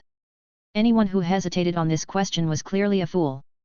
Felix and Hermione sat in adjacent seats, not disturbing each other, until the closing bell rang. Hermione yawned without reservation. "Professor, good night." Holding the book, she took brisk steps and quickly disappeared. Felix gingerly stretched his stiff neck. Only now did he realize how hungry he was. Managing to borrow a book just in time, Felix sauntered into the kitchen. Using "please," "kindly," and "thank you" as the magical keywords, he obtained 3 pies, a piece of cheese, and a jug of pumpkin juice from his house elf. On his way back, he encountered 2 young Hufflepuff wizards sneaking out to get an extra meal, but he pretended not to notice. Back in his quarters, he devoured the food hastily before collapsing into bed. The second day followed suit. So did the third day. In the blink of an eye, it was Thursday morning. Transfiguration class. Seeing Hermione rushing off right after class, Harry and Ron exchanged glances and hurriedly caught up. "Hermione, slow down," they panted. "What have you been up to lately? Can't see you anywhere these days." Hermione walked swiftly, responding quickly, "I told you both already, didn't I?" Harry paused for a moment. He had been busy too, with Quidditch practice. Ron quickly recalled, "You mean, you're preparing to become the new professor's assistant?" "Exactly. But I'm not the only student candidate." The 3 of them arrived at the potions classroom. Hermione placed her potions textbook aside and took out another book. She muttered incantations while flipping through it, and the thickness of the book was enough to make Ron and Harry, who weren't exactly scholarly, despair. "Is this your task? To read through such a thick book?" Ron eyed the book with trepidation. "It's not just one book, it's 20. Hermione answered while scanning, jotting down valuable information rapidly. This was her 4th book so far. Besides Felix's own work, she schemed through the others, searching for useful passages. But the number 20 still filled her with some despair, making her quite restless recently. Chapter 17, The Charms Lesson, 1.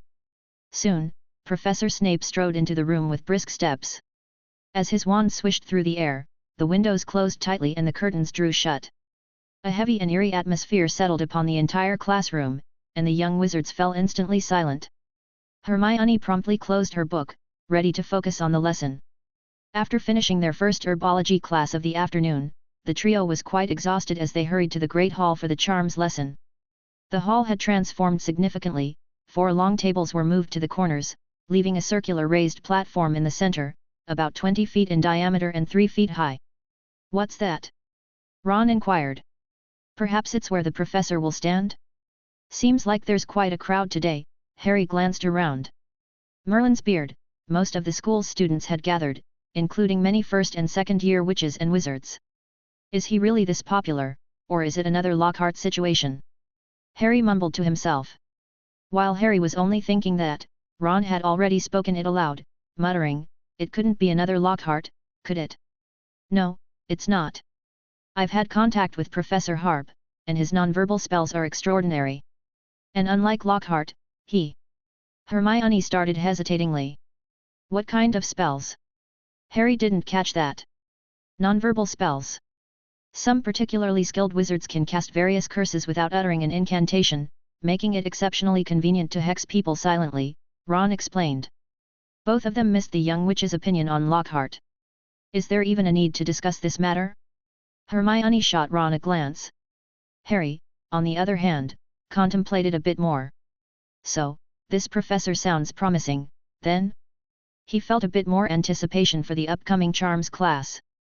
Honestly, neither he nor Ron wanted to come. Does this even concern them? They were dragged here by Hermione's insistence. According to her, it's important for third years to learn about elective courses in advance, isn't it? And Hermione also wanted to assess Felix's teaching abilities. Although she had already read Felix's work, exploring ancient magical texts, which had bolstered her confidence in this new professor. Just like her confidence in Professor Lockhart. 10 more minutes passed, during which a steady stream of students arrived. Several professors also joined in, as if it weren't a class but a grand party. Harry caught sight of Lockhart and quickly lowered his head, avoiding the gaze of this professor caught in controversy. Meeting him is never a good thing. These days, he had been in quite some discomfort. The sources of his distress were threefold: Quidditch training, Lockhart, and a first-year newcomer named Colin Creevey. Except for Quidditch training, which was both painful and exhilarating, the other two, he did his best to steer clear of. Right on time, Felix's figure appeared. He was dressed in a light blue robe the same color as his eyes. His hair was slightly ruffled, and he wore a gentle smile, appearing to be about 17 or 18 years old. He really does resemble Lockhart. Whispers from many lower-year students filled the air. They were truly taken aback by this appearance. Felix made his way through the crowd, gracefully leaped onto the platform, wand in hand. He surveyed the surroundings, and gradually, the crowd grew hushed. In Harry's eyes, the professor used his wand to trace a mysterious symbol. The next moment, his voice resonated in his ears, not loud, but incredibly clear, as if the professor was speaking right beside him. "We shall officially begin the class." Felix Harp gazed at the young wizards below. "I, Felix Harp, currently hold the position of professor for the subject Ancient Magical Scripts." He waved his wand, tracing his own name in the air. Without delay, he posed the first question. "Who can tell me what Ancient Magical Scripts are?" Swish! Instinctively, Hermione raised her hand. Before she could even process it, her body acted on its own. "Miss Granger," Felix nodded in her direction. Hermione spoke up. Ancient magical scripts, also known as ancient runes, were a type of language used by wizards hundreds of years ago. Ancient wizards used it to record magic. Consequently, modern wizards primarily study how to translate these magical manuscripts. However, ancient magical scripts were also a source of power for ancient wizards. She added the last sentence after reading exploring ancient magical texts. "Very well, Gryffindor, 5 points." Felix began to explain the history and evolution of ancient magical scripts. He moved swiftly. These details were not of great importance, at least, not in his estimation. The young wizards couldn't retain such intricate details anyway. You need to remember one thing: ancient magical scripts are a bridge, connecting ancient magic to modern magic, and furthermore, connecting ancient alchemy to modern alchemy. Seeing the young wizards below buzzing with discussion, Felix nodded in satisfaction. "But Professor, why do we mostly learn how to translate ancient magical scripts?" A Ravenclaw senior student raised her hand and questioned. Felix looked at her. "There are primarily two reasons. The first reason is that the translation-focused approach is indeed the prevailing viewpoint in the current magical world. In my opinion, ancient magical scripts can be divided into two aspects: ancient language and magical text. The former was a language used by ancient wizards, while the latter was a form of power they mastered. However, over the course of many centuries, they blended together, making it difficult for later generations to distinguish between them. The former represents the mainstream viewpoint: they inherit and study ancient magical manuscripts. This is genuinely useful. After all, much of our knowledge about ancient wizards comes from these individuals. This route is relatively straightforward for beginners. Even you, as you are now, can follow it. But if you wish to directly harness the power of ancient wizards through ancient magical scripts, it's extremely difficult. Not only do you need exceptional magical proficiency, but you also require remarkable research skills." The young wizards listened with a mixture of understanding and confusion. They grasped the gist of it. The study of ancient magical scripts can be approached in two main ways: translation-focused, which is easier to start with and doesn't demand much from the wizard's individual aptitude, and power-focused, which is much harder to pursue, only suited for the elite and scholarly. Felix paused for a moment, allowing the information to sink in, before smiling and saying, returning to the previous question, "As for the second reason, because there are no exams for it." The young wizards suddenly found themselves speechless. This reason was quite strong.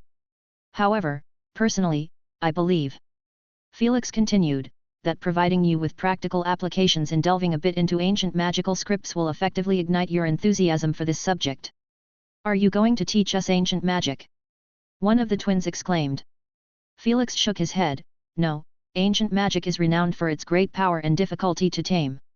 I have no intention of imparting such knowledge to you all. Moreover, my research in this area has only just begun." "All right. The theoretical part concludes here. As an introductory class, I won't delve too deep into the specialized knowledge. Next, it's time for a demonstration. Chapter 18, The Second Public Lesson. Upon hearing Felix Harp's words, young wizards were filled with excitement, their curiosity long awakened. Even the few professors present were quite intrigued. Professor Snape stood in a corner, wondering what this lad had managed to conjure and dared to interrupt his class time. Professor Flitwick was positively thrilled. He adored charms, true enough, but his expertise in ancient runes was not deep. As for Felix's view on ancient magic, he agreed wholeheartedly. He possessed a few potent ancient spells himself, though rarely employed. Lockhart, on the other hand, envied Felix standing at the center of the auditorium. Wouldn't he garner more attention if he hosted a public class? If he included this scene in his new book? But what should he do? Perform a theatrical act? As each person in the room entertained their own thoughts, Felix Harp swiftly waved his wand, causing all the candles in the auditorium to extinguish instantly. The sky on the ceiling vanished too, cloaking everything in darkness. The entire hall was plunged into pitch black. Flicker luminos. Felix's voice resounded clearly in the ears of everyone present, quieting even the rest of young wizards. This is a commonly used spell that illuminates the surroundings. Quite simple, even young wizards not yet enrolled can master it through self-study. Bathed in the shimmering light of flicker luminos, the outlines of Felix's figure became vaguely visible. After you've mastered this incantation fully, you can make alterations to it. Such as intensifying the brightness. With Felix's words, the glow from the tip of his wand expanded to encompass the entire platform.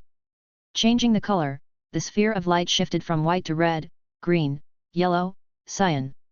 Or, casting it outward.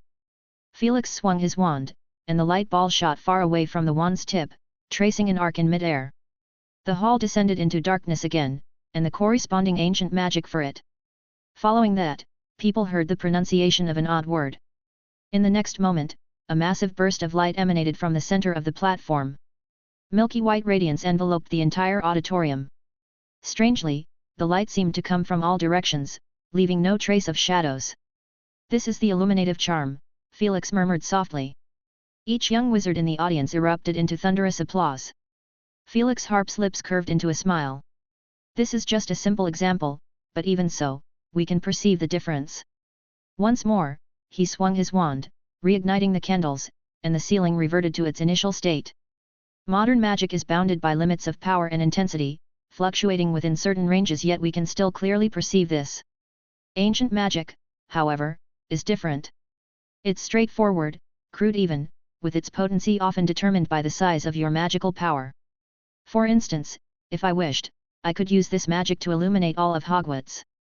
A student in the crowd shouted, "Professor, I want to learn this." Felix Harp found himself inexplicably amused, his voice tinged with a humor he could hardly suppress. "Give up that idea. If you manage to learn this spell, it would drain your magical power in an instant. Who remembers what I said just now?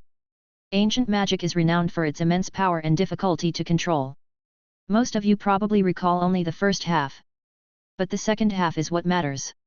Underneath the platform, the students buzzed with conversation, their faces lit up with intense excitement, as if they were on the cusp of mastering powerful ancient magic. However, it was a shame that books documenting ancient magic were located within the restricted section of the library. Ron's face lit up with a peculiar gleam. "I want to learn this. I must master this spell. It's just too cool." Harry, too, was lost in reverie.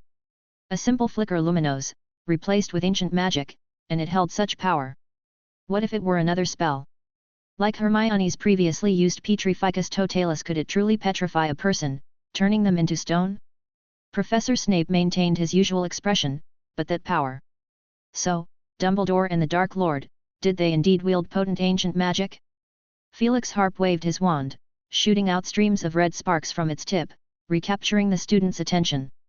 Next, we proceed with the next demonstration, the crux of this public class, and certainly a part of this year's Ancient Runes course assessment. One of them, he deliberately paused. The students' somewhat calmed hearts flared with excitement once again. Are they really doing an open book exam? At that moment, Felix Harp jumped down from the platform. "Bring forth the toy box." With his incantation, a suitcase swiftly flew over, landing on the ground and then pop. It snapped open. Over a dozen figures flew out, settling on the platform and freezing in place. Only now did everyone realize that those standing on the platform were actually miniature figures, around half a foot tall, about 15 centimeters. These figurines each had unique appearances, men and women, old and young, everyone brimming with distinctiveness. Hey! I've played this game.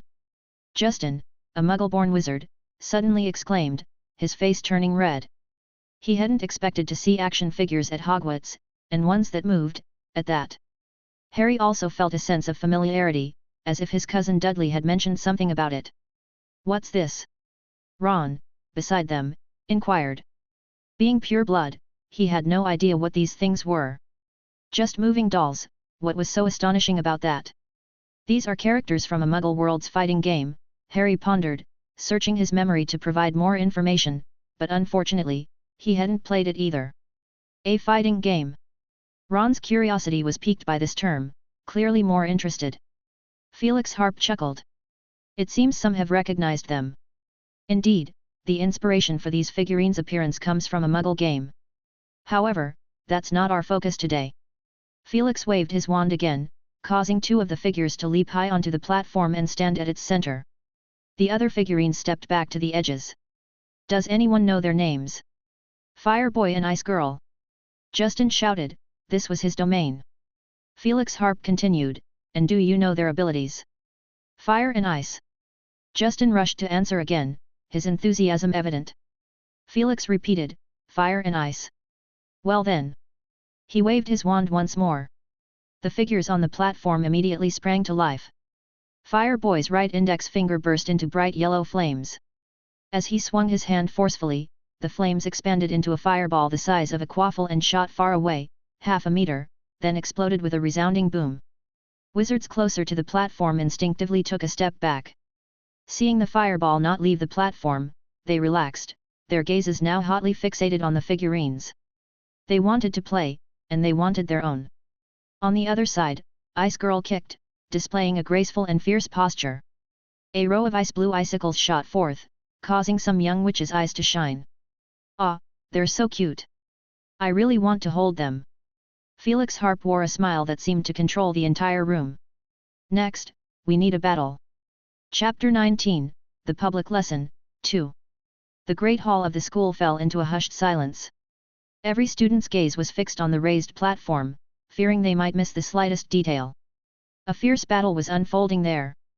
Palm-sized figurines moved like the wind, their forms agile, each punch and kick accompanied by bursts of fire and billowing ice crystals.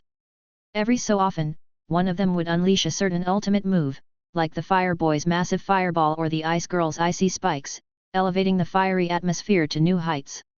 After 3 minutes, the battle concluded as Fire Boy, using a series of flaming combos followed by the concealment charm, transfiguration into a phoenix, defeated Ice Girl. Many young wizards let out a collective sigh.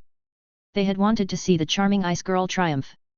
Felix Harp's explanatory voice came in at the right moment. This is a branch that has evolved from the ancient magical script, known as alchemy. What you're witnessing is a not-so-complex alchemical creation, a magical puppet. The exterior is not the key, the crucial part lies in the ancient magical script circuitry within.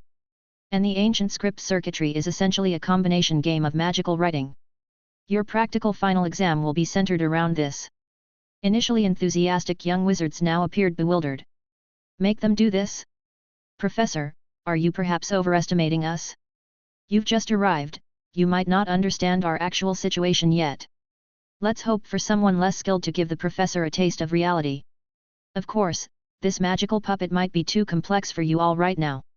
But luckily, the ancient magical script involved in creating a magical puppet essentially covers the content of 5 years' worth of studies. I will divide the difficulty according to your respective years. I will provide more detailed requirements in the upcoming classes. The young wizards finally breathed a sigh of relief. But Professor? A Hufflepuff girl raised her hand to ask. I'm a 5th-year student, and the ancient magical script I've learned so far has mostly been focused on translation.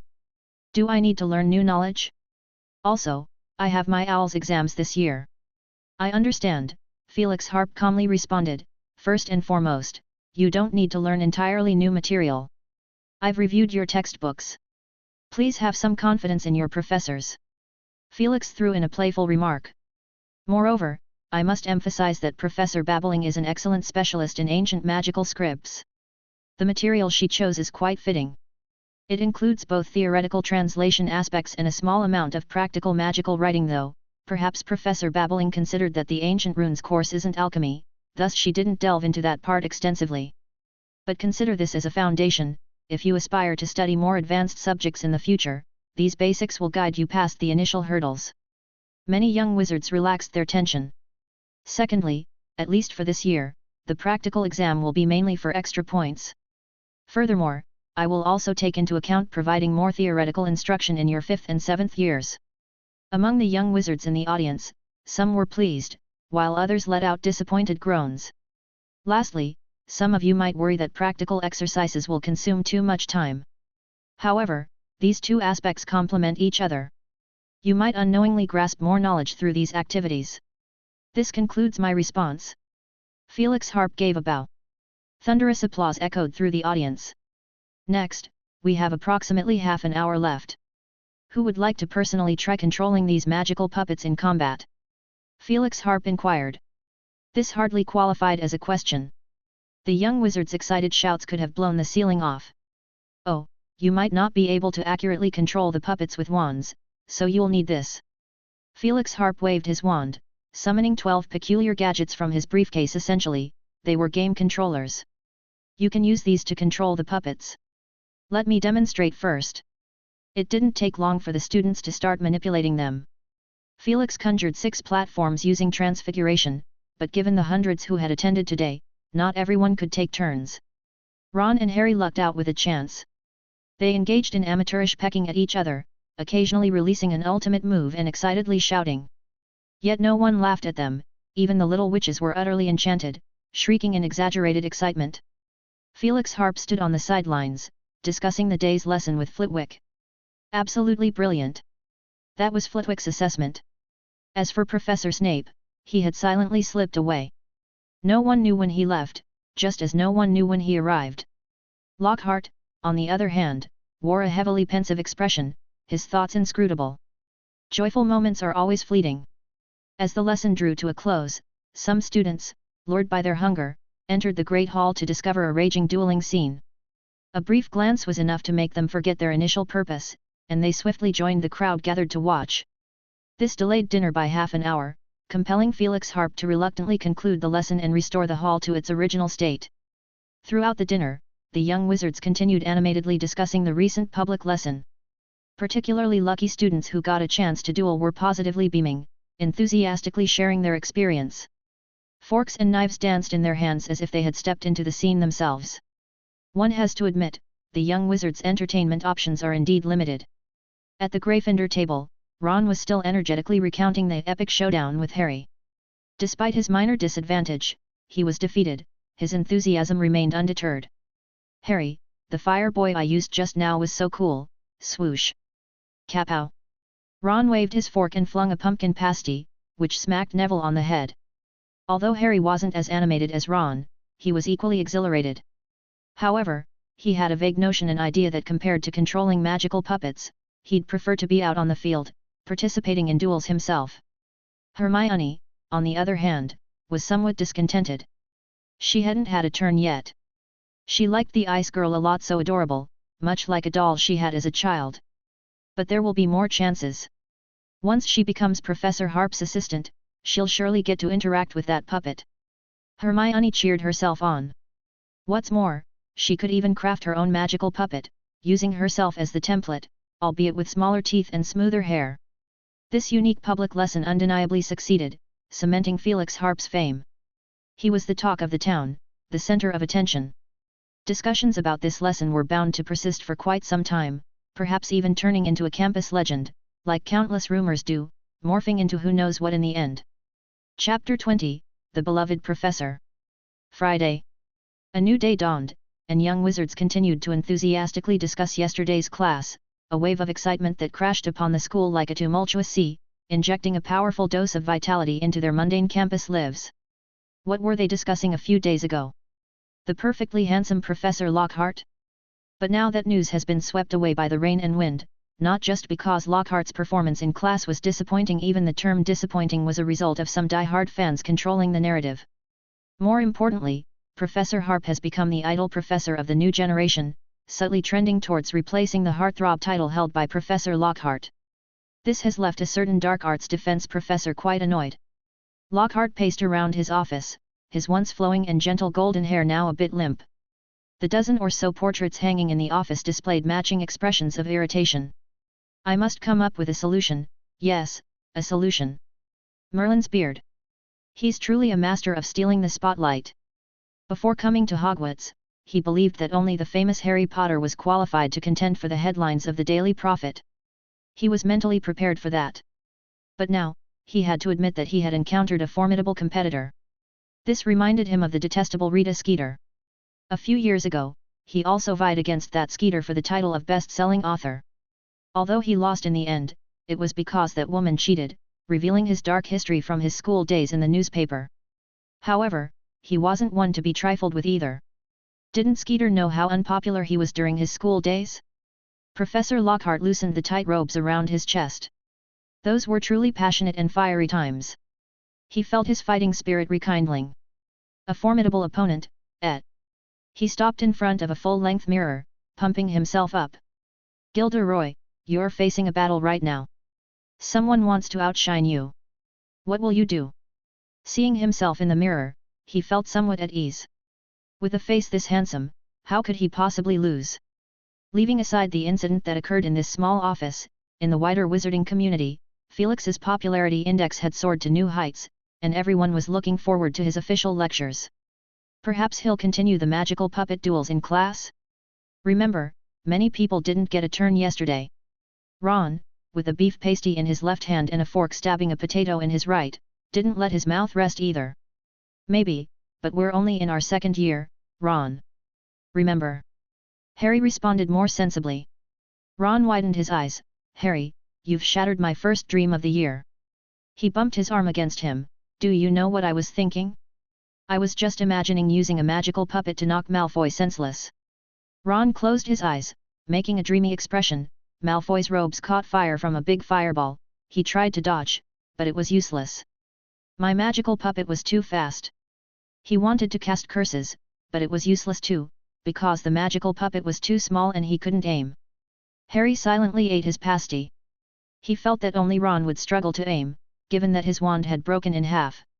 Hermione, who was eating breakfast while reading a book on the side, lifted her head and corrected, Ron, I must remind you that Professor Harp mentioned in the class that the magical puppets release only basic flames for the safety of young wizards. Their power is nothing compared to the roaring flames of our own Fire Lion spells. Ron seemed to be choked by his beef pasty suddenly, unable to say a word. He didn't remember Professor Harp saying that, but Hermione was usually right about these things. He mumbled quietly, it's your Fire Lion spell, neither Harry nor I can do it. I think you forgot. Hermione humphed. Aren't you supposed to be reading?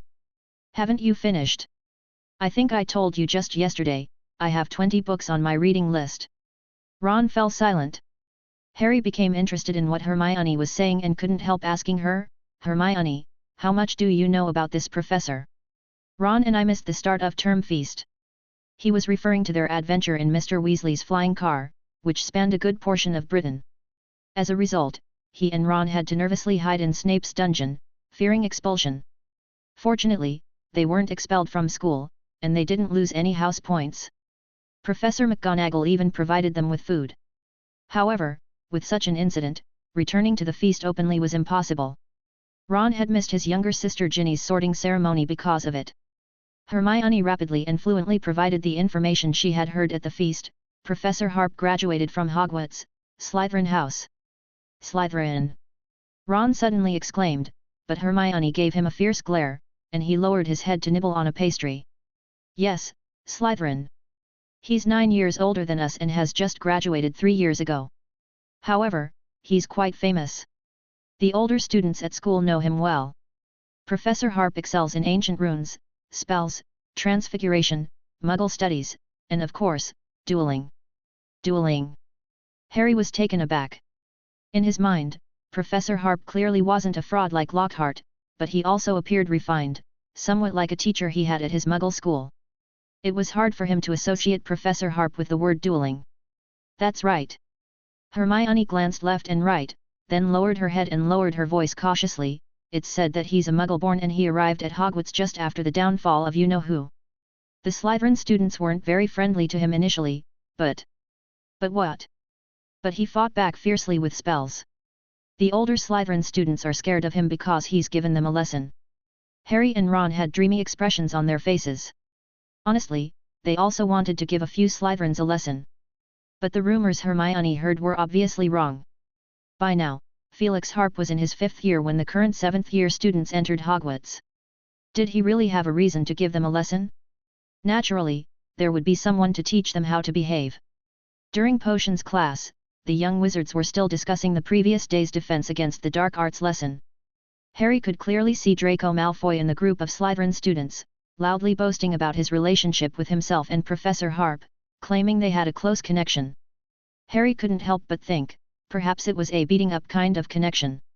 Ron was also enthusiastically describing the scene of his magical puppet duel in the previous day's lesson. From his words, it sounded as if he and Harry were engaged in a live duel, not the magical puppets. Silence! Snape's voice echoed from the back of the classroom, instantly silencing the young wizards. This professor walked with an air of intimidation, his black robes making a swishing sound, and his presence had a +10 intimidation factor. He surveyed the room, his gaze settling on Harry Potter, causing him to tense up. However, Snape shifted his gaze away. This time, he fixed his eyes on Ron and mockingly said with his characteristic low voice, "Ronald Weasley, yes, you've certainly been quite the spectacle these past few days. However, you should focus on improving your abysmal potion grades. I don't want to see another T on your end-of-term exam." Slytherin students burst into laughter in unison. Ron's face turned crimson, and he gripped his broken wand taped back together. He looked like he wanted to curse Snape on the spot. "And Miss Granger, put away that extracurricular book of yours. This is potions class, not ancient runes. You still have a year before electives." Hermione reluctantly closed her book. Chapter 21, The Relics of the Dark Lord are at Hogwarts. The library. Felix Harp was engrossed in his book, his ears oblivious to the world beyond the windows. The events of the previous day's class didn't seem to have affected him, even though he was the direct cause of the uproar. With his left hand flipping through the pages and his right hand wielding his wand with precise movements, ancient runes appeared and dissipated in the air. Madame Pins, casting watchful glances, had been observing Felix for over half an hour. Madame Pins was a thin and elderly woman who seemed somewhat malnourished. However, she was well suited for her role as the librarian due to her deep love for books and keen instincts, always quick to spot and punish any students breaking the rules. If a student dared to brandish a wand and gesticulate in the library, she would promptly escort them out. But Felix was a professor, which left her somewhat hesitant. Fortunately, Felix soon left with 2 books, relieving her of her dilemma. Returning to his office, Felix took out a piece of chestnut wood from his briefcase. Magic flowed from his wand through the carving knife, etching ancient runes onto the chestnut's surface. Chestnut wood was a material for crafting wands, but it was neutral in nature, like a blank canvas, and not overly expensive. Felix had unearthed it to practice ancient runes. The enchanted carving knife left magical symbols on the chestnut's surface. Each time a complete rune was etched, it burst into a searing red light before fading, leaving behind black markings.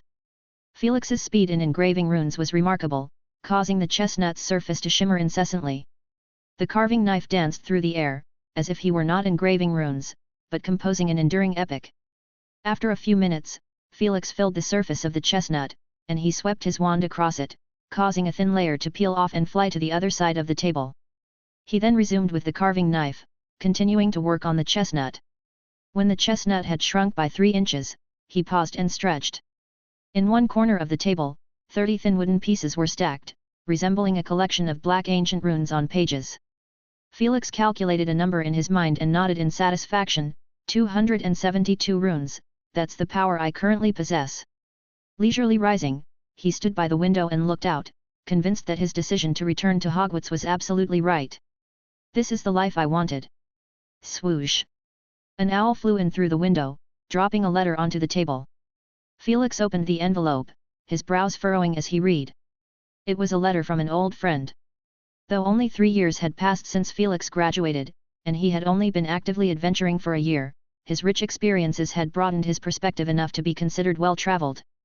He could pinpoint the closest magical black market to him even with his eyes closed, no matter where in the world he was. This letter came from a friend he had made in one of these markets. Felix took out parchment and hastily penned a few lines, arranging to meet this friend at the Hog's Head Inn on Saturday. As the owl flew away, he pondered the friend's intentions. He recalled their first meeting. The man went by the name of Klein, always wearing a hood on his robes that shrouded his face in perpetual mist, making it impossible to discern his true identity. Klein operated on the principle of fair trade. He had connections to rare magical manuscripts, wondrous potions, magical creatures, and more.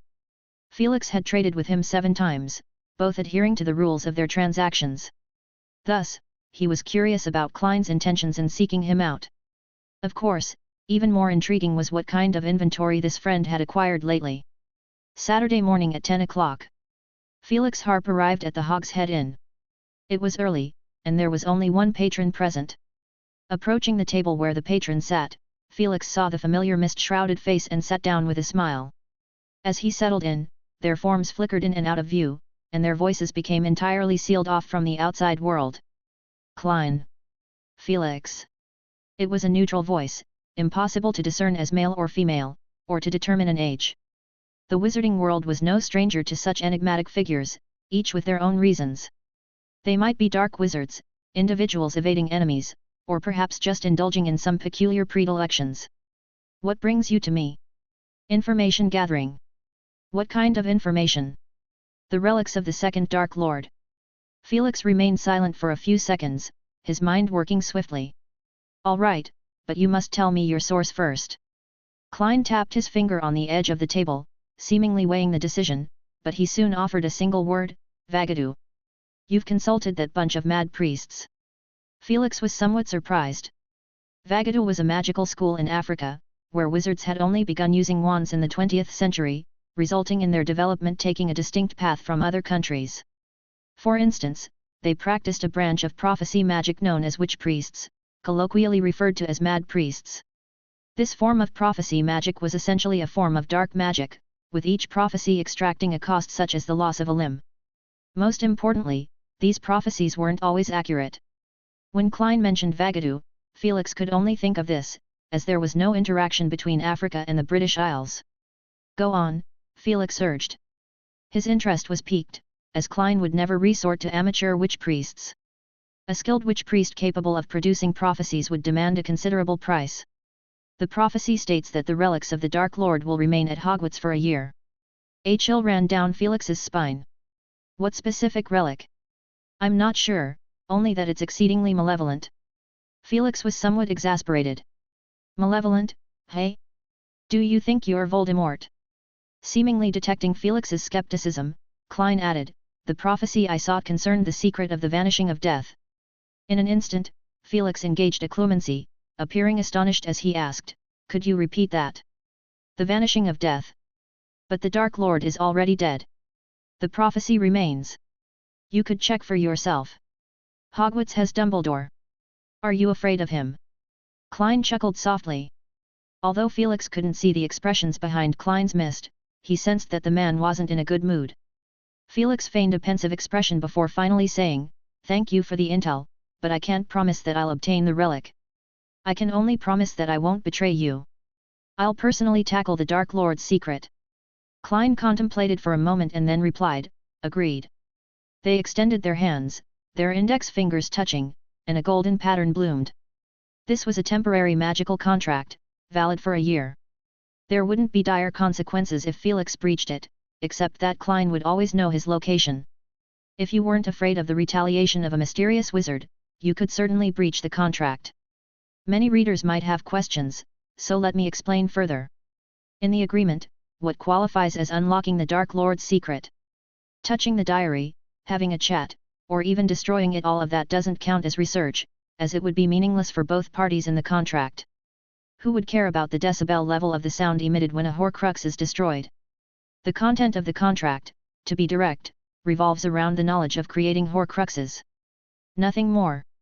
Changing this would have lost the charm of dialogue in the novel. This was my mindset when writing. Chapter 22, Seeking Guidance. Felix Harp stepped out of the Hogshead Inn, exhaling a long breath. Never underestimate anyone. Look at that, even a dark wizard harbors ambitions of glimpsing the Dark Lord's secrets. Is one's own ideal of exploring the essence of magic perhaps too modest? Felix pondered this seriously, ultimately concluding that his own ideals were loftier. As for the contract with Crane, contract be damned. Stirring up trouble right under Dumbledore's nose, did he think he was invincible? Moreover, he had long known the answer to the problem. What was the secret of Voldemort's leap into death? Horcruxes, of course Felix had some concept of that. So, as long as he refrained from researching Horcruxes, the contract would naturally dissolve after a year. Because the prophecy stated, the Dark Lord's relic shall stay at Hogwarts for only a year, which meant it was but a passing guest. Hence, the contract between them only needed to last a year. This was Crane's idea. Felix, on the other hand, speculated that the relic had probably been destroyed by the main group of characters. The main group of characters never had a peaceful year at school, maybe he would only find tranquility after they graduated. Yet this also reminded him that this year's plot crisis came from Voldemort's relic, the Horcrux. Which one of the Horcruxes could it be? This was the question Felix had been pondering since he returned to his office. He vaguely remembered that there were 7 Horcruxes in total, mostly relics of the Hogwarts 4 founders, which conveniently matched Harry and his friend's 7-year school career. Did that mean 1 Horcrux would be destroyed each year? Ravenclaw's diadem, Slytherin's locket, Hufflepuff's cup, these he knew. So, by that logic, Gryffindor's sword was also a Horcrux? Then, which one was destroyed last year? The first book seemed to be called Harry Potter and the Philosopher's Stone, so, was the Philosopher's Stone a Horcrux? Felix guessed irresponsibly. The information at his disposal was quite useless, firstly because he couldn't prove what he said, as he didn't know where Voldemort had hidden the Horcruxes, secondly, it was too taboo. Felix himself was already in a precarious position, and suddenly revealing to Dumbledore that he was researching Horcruxes, well, that would not be wise, would it? So, he decided to let things take their course, at most giving a nudge. This also counted as a favor to his assistant, a tool, Miss Hermione Granger. Yes, this assistant position had already been reserved for her, for reasons that were hard to put into words. The only 2 remaining candidates had already dropped out. The Weasley twins had found him yesterday and voluntarily withdrawn. Because they were busy with Quidditch training this week, and they anticipated spending every weekend of the coming year on it. From what Felix gathered, they were implying that he should put Wood, the guy named Wood, in detention for a year. That way, they'd have time to do other things. Could he agree to that? Professors using their authority for personal gain, is that how it goes? The main issue was the terms hadn't been settled, the time they were asking for was just too long. For no reason at all, to lock a student in detention for a whole school year. Snape wouldn't even do that. This left Felix rather speechless. He had initially intended to do a favor for Professor McGonagall, and it had turned into this. Were there any promising candidates in the other houses? Fortunately, Miss Granger was extremely reliable. He saw her in the library every day, and it was clear she was working tirelessly, her eyes sporting 3 pluses of darkness. The next day, in the library. Another unremarkable day, Felix chose a book titled Dueling Chronicles from the restricted section and read it with relish. This book mainly records the hidden stories of various wizarding duels throughout history. The reason it's in the restricted section is due to the presence of numerous mature-rated scenes. In the era when magic laws were less stringent, dark magic thrived due to its rapid learning curve, immense power, and eerie mystique. Thus, dueling back then was both bloody and brutal, and often quite bizarre. For instance, in one image Felix Harp saw, an unfortunate wizard's head was irreversibly pumpkinized. Not in the sense of inflating to the size of a pumpkin, but turning completely into a vegetative state. What's even more miraculous was that the loser remained alive, only dying 3 years later. The book also contained various combat techniques, some quite extreme. Felix even came across methods of integrating curses into ordinary spells. New skills acquired. As noon approached, Felix left the library, ready to enjoy his lunch. On the other side, Hermione hesitated briefly before resolutely following. Professor. Professor Harp. Felix halted his steps. Is there something you need, Miss Granger? He hadn't informed Hermione that she was the sole candidate for the assistant position. Acquiring more knowledge was never a bad thing. Well, you see, I read from a book that some exceptionally gifted wizards can hear things others can't. Is that true? Hermione asked, her breath steady. Felix was taken aback. Could it be about the one who knows? But he quickly discarded that unlikely idea. Could you be more specific? Your conditions are quite broad. Hermione thought for a moment and then carefully organized her words. It's a short story, about a young wizard and his father, transcribing materials in a castle. Suddenly, the young wizard hears something strange, but his father knows nothing about it. Strange, why did Hermione always hesitate on the word father? The thought flashed through Felix's mind, and he considered it seriously before answering. Many of these stories are actually fabricated, so what you heard might not necessarily be true. However, we can discuss it for now. Hermione nodded eagerly. The first possibility is that the young wizard is lying, hoping to gain his father's attention. That sort of thing is quite common in the Muggle world. Felix began with what he believed to be the most likely answer. Seeing Hermione about to interject, he shook his head. The second possibility is that they were transcribing dangerous magical materials. You see, some ancient magical manuscripts contain magical power or have been treated by their previous owners. Unauthorized contact can easily lead to dangerous consequences. Seeing Hermione deep in thought, he added, the Hogwarts restricted section holds quite a few books of this sort. But they're all bound by magical chains, and young wizards are strictly forbidden to peek unless you have the professor's handwritten signature. The third possibility, Felix slightly raised his voice, is that the young wizard awakened some sort of gift, such as prophecy, perception, or perhaps suddenly gained proficiency in a certain language. Could you elaborate, Professor? Well, you know, some young wizards possess extraordinary gifts, like affinity for animals or exceptional wandless magic skills. Rarer still is the gift of prophecy. Professor Trelawney's ancestors apparently had this gift. Oh, Professor Trelawney teaches divination, you might take her class next year. As for language aptitude, it's often linked to their ancestry. If their ancestors were skilled in, say, Mermish, this aptitude might be passed down to the next generation or suddenly appear in their bloodline centuries later. Felix offered a casual example. For instance, the young wizard in your story might have had ancestors who spoke Mermish, and that day he happened to overhear some chatty Mr. Rat's ramblings. Hermione continued pondering even after Professor Harp's figure had left. Could it be that Harry's ancestors included an eccentric wizard who could speak rat? She felt rather baffled.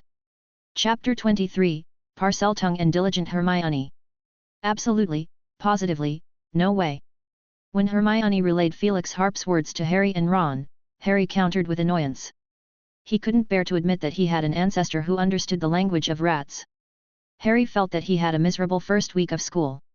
Flying over Britain in a car and being locked in detention, the forced encounter with Lockhart, the crazy run-in with photography enthusiast Colin, and on top of that, the demanding Quidditch training. And then, yesterday, he was in detention again, having to write back to Lockhart's fans, one letter after another, endlessly, for a whole 4 hours.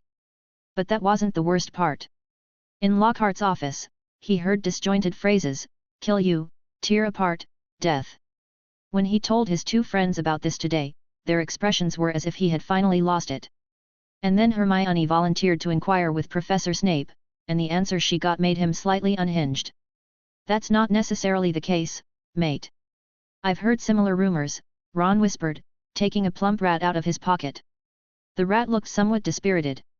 You can try, talk to Scabbers. Ron held Scabbers with both hands and presented him to Harry, his eyes filled with expectation. Harry had to lower his head and lock eyes with the rat. Can you understand what I'm saying? Scabbers rolled his eyes and turned his body away, refusing to look at him. Harry, don't speak human language. You just spoke human language, Ron advised.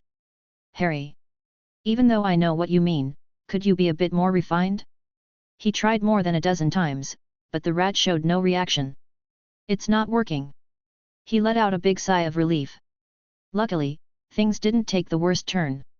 Hermione, observing the recent farce, reminded, Harry, Professor Snape was just giving an example, there could be other possibilities. Ron had a different opinion. Apart from rats, what else is there in the castle? It can't possibly be insects, right? This speculation was even more terrifying. Harry shivered, quickly using his wits to change the subject. Maybe it's snakes. Snakes. Ron and Hermione suddenly fell silent, exchanging strange looks. You mean, you can talk to snakes? Ron swallowed nervously. Harry hadn't noticed this reaction. Excitedly, he recounted his school visit to the zoo and his conversation with a snake there. A giant python told you it had never been to Brazil. Ron's voice was very weak. So what? I bet a lot of people can do that. It's like what Professor Harp mentioned, that gift.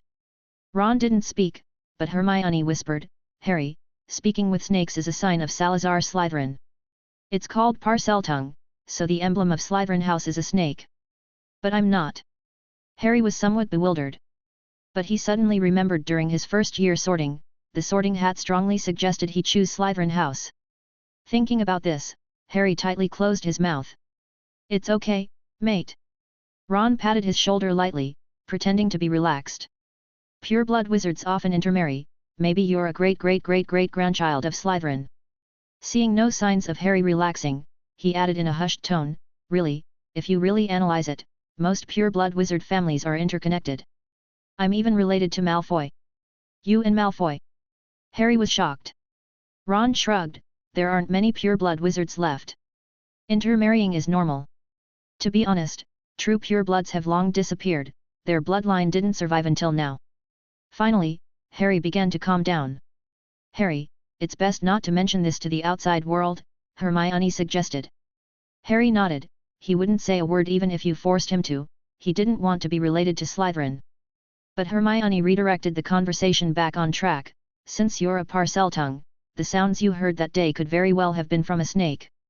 Perhaps it was moving along the gaps in the walls. In the young witch's concept, a snake at most was as thick as a wrist. But I heard it saying things like death, kill, tear you apart. Maybe it was hunting at the time? You know, catching some rats, small bugs, and the like, Ron speculated. Without evidence, the trio had to give up. Anyway, it wasn't a big deal. Hermione, how's your essay coming along? Harry asked. Horrible. Hermione exclaimed, quickly leaving the two of them dumbfounded. Has Hermione gone crazy from reading too much lately? I've never seen her like this, Ron said. Harry shrugged. Library. Hermione occupied a large table by herself, piled high with thick books. In front of her lay parchment, and she was writing swiftly with her quill. There were less than 10 hours until the library closed. She might have to pull an all-nighter tonight. Go, Hermione. She cheered herself on. Up until now, she had been cramming through 12 books, only skimming through them, barely glancing at their content. She retained less than 50% of what she read, which was quite different from her usual habits. She hadn't memorized any of it. For the sake of her essay, she had to reluctantly abandon her reading habits. But she had already decided that after she finished her essay, she would go back and review the reading list, committing all this content to memory. She flipped through the pages with a fluttering sound, simultaneously jotting down appropriate arguments and evidence with her quill. She had a maniacal demeanor, and she didn't even notice Professor Binns walking by her several times. She worked until closing time. By then, she had finished reading 16 books. Carrying the remaining 4 in her thick parchment, she returned to the common room, stifling yawns. Tonight, she was prepared for a late-night study session. Pushing open the common room door, everyone else had already left, leaving only 2 people. Harry, Ron. Hermione was somewhat surprised. Hey, we didn't see you at dinner. Figured you might not have gone, so we brought this for you. Ron pointed at the table in front of him. On it were wrapped portions of food in parchment paper, the grease from the food had seeped through the outer layer of parchment, leaving oily stains. Hermione covered her mouth, trying not to cry. Harry chuckled, we can't help with your essay, so this is all we can do. Hang in there, Hermione. You're the smartest person I've ever met in my life. Hermione nodded vigorously. The 2 of them left, and Hermione unwrapped the parchment paper. Inside were 2 pastries, and she ate them hungrily. In the quiet common room, there was only her. The next day, Monday, Hermione was in a daze the entire day. During transfiguration practice, she nearly turned Harry into the transfiguration subject. By noon, she had to make a trip to the infirmary. In the afternoon, with no classes during the second period, she intended to finish the last 2 books. Having pulled an all-nighter to complete her essay, she felt she had to finish reading these books as well. Maybe they would add some new content to her paper. But she was too tired. When Harry returned from Quidditch practice, he found Hermione asleep in the common room. "Hermione, Hermione!" "Harry!" Hermione blinked her bleary eyes open. Her hair was even messy, and she looked disheveled. She quickly woke up, then let out a scream. "What time is it, Harry, what time is it?" "8:30, Hermione." Fred, who had also just finished practice, answered. "I'll never forget Wood's craziness, practicing until 8 on the first weekend of school. And it got even worse in the second week." Oliver Wood himself, who was present, had a black line on his face. "I'm still here, you know." Not just him, the members of the Gryffindor team were all there. They were covered in mud, too tired to even speak. Hermione jumped up suddenly, hastily ran outside, then turned around and hurried back, quickly straightening out the parchment paper on the table. Muttering to herself, she made sure everything was in order, then grabbed her bag and disappeared from everyone's view. "What a hard-working and studious girl," Angelina, one of the players, commented. Chapter 24, Dissertation. Professor of Ancient Runes office. Felix Harp wrapped up a day of teaching. Today, he had 3 classes in total, but half of the time was spent on exams, cleverly labeled as assessing students' learning progress. In his previous life, there was a professional term for this, called formative assessment. The definition of formative assessment was an evaluation of the student's existing level of development at the beginning of a semester or unit. It fit quite well in this context. The other half of the class time was used to review previously learned knowledge. This disappointed the young wizards who thought they might continue the magical puppet battle. Fortunately, the professor told them that they would see the continuation in the next class, and those who performed well would receive extra rewards. Felix was in his office watching a movie, fully engrossed in it. Bang, bang, bang. A series of urgent knocks interrupted his entertainment time. He opened the door and saw Hermione, out of breath. "Professor. I'm sorry. Huff. I fell asleep and missed the time." Hermione's chest heaved, her face flushed, and a thin layer of sweat dampened her hair. Seeing the anxious look on the young witch's face, Felix gestured for her to calm down and led her into the office. "Please, have a seat." Hermione obediently sat down, and only then did she realize, belatedly, that a movie was being projected on the wall in front of her. She turned her head and quickly spotted a projector. Hermione felt a bit confused. "Did I not wake up yet?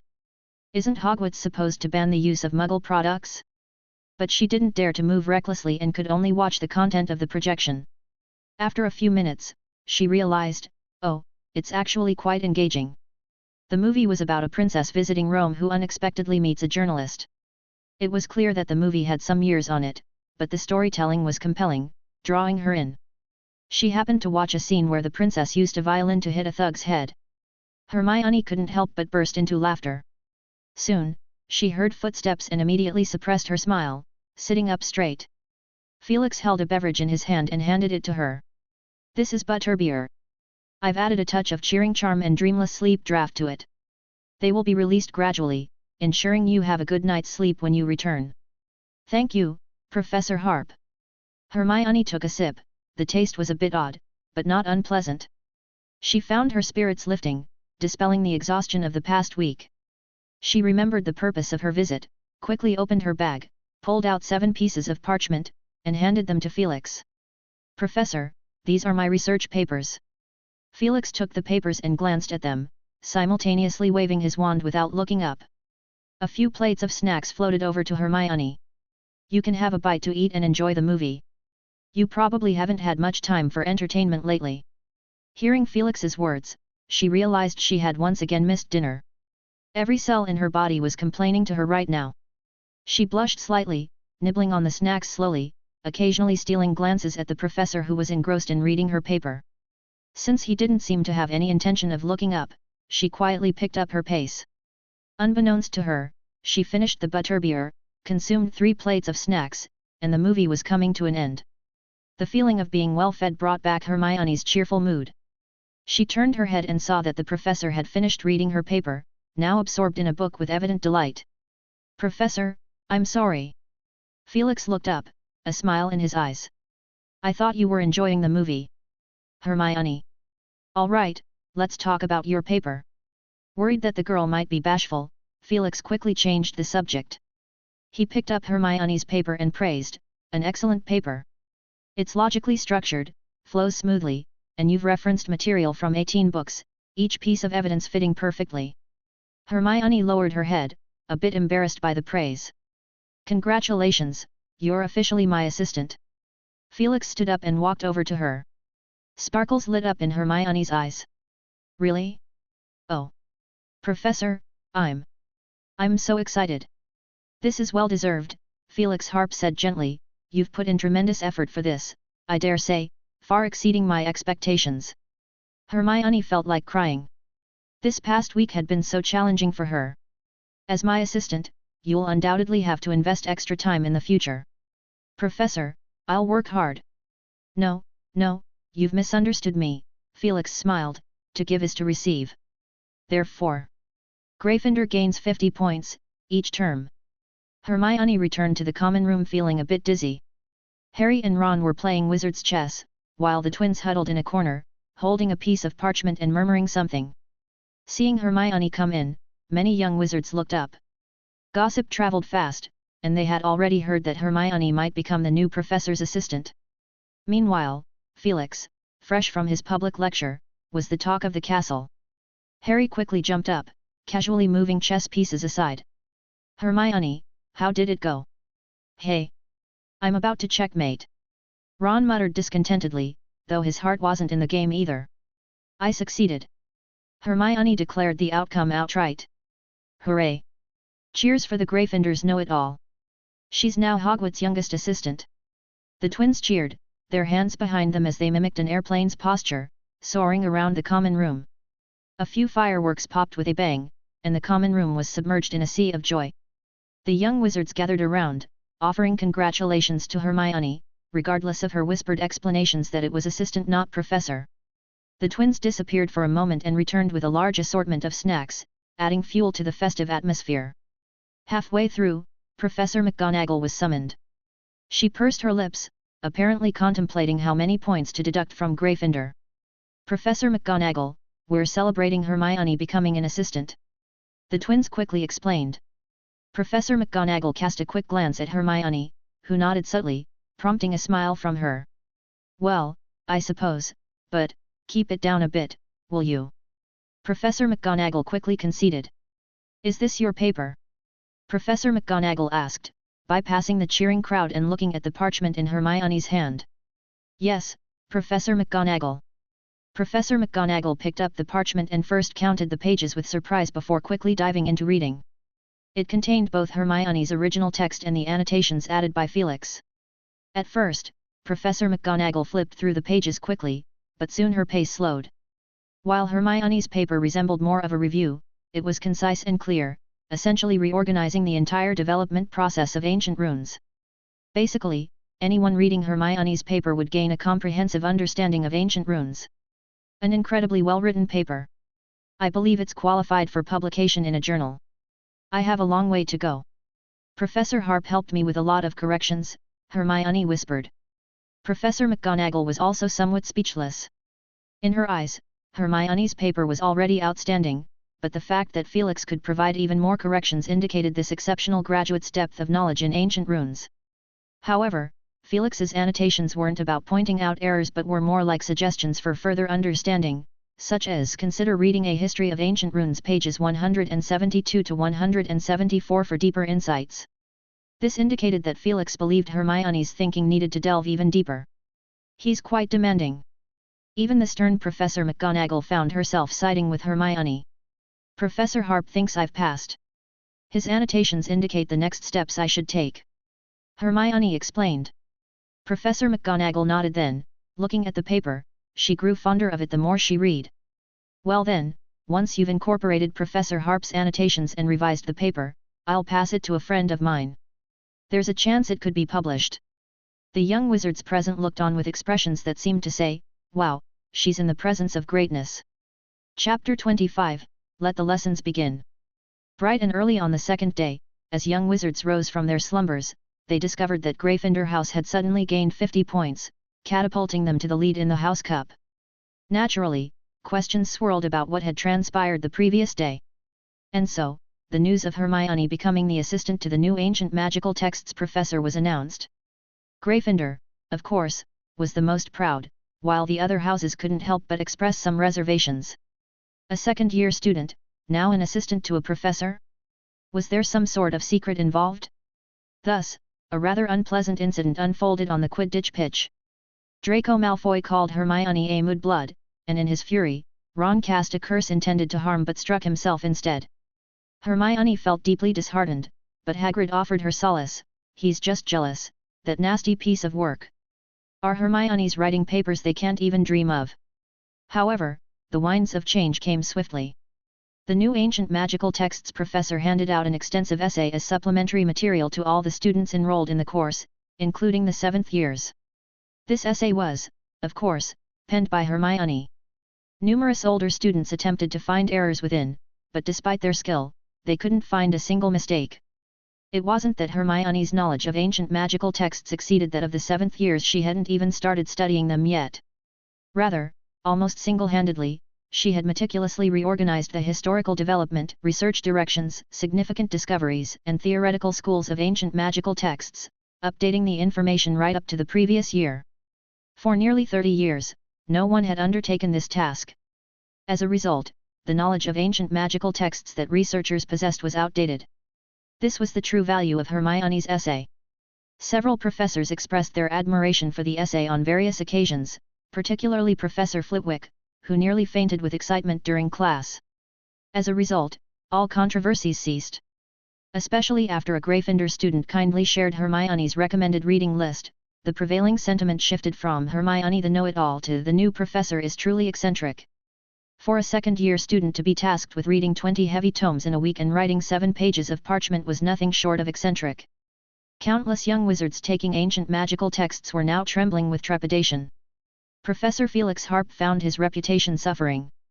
Even Professor Snape joined in, taunting Neville in his recent potions class, "With your intelligence, I sincerely advise you not to take ancient magical texts in your 3rd year. Professors might mistake themselves for teaching a giant." Felix's ancient magical texts course, meanwhile, began to follow its proper path. In the 4th year classroom. "Welcome to the hallowed halls of ancient magical texts, our first class," Felix addressed the young lions and serpents below. Among them were 2 familiar figures, the Weasley twins. "I won't waste too much time repeating the importance of this course, some information I've already shared in the open sessions. If you aspire to uncover the glory of wizards past, to decipher the arcane secrets of ancient wizardry hidden within cryptic manuscripts, then this course is for you. If you yearn to craft mystical alchemical creations, to recreate the magical artifacts of legends and fairy tales, then you need this course. If your aim is to delve into the true essence of magic, to unveil the unique power and glory inherent to wizards, then this course is just as vital." Felix closely observed the expressions of the young wizards. Seeing them involuntarily become more serious, he felt a sense of satisfaction. It seemed he could repeat this introduction a few more times. But everything begins with the basics. On the lectern, Felix waved his wand, and a suitcase popped open abruptly, releasing dozens of magical puppets that landed accurately in front of the students. "Cool." The twins exchanged a glance, both impressed. Other students eagerly picked up the magical puppets, playing with them in their hands. Some even attempted to make them move using their wands. "Considering that 3rd and 4th years have the least exams to worry about, our course will focus primarily on practical applications." Below, cheers erupted. Felix Harp waited for a while, allowing the young wizards to casually fiddle with the magical puppets in their hands before he continued, "I believe some of you have already noticed that your magical puppets aren't moving." He wore a mysterious smile, tinged with a sort of mischievous delight. "In a way, they're still incomplete." The young wizards stared at him in confusion. "That's right, incomplete. These magical puppets lack certain crucial magical inscriptions at the nodes of magical energy connections: alignment, balance, coordination. These are the 4 categories of practical ancient magical texts you'll be dealing with this term, a total of 27. As long as you master them all, you'll have a real magical puppet. Of course, that's in addition to another 482 theoretical incantations. That's your entire curriculum for this year, Felix added. One of the twins shouted, Professor, let's get started already. Felix looked at him approvingly, not bad, they know how to play along. In today's lesson, I'll be explaining the 4 incantations related to the connection aspect. If you successfully master them, you can make your magical puppets move. Perform basic actions, like throwing a punch, kicking, rolling over, that sort of thing. Professor, could you teach us more? Of course, not. Following that, the young wizards maintained an unprecedented level of focus in class. Each of them tried to grasp these 4 incantations as quickly as possible. However, by the end of the lesson, only Fred Weasley had managed a partial success. His puppet could continuously swing its right arm, but only the right arm. Weasley, plus 10 points. As the end of class approached, Felix began assigning homework. Your homework is to practice the 4 incantations we covered today. Keep your magical puppets with you for now, they're here for your practice. I hope that in the next class, all of you will have mastered these 4 incantations. George raised his hand, Professor, what if the magical puppet breaks? Truth be told, he wanted to take it apart and reverse engineer it. No need to worry, I've cast protective spells. Felix seemed to offer a well-intentioned addition. Under the protection spells, your magic will only last half an hour. So, practice more. The young wizards, still packing up their things, looked at this amiable professor with dazed expressions. But for the highly skilled duo of twins, this wasn't much of a concern. Their focus lay elsewhere. Fred asked, Professor, will you teach new incantations in the next class?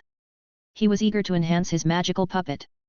That depends on your overall progress, Felix's response was ambiguous. In reality, of course not. The next few classes would all be theoretical. Now, be good and translate your textbooks.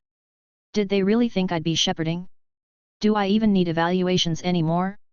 Felix's strategy was to lure the young wizards in, and then he could do as he pleased. By the way, there will be a test before Halloween, covering both theory and practice. The student with the highest combined score will receive a magical puppet handmade by me, Felix whispered softly, the upgraded version. Now, class dismissed. This same strategy was repeated over the following days. Soon enough, the 3rd and 4th year wizards were fueled by enthusiasm for the ancient magical texts course, their interest reaching a fervent peak. After class, everyone had a magical puppet in hand, waving their wands to command the puppets. By Friday, Fred Weasley took things a step further in the Transfiguration class. Before the lesson started, he openly used his magical puppet to perform a tap dance routine, sending this wave of enthusiasm into full throttle. However, Professor McGonagall wasn't particularly pleased and deducted 2 points from Weasley. Chapter 26, Duel with Commentary. Facing the 5th and 7th year students, Professor Harp displayed a different side of himself. He waved his wand, distributing the test papers to the students. These were the test papers from their previous class. Felix Harp stood at the front of the room, not saying a word, yet an air of tension had already enveloped the young wizards and witches. They were all 7th year students who had shared 3 years of camaraderie with this professor, especially Felix, who was in his 5th year when they first entered Hogwarts. What did he do in his 5th year? Well, he merely issued a duel invitation to someone from the Shafik family. However, for these students, it was not just a duel invitation, it was like a notice of impending death. Or more like a whole family coming to deliver it together. Felix toyed with his wand, sensing that the atmosphere had reached its apex. Finally, he spoke, these are the results of your test from the last class. Honestly, I am somewhat disappointed, quite disappointed indeed. Marcus Flint trembled as he stood up. Professor. Felix might not remember him, but he remembered Felix very clearly, as the Shafik was sitting right next to him. Both being purebloods, Marcus' father had even asked that senior student to look out for him. But just as school started, he was hit by a big lightning bolt. He could never forget the sight of that confident senior lying on the ground. Felix walked up to him and patted his shoulder. Your grades have slipped a bit. Do better in the future, I have high hopes for you. Yes. Professor. Marcus couldn't say much else, he would have to study like mad from now on. Felix was quite pleased with this Slytherin's attitude. After all, it was his own house, and they were really giving their all. Let's begin the lesson. Today's content is a bit extensive, so I'll move quickly. When you go back, make sure to complete these 3 sets of papers. After all, your NEWT's exams are coming up this year. Saturday, Gryffindor Common Room. Percy looked exhausted, having just finished a 12-inch essay on the history of cauldron development and innovation. But he still had assignments from 6 more subjects to tackle. His course load was simply too heavy. Damn it, at this rate, I won't even have time for a date. Hermione emerged from the girls' dormitories, carrying a hefty tome. She saw Harry and Ron huddled around a table, with several other young wizards nearby, all watching something interesting. Walking over, she noticed the Weasley twins were present as well. In fact, they were using their wands to make 2 magical puppets dance. She recognized these 2 puppets. These were the ones Professor Harp had used in his public lecture. Accompanied by silent music, there actually was no music, a pair of miniature figures, about half a foot tall, twirled around on the table, locked in a graceful dance. This was their dance floor. Lee Jordan was narrating the plot, and thus, the Fire Lad and the Ice Maiden fell in love, becoming the envy of everyone. But their happiness was short-lived, as their ideologies clashed severely, leading them to engage in a fierce battle. Fred and George complimented his commentary. Fred swung his wand first, and the Ice Maiden landed a kick on the Fire Lad's face. Oh! The Ice Maiden takes the initiative, delivering a powerful kick that sends her once beloved soaring about 2 feet. Has the solemn vow of mountains and oceans vanished like this? Lee Jordan exclaimed with sorrow, his voice echoing. George wouldn't be outdone. He skillfully waved his wand, and the Fire Lad leapt up, landing a powerful punch on the Ice Maiden's stomach before kicking her away. Finally, the Fire Lad, no longer shackled by love, realizes that it's not worth the ideological conflict. He has to take action. He's moving, and he finally uses his foot. Splendid! A young witch among the spectators scoffed. Hermione stood there in astonishment. You guys really know how to have fun, complete with a plot. A few more minutes passed, and after a flurry of punches that gave the Fire Lad the upper hand, he suddenly stumbled in mid-air. Then, the Ice Maiden also froze in place. Out of power! Out of power! Dean Thomas, who grew up in the Muggle world, exclaimed, using unfamiliar terms. Fred and George picked up the puppets and hurried to a corner, starting to reinscribe ancient magical symbols. Professor Harp is really wicked. Supplementing the runes only gives them half an hour of activity, many young wizards complained about a certain professor. As the crowd dispersed, Hermione, Harry, and Ron found a seat again. Hermione glanced at the twins in the distance. They've reached this level already. It's nothing. Many wizards have spent a lot of time on this, Ron explained. Fred said that Cedric from Hufflepuff, he often wakes up in the middle of the night to secretly practice.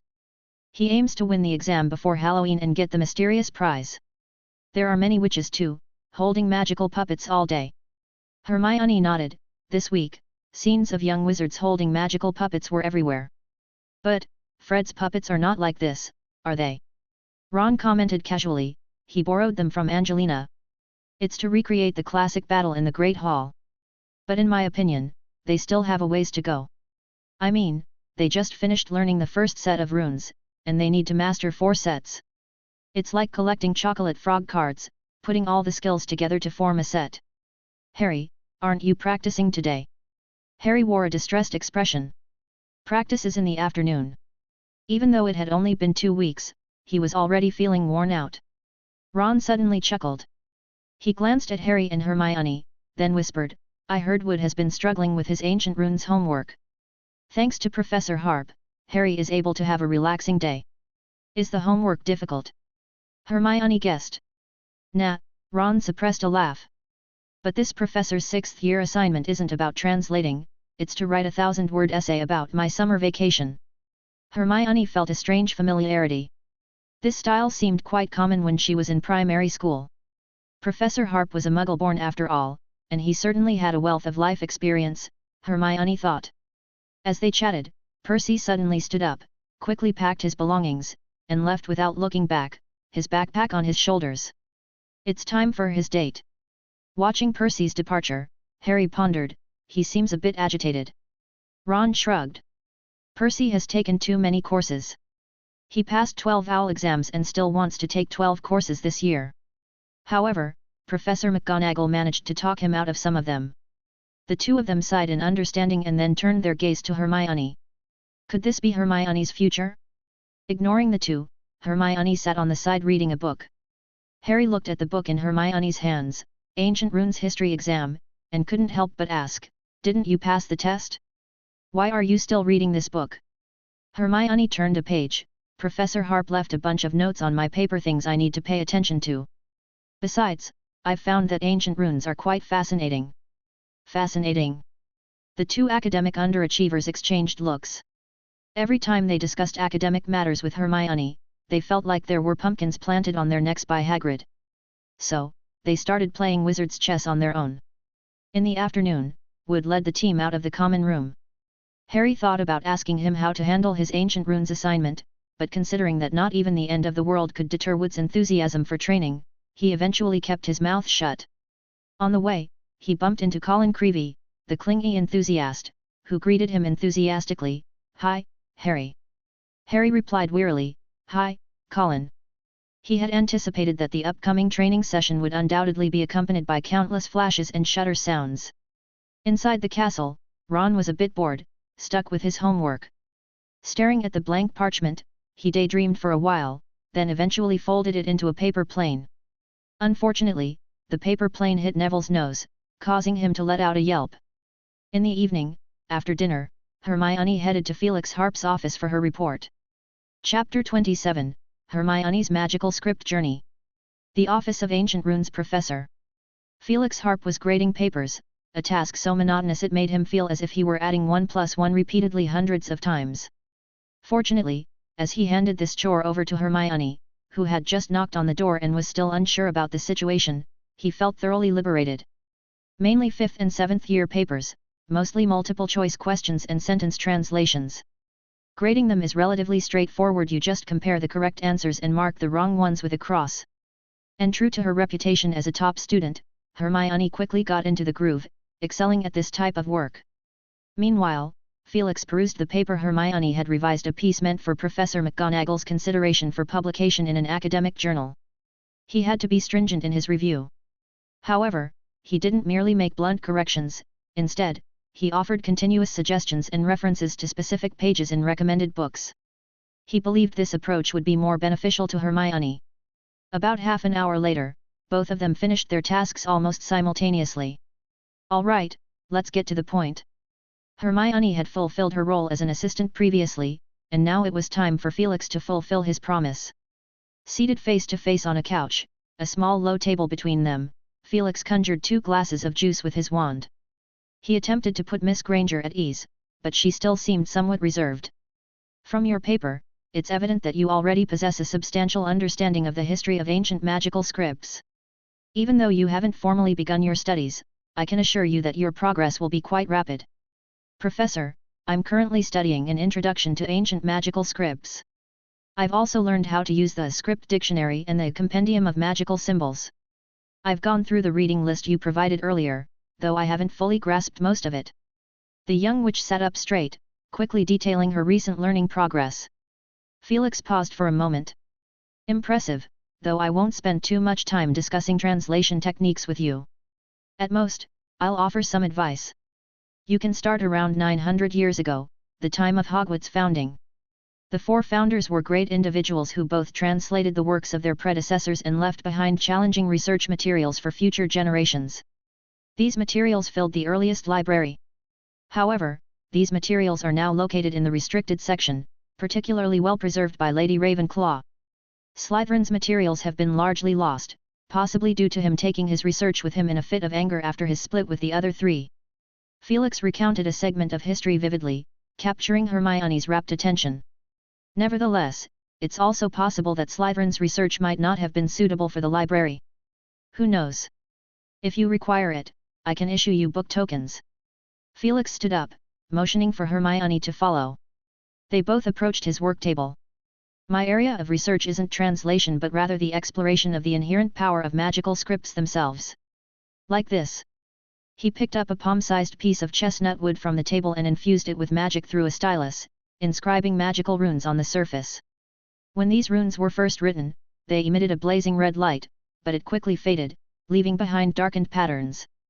Hermione witnessed this phenomenon for the first time, her gaze fixed on it while her mind raced to decipher what the professor was doing, but to no avail. Felix finished inscribing the runes and handed the chestnut wood to Hermione. "You can feel it." She took the piece of wood in her hand. Without even touching it, she keenly sensed the magical fluctuations on its surface. As her fingers glided over the darkened runes, a warm sensation spread through her fingertips. Magical runes can store magical energy temporarily. However, without proper treatment, the energy on them will last for a maximum of 3 days, and that's a result of the chestnut wood's natural attributes. Hermione nodded. As a wand material, chestnut wood was remarkably adept at containing and channeling magical energy. This defect can be addressed in several ways, such as: you can link them to create a circuit, thus significantly extending the retention time of magic. You can apply specialized protective spells, or add storage and conversion circuits. Hermione's mind worked tirelessly to remember every word, as she wished she could immediately pick up parchment and record every sentence Professor Harp uttered. Felix's explanation process was, in fact, a reorganization of his own knowledge. Unlike the past 3 years of feeling undernourished, he now had too many choices and had to choose carefully. Therefore, lecturing the young witch was a side task. At this moment, he was lost in thought, murmuring, "However, these methods are just for maintenance. In 30 years, 50 years, they will decay with time." Why did his voice get quieter? Hermione quickly closed the distance between them, craning her neck to listen attentively. Are the heroes and beings of myths conjecture or reality? Are they powerful wizards? If so, how do those magical creations that have been passed down for centuries achieve immortality? Watching the professor fall into silence, Hermione guessed, perhaps they can continuously provide magic themselves. Felix chuckled softly, "That's impossible, they're not living creatures." "What about the Sorting Hat? It's been around for centuries and can communicate with people, having its own wisdom." Hermione tried to support her speculation with examples. "And the portraits of past headmasters in the headmaster's office," Harry mentioned them. "Miss Granger, portraits themselves are intricate magical creations, they can carry a person's thoughts. Moreover, from what I know, for magical portraits to endure, regular maintenance is essential, although the intervals can extend for decades. However, the Sorting Hat," Felix pondered for a moment, "I did overlook it. I'm not familiar with it. Perhaps I should find an opportunity to reintroduce myself to it." "All right, Miss Granger, let's put a halt to our imaginative journey for now. Next." Felix took the palm-sized piece of chestnut wood from Hermione's hand, saying, "Next, I will connect these magical runes, forming a circuit. Watch closely." This task was quite intricate. He carefully guided the lines, connecting them to one another, explaining as he operated. This step is crucial, many alchemical creations possess complex functions. After about 15 minutes, he handed the chestnut wood back to Hermione, allowing her to feel the difference before and after. "I can sense the flow of magic, with fluctuations and undulations. They seem to resist me." Hermione expressed her perception with some confusion. It was truly remarkable. Felix understood, "When you say resist, it's because it's a rough semi-finished product, with magical fluctuations spreading chaotically, and you sensed that. Of course, this also indicates your keenness. You must have strong aptitude for spell work." Hermione's face turned a bright shade of red. Chapter 28, My Unique Teaching Techniques. Hermione inquired, "Professor, what is the purpose of this magical rune circuit?" Felix Harp waved his wand, and a piece of chestnut wood floated up from his hand, soaring into the air as their gazes followed. "This chestnut wood fragment bears only one bursting rune circuit, extremely unstable. With just a slight nudge from me, like this." He lightly snapped his fingers. Boom! The chestnut wood shard exploded abruptly, accompanied by a powerful blaze and a resounding boom that startled Hermione. Following that, Felix Harp demonstrated several more rune circuits to Hermione, giving her a fundamental understanding of this professor's field of study. "Let's end it here for today. Tomorrow, I'll truly teach you about ancient magical runes." Unbeknownst to them, the time had already reached 9:30. Returning to the common room, Hermione saw Harry covered in dust, looking weary as he leaned on the table, absent-mindedly playing with a wizard chess piece. The insulted knight repeatedly poked Harry's fingers with its miniature lance. Ron was busy with a potion assignment, 3 sets of reference answers laid out in front of him. Seeing Hermione's return, Harry couldn't help but ask, "How does it feel, being the assistant for ancient runes on your first day?" Hermione smiled, "It's been fantastic." Ron was curious about her tasks. "What have you been doing?" "Grading papers." "Well, I'm only responsible for grading a portion of the 5th and 7th year papers. You know, not many students from 6th and 7th year opt for ancient runes. They all attend the classes together from the 4 houses." Ron suddenly got excited. "If I were you, I'd definitely deduct points from Slytherin for their essays." Hermione's face instantly turned serious. "Ron, I must uphold my responsibilities." Ron deflated like a punctured balloon onto the table. "How about you, Harry? How's your Quidditch training going?" Hermione inquired.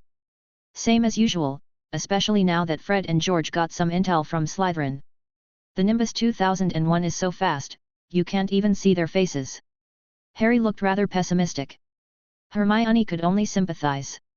The entire school lacked confidence in Gryffindor's first match against Slytherin. Ravenclaw and Hufflepuff were eager to use this match as an opportunity to gauge the combat prowess of the Nimbus 2001 brooms for targeted training. Team morale wasn't high either. Wood secretly confided in Harry, "Our brooms might not match up to Slytherin's, but as long as your speed is up to par and you catch the golden snitch early." This added even more pressure on Harry. On Sunday evening, Hermione once again entered the office of the Ancient Runes professor. From a distance, she suddenly spotted Draco Malfoy exiting the office.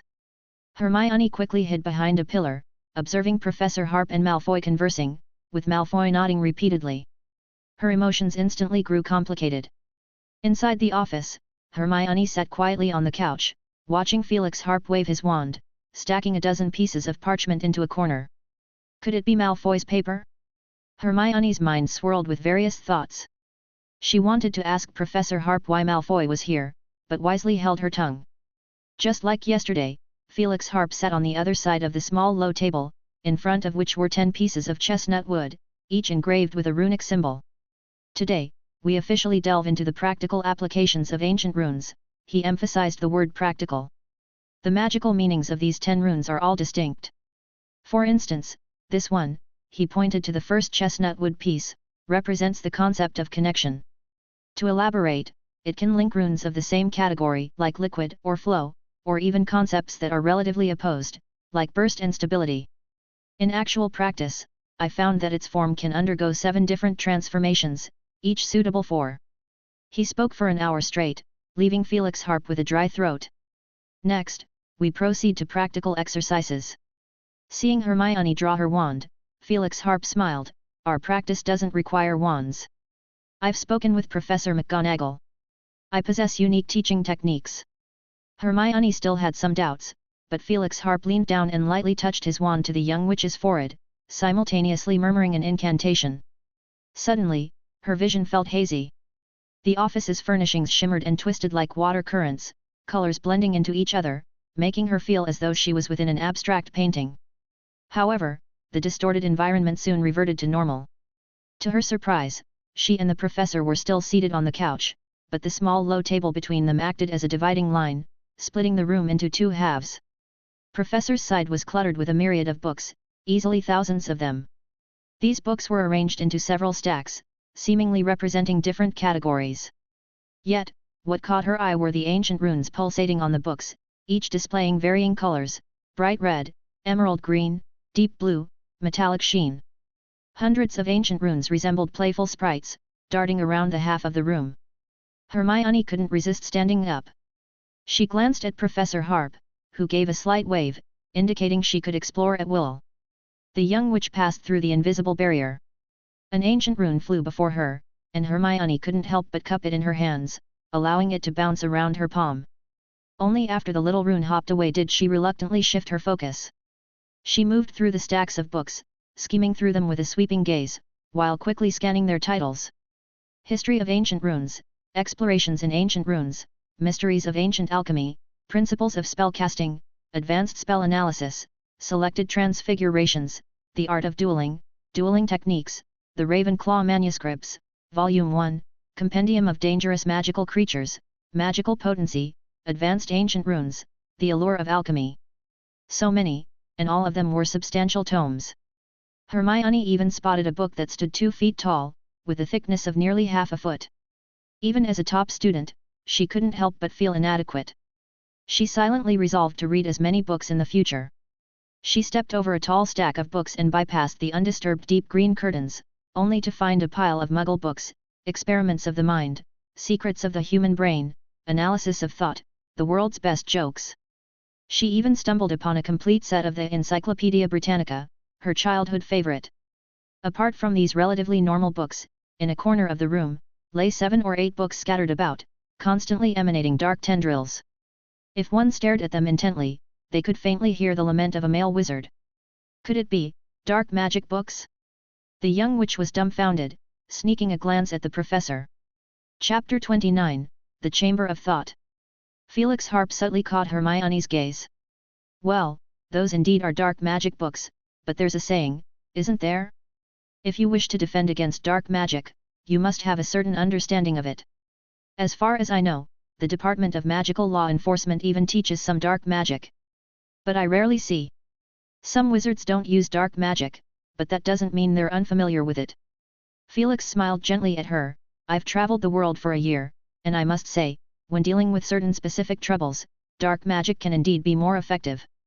Upon hearing Professor Harp's explanation, she quickly pondered and found the reason somewhat acceptable, but still maintained a stern face. Professor, I still advise you to avoid using dark magic. I read in a book, dark magic always quietly infiltrates your heart, corroding you unknowingly. Many young wizards have gone astray due to this, especially for underage wizards. Dark magic is like an irreversible poison of the soul, Felix continued along Hermione's line of thought. Seeing the young witch somewhat surprised, he blinked. I've read that book too. Nevertheless, I thank you for your advice. Hermione pursed her lips, her demeanor reminiscent of Professor McGonagall. Noticing his assistant's slight disgruntlement, Felix deftly changed the subject, praising, I never expected you to have read so many books. For your age, it's quite an impressive achievement. Following the professor's gaze, Hermione then realized that the other half of the room separated by a low table, closer to her was decorated entirely differently. Warm sunlight bathed the area, casting a gentle glow. The light brown carpet and pale yellow curtains created an extremely comfortable ambience. In the center stood a small round table adorned with 2 potted plants. Directly across the room, there stood a floor-to-ceiling bookshelf. It held neatly arranged rows of books, and on the second shelf from the top, there were 7 or 8 photo frames displaying family portraits and Hermione's photos from childhood. Adjacent to the bookshelf was an ivory-colored door. Hermione gasped in astonishment, as she realized that this half of the space was uncannily similar to her own room back home, about 70 to 80%. She turned to Professor Harp, her mind full of questions, realizing that only he could provide the answers she sought. And indeed, Professor Harp supplied the explanation. This is the world of thought, a dwelling of imagination, you can call it whatever you like. Of course, none of this is real, our consciousness merely exists here. Hermione marveled at the explanation, standing at the junction of the 2 spaces. With wide eyes, she took in her surroundings, then hesitantly waved her hand. So, this place is a joint creation of ours? One half represents your inner world, and the other half represents mine. Felix gestured to his own head, just the external mapping and projection of portions of our inner worlds. And all our deepest secrets lie behind that door, he added, nodding toward the ivory door. Then, with a flick of his wand, the deep green curtain behind him rolled up, revealing a large door. Hermione visibly relaxed. After all, she held quite a few secrets she was not willing to reveal easily. Such as Harry's parcel tongue impersonation. Professor, why have we come to this world of thought? She inquired. Instead of answering directly, Felix shared a part of his own experiences. After graduating, I spent a year traveling the world, and then settled in London, specializing in Muggle studies. Muggles' wisdom is no less than wizards', and in many aspects such as logic, reasoning, and problem-solving methodologies, they excel even further. And a crucial point is the legacy. They pass down their knowledge, accumulating it across generations, leading to a qualitative transformation through quantitative accumulation. Wizards have their own forms of legacy, like Hogwarts, but in terms of inheritance and development, we fall far behind. It was recognizing this that led me to read Muggle books. Honestly, after being accustomed to moving pictures, reading Muggle books felt a bit strange. Their studies about thought and the brain caught my attention. I realized they have surpassed us in this aspect, even though it should have been a field where wizards excel. After all, we possess a range of memory magic, like Obliviate, Legilimency, and Occlumency. But regrettably, we've inherited only spells, not concepts. So, combining Muggle knowledge with magic, I developed a spell. Though it's still quite a way off from my envisioned outcome, for our current teaching purposes, it's quite fitting. What's the purpose of this spell? Hermione curiously inquired. Thought acceleration, Felix Harp explained. Here in what I call the chamber of thought your thought process speeds up, and with this place, we get the illusion of extended time. I can currently achieve about a 3 to 4-fold increase, any higher becomes dangerous. Similar to this spell is the babbling beverage, but their effects are not entirely the same. The latter enhances the drinker's mental capacity. Hermione widened her eyes. Professor, this spell is truly astonishing. Felix shook his head. It's not perfect yet. Seeing the professor's reluctance to say more, Hermione began practicing engraving ancient runes. She used a piece of chestnut wood provided by Felix. It was one of the limitations of this spell, if you can't comprehend it, it won't appear here. For most of the remaining time, Hermione practiced on her own, with Felix occasionally offering guidance. 7 thought hours later. Felix noticed sweat on Hermione's face, her figure growing fainter, almost like a transparent ghost.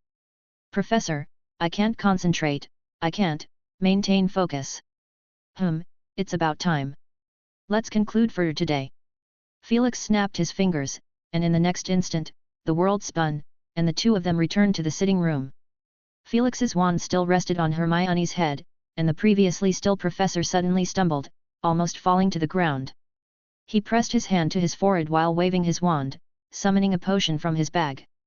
Guided by the wand, the potion bottle acted quite independently. It opened its own lid, fetched 2 cups, and poured out a portion of the potion. Meanwhile, Hermione was in a less fortunate state. She collapsed onto the couch, her face contorted in pain, as if she was on the verge of passing out any moment. Drink it, it will alleviate your symptoms. Hermione reluctantly drank the potion. Have a piece of chocolate. Felix handed her a piece of chocolate. After 7 or 8 minutes, Hermione finally regained her senses. She kept murmuring softly, it was so terrifying, so terrifying. Chapter 30, Professor's Admirer. After finishing an entire piece of chocolate, Hermione finally began to feel normal again. Despite looking quite exhausted, at least her intellect had been rebooted. Professor, is this one of the drawbacks of the Room of Thought? I feel like I haven't slept for 3 days and nights, and then this exhaustion just suddenly washed over me. She described her sensations. This is one of the drawbacks, it accelerates the consumption of your energy, and this consumption accumulates continuously, explained Felix Harp. You've just spent 7 hours in the Room of Thought, but the level of exhaustion you're feeling might exceed 14 hours. Felix looked thoughtfully at her. It seems we'll have to shorten your time in the Room of Thought in the future. I think 3 to 5 hours, twice a week, should be a more appropriate frequency. Upon hearing the professor's suggestion to cut down her study time, Hermione was about to instinctively argue back, but the recent experience had left her shaken, and she agreed to Felix's plan. Her attention quickly shifted back to the recent magic. She asked curiously, Professor, how did you come up with this magic? It's simply incredible. I think the Ministry of Magic should award you a Merlin Medal. Felix shook his head and said softly, this magic is still far from perfect. I initially thought it would allow me to gain several extra hours, even dozens of hours, out of thin air. But in practice, I encountered too many troubles. The essence of this memory magic is to speed up your thinking process. Currently he glanced at the clock, about 3 times.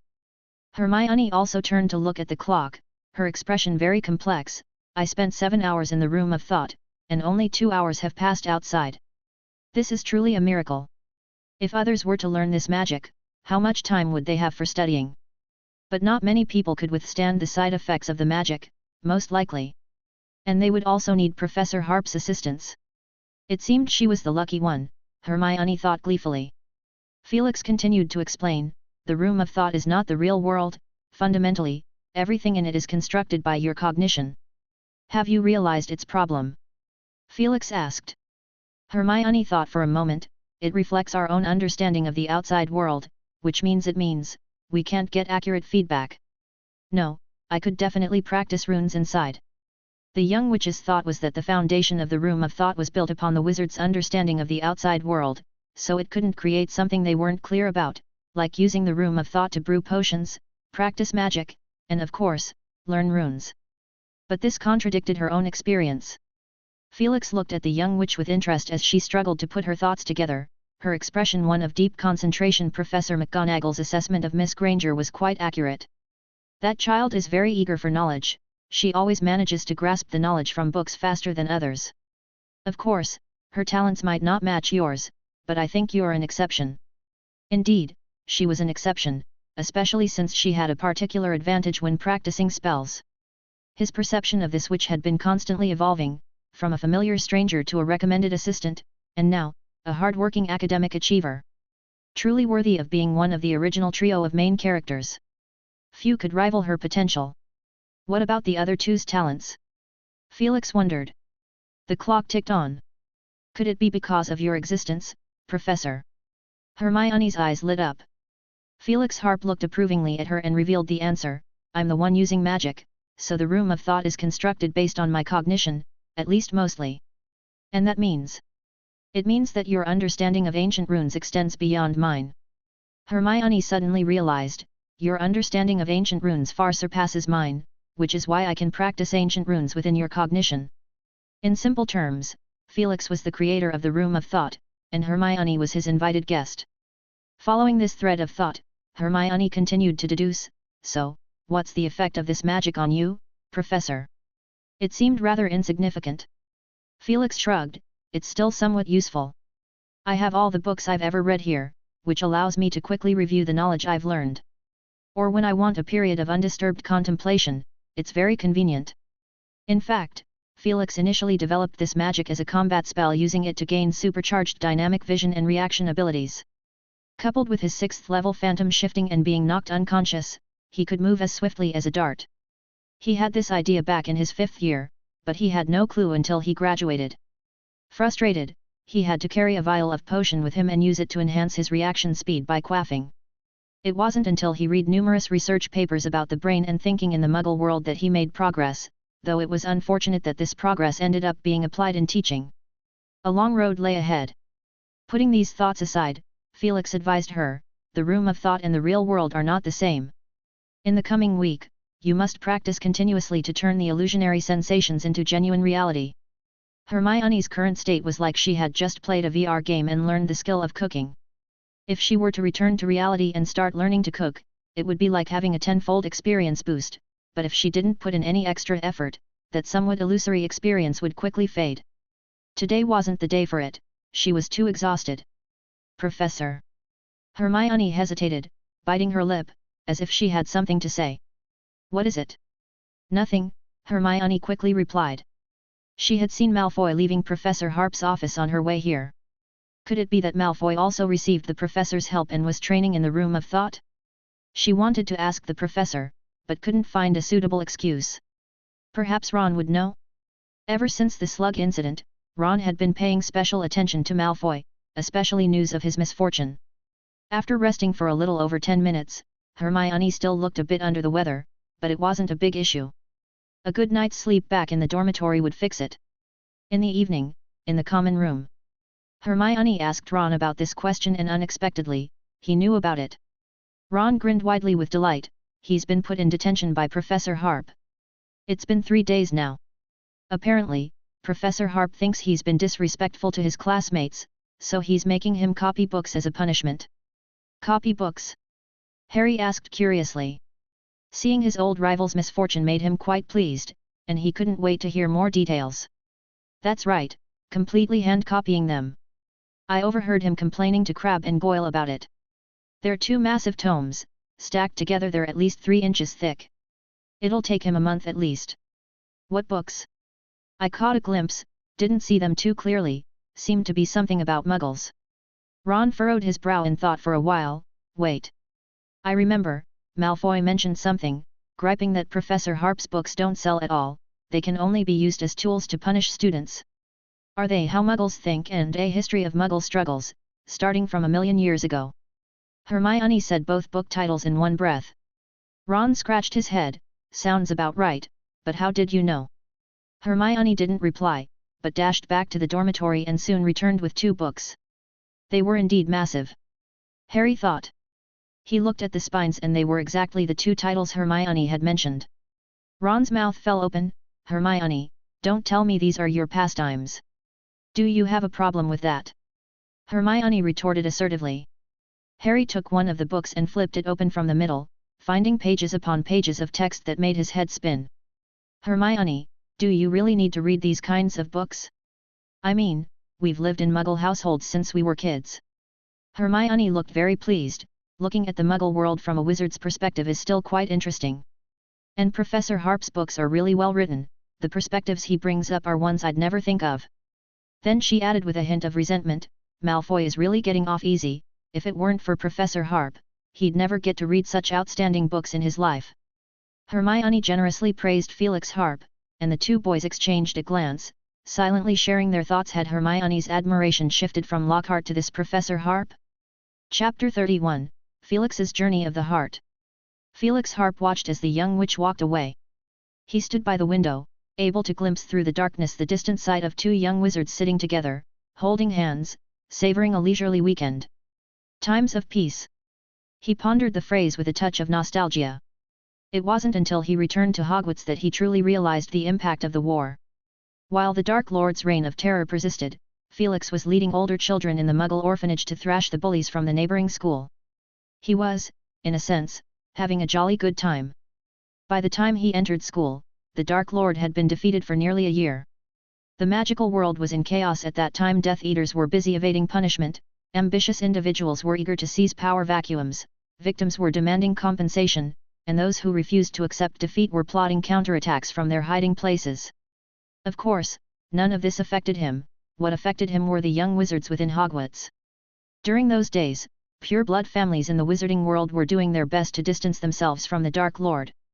Discrimination? Absolutely not, wizards and muggles are all kin. But what happened within the household, how they educated the next generation, could be completely different. Felix entered Hogwarts under these circumstances, and then... Hush! Don't make a sound. Let's see what we've discovered. A Muggle-born Slytherin. Quick, let's bully him. That was the mindset of most Slytherin students at that time.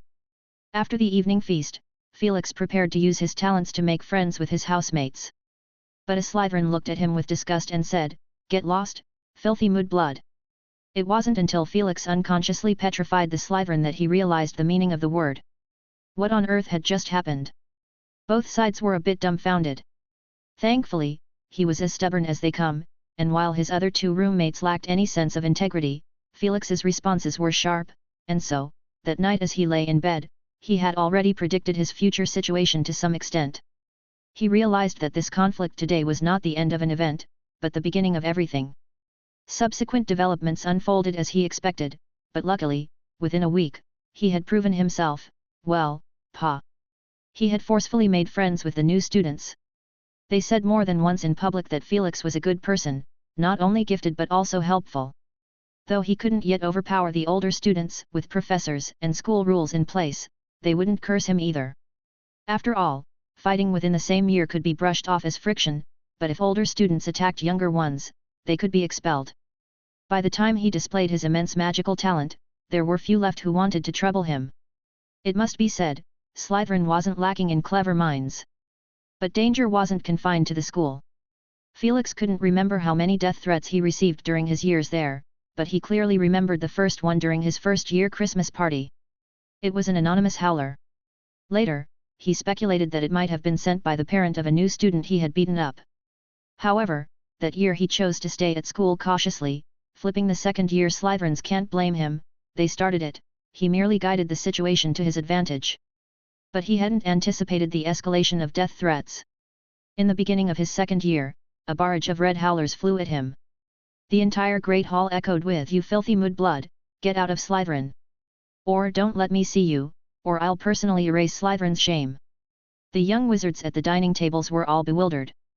Headmaster Dumbledore was unusually serious, he personally inspected the wreckage of the howlers. but it was difficult to trace their origins. Borrowed owls, disguised voices. To be honest, Felix was perplexed. He wanted to study magic in peace, but things never seemed to go as planned. Felix Harp had to persist with his plan of making more friends and having fewer enemies. This meant enduring misunderstandings, as those unaware of the truth assumed he was seeking revenge. Before long, he approached a third-year Slytherin he found particularly displeasing. Under the guise of seeking guidance, he managed to send the boy to the infirmary for 3 weeks. Afterward, he visited the patient actively, deeply regretting his mistake. After all, it had been an accident. "Professor, I truly feel remorse. Are you going to deduct points?" "Go ahead, I can bear it." Felix suddenly realized that causing trouble for Slytherins was remarkably easy. All he needed to do was insult their families when no one was around. This fishing method worked every time.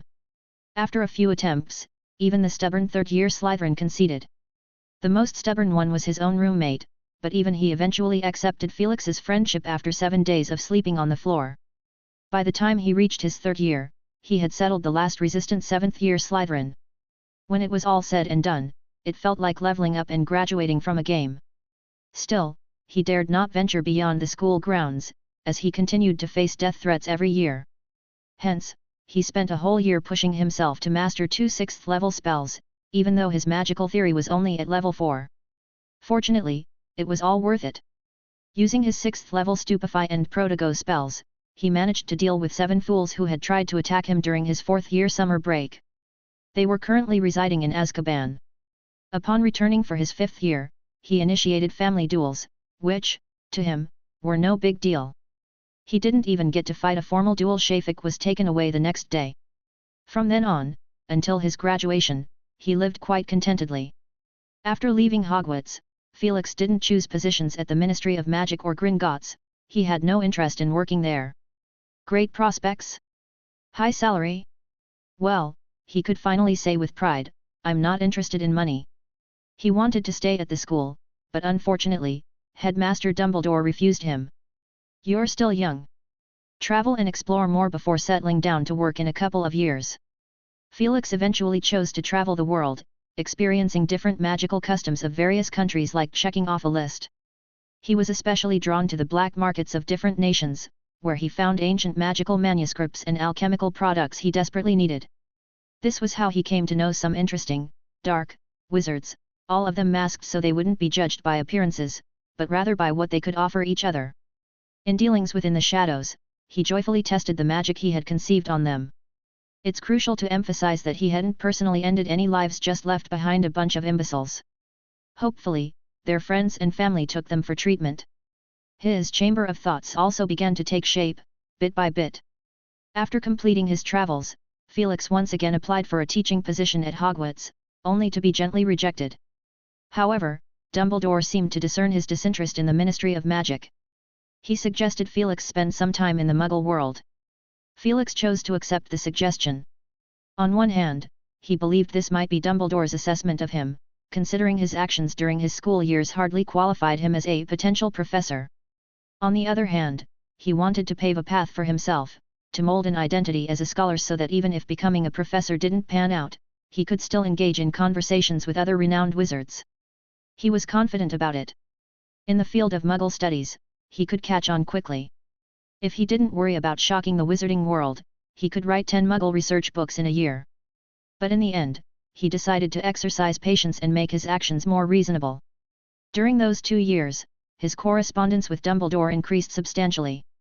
Felix sent him research manuscripts, and the two engaged in written conversations about Muggle matters. This gave him hope of returning to Hogwarts. Though he faced a third rejection in his third application, reflecting on the journey, he still felt quite pathetic. But from the letters, he could discern Dumbledore's attitude quietly shifting. Then came the time to publish. His books received modest responses in the market, but among professionals, they held significant reference value. The name Felix Harp became associated with the title of Muggle Studies expert. Thanks to this, in his third year post-graduation, he established pen-pal relationships with many renowned wizards, greatly benefiting from them. Some smaller wizarding countries even invited him to lead departments handling Muggle-related matters, but he politely declined. Exactly 3 years after his graduation, he finally received an interview invitation from Hogwarts. From here, everything would begin.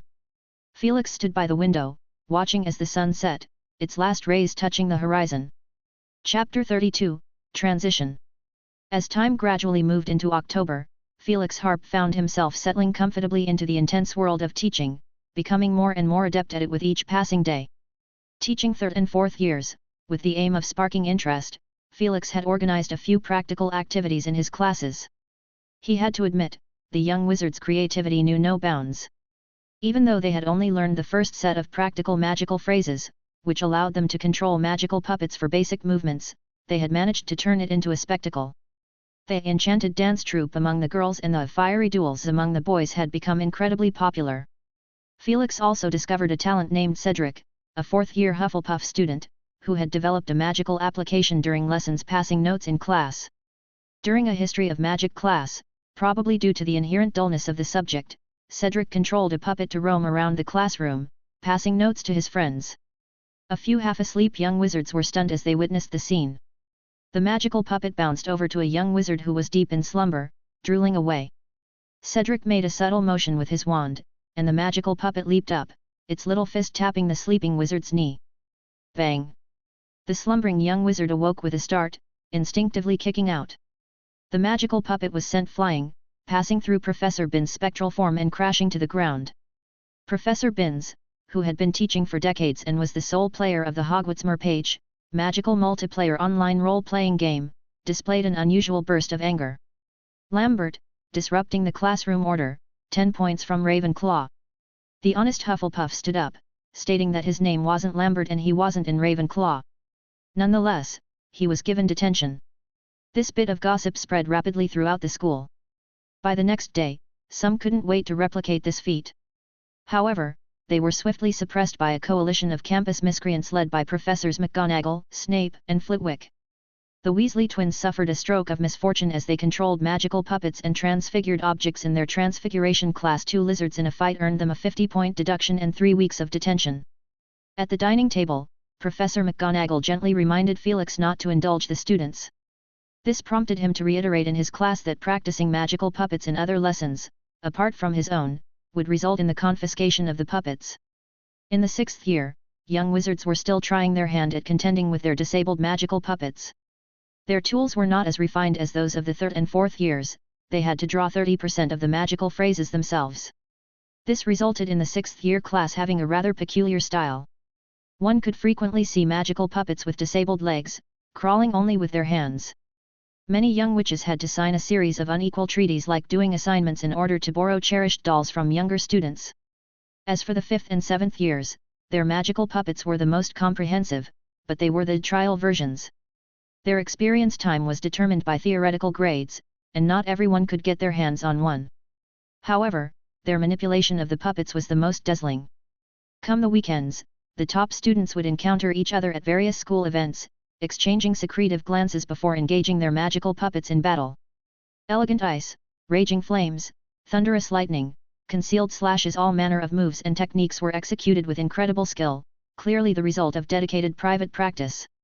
At times like these, a group of young wizards would quickly gather around them as spectators, nodding and pointing. Some 1st and 2nd year students, even though they didn't have magical puppets, were fervently enthusiastic about this. A couple of young wizards from Muggle backgrounds were analyzing strengths and weaknesses with solemn expressions, attempting to predict the outcome of the duels. The strongest one has to be Fireboy, right? His Phoenix transformation move is unbeatable. Even Ice Girl's frozen moment is quite powerful, freezing the opponent into an ice sculpture. Well, I must remind you all that lightning is at its strongest in its natural state. Here. But I do think that puppet spells with cutting effects are quite cunning, said a 2nd-year wizard, earning unanimous agreement. In early October, the temperature began to vary dramatically, with abrupt shifts between cold and hot. An unexpected flu swept through Hogwarts. Young wizards formed queues to report to the infirmary, where Madame Pomfrey was kept busy. Her restorative potions were in high demand, though they made people's ears emit smoke, a rather comical sight. Approaching Halloween, the professor's lessons naturally capitalized on the hype of the season. Professor Flitwick spontaneously added a class session on Halloween special, teaching young wizards a spell to repel female ghosts. Professor McGonagall's transfiguration subject for the day was a vampire mask, and students paraded around with it. Professor Snape's lesson content remained unchanged, a standard antidote.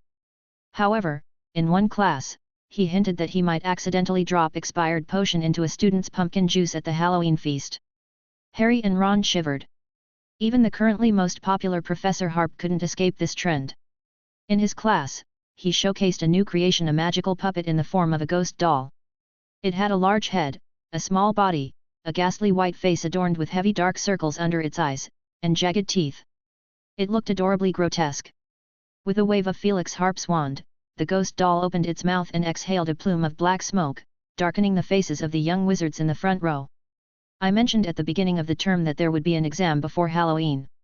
The top student in each grade will receive a mysterious prize.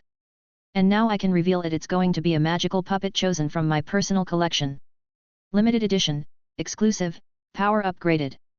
So, what are you waiting for? Half a month left. Work hard. A group of young wizards cheered as they reviewed ancient magical texts. When Hermione heard this news, she felt a bit regretful.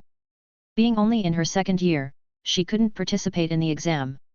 However, she had personally witnessed Professor Harp creating this ghost doll.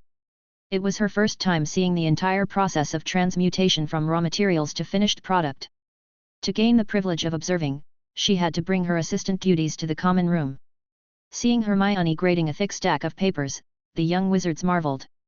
Several ancient rune strugglers from Gryffindor, with Wood at the forefront, hesitantly requested Hermione's leniency in grading. She sternly declined.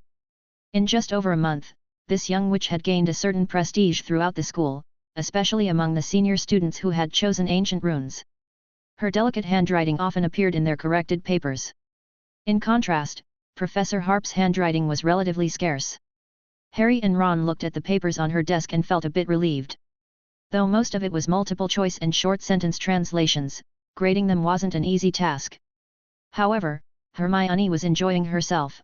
"I'm learning a lot from this," she told the two, with her memory. After marking a paper dozens of times, it was practically imprinted in her mind.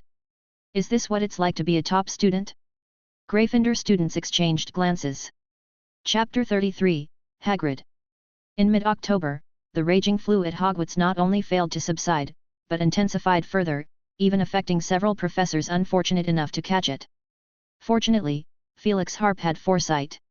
He obtained 2 vials of invigorating potion from Madame Pomfrey in advance, taking a sip before class to avoid being infected by unreliable young wizards. On Wednesday, Felix found himself unusually free from classes. He walked out of the castle and followed a small path, passing through the greenhouse and the whomping willow, until he reached the cabin guarded by the Forbidden Forest. As he approached, a large dog started barking, but Felix waited quietly. After a while, a burly fellow with a thick beard and feet like small boats emerged from the cabin. He called out to the dog, "Fang, hush!" Then turned to Felix, giving him an assessing look. "Professor Hagrid? Do you have a moment?" In his eyes, this professor was dressed meticulously, with neat hair and a cleanly shaven beard, an entirely different kind of person from him. "As a new professor, I realized I haven't paid you a visit yet, and I must say, that's quite impolite." "Is that so?" Hagrid grumbled, leaning against the doorway and showing obvious disinterest. "I learned from Dumbledore that you're an excellent keeper of the Forbidden Forest and quite skilled with magical creatures. Coincidentally, I'm very interested in these lovely little creatures as well." "Really? I mean..." Felix tapped his wand on the ring on his left index finger, conjuring a thick book in his hand with silhouettes of animals on the cover. "This is my gift." Hagrid's gaze fell upon the assorted animal silhouettes. He hesitated, then said somewhat awkwardly, "Oh, this, you're too kind. I mean, you didn't really have to." Hagrid stood there for a moment, then waved his massive arms. "Come in, do come in." Felix smoothly entered Hagrid's cabin, and from his perspective, it had the aura of a bachelor's living space, seemingly messy but with everything in its right place. When Hagrid handed him a cup, Felix realized he was mistaken. Hadn't this cup been unwashed for days? It was dirty. After chatting with Hagrid for a bit, Felix noticed his gaze was continuously drawn to the book. He naturally shifted the conversation in that direction. "Hagrid, I made this book myself. It took quite a bit of effort, and I hope you'll like it." Hagrid opened his large hand and picked up the book, flipping to the first page. It depicted a small creature with a tiger-like head, standing on its hind legs, its body upright, with two forearms hanging in front of its chest, looking alert. The next page showed the little creature in a confrontation with a lion, displaying remarkable bravery as it faced an opponent many times its size, launching attacks again and again. What is this little critter? Hagrid's eyes lit up. Felix glanced at the picture. This is a type of honey badger found in Africa. They're incredibly courageous and intelligent. On the following pages, scenes of honey badgers facing off against various animals played out. Hagrid became enthralled, flipping through the pages.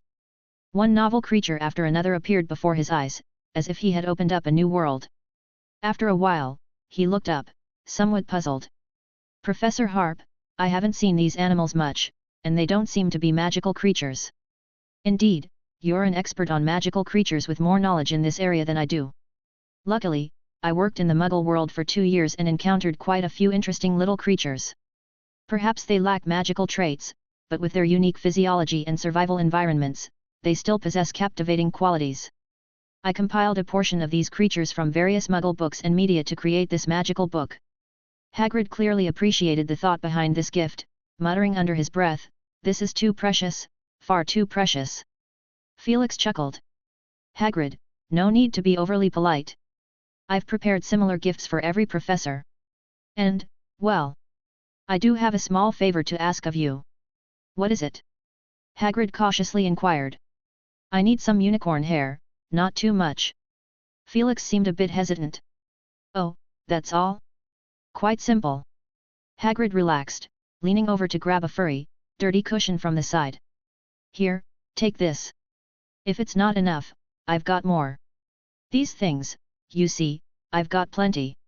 Young unicorns shed their hair several times before growing up, and I help tidy up. Felix was a bit stunned as he took the limp cushion. It appeared to have endured quite a bit beneath Hagrid. Hagrid added, while unicorn hair holds magical properties, not every strand is suitable for wand making at that level. These are the ones that didn't make the cut. But still valuable. The two then delved into the topic of magical creatures. Hagrid unexpectedly realized that this professor hadn't been dishonest, he was entirely different from a certain narcissistic professor.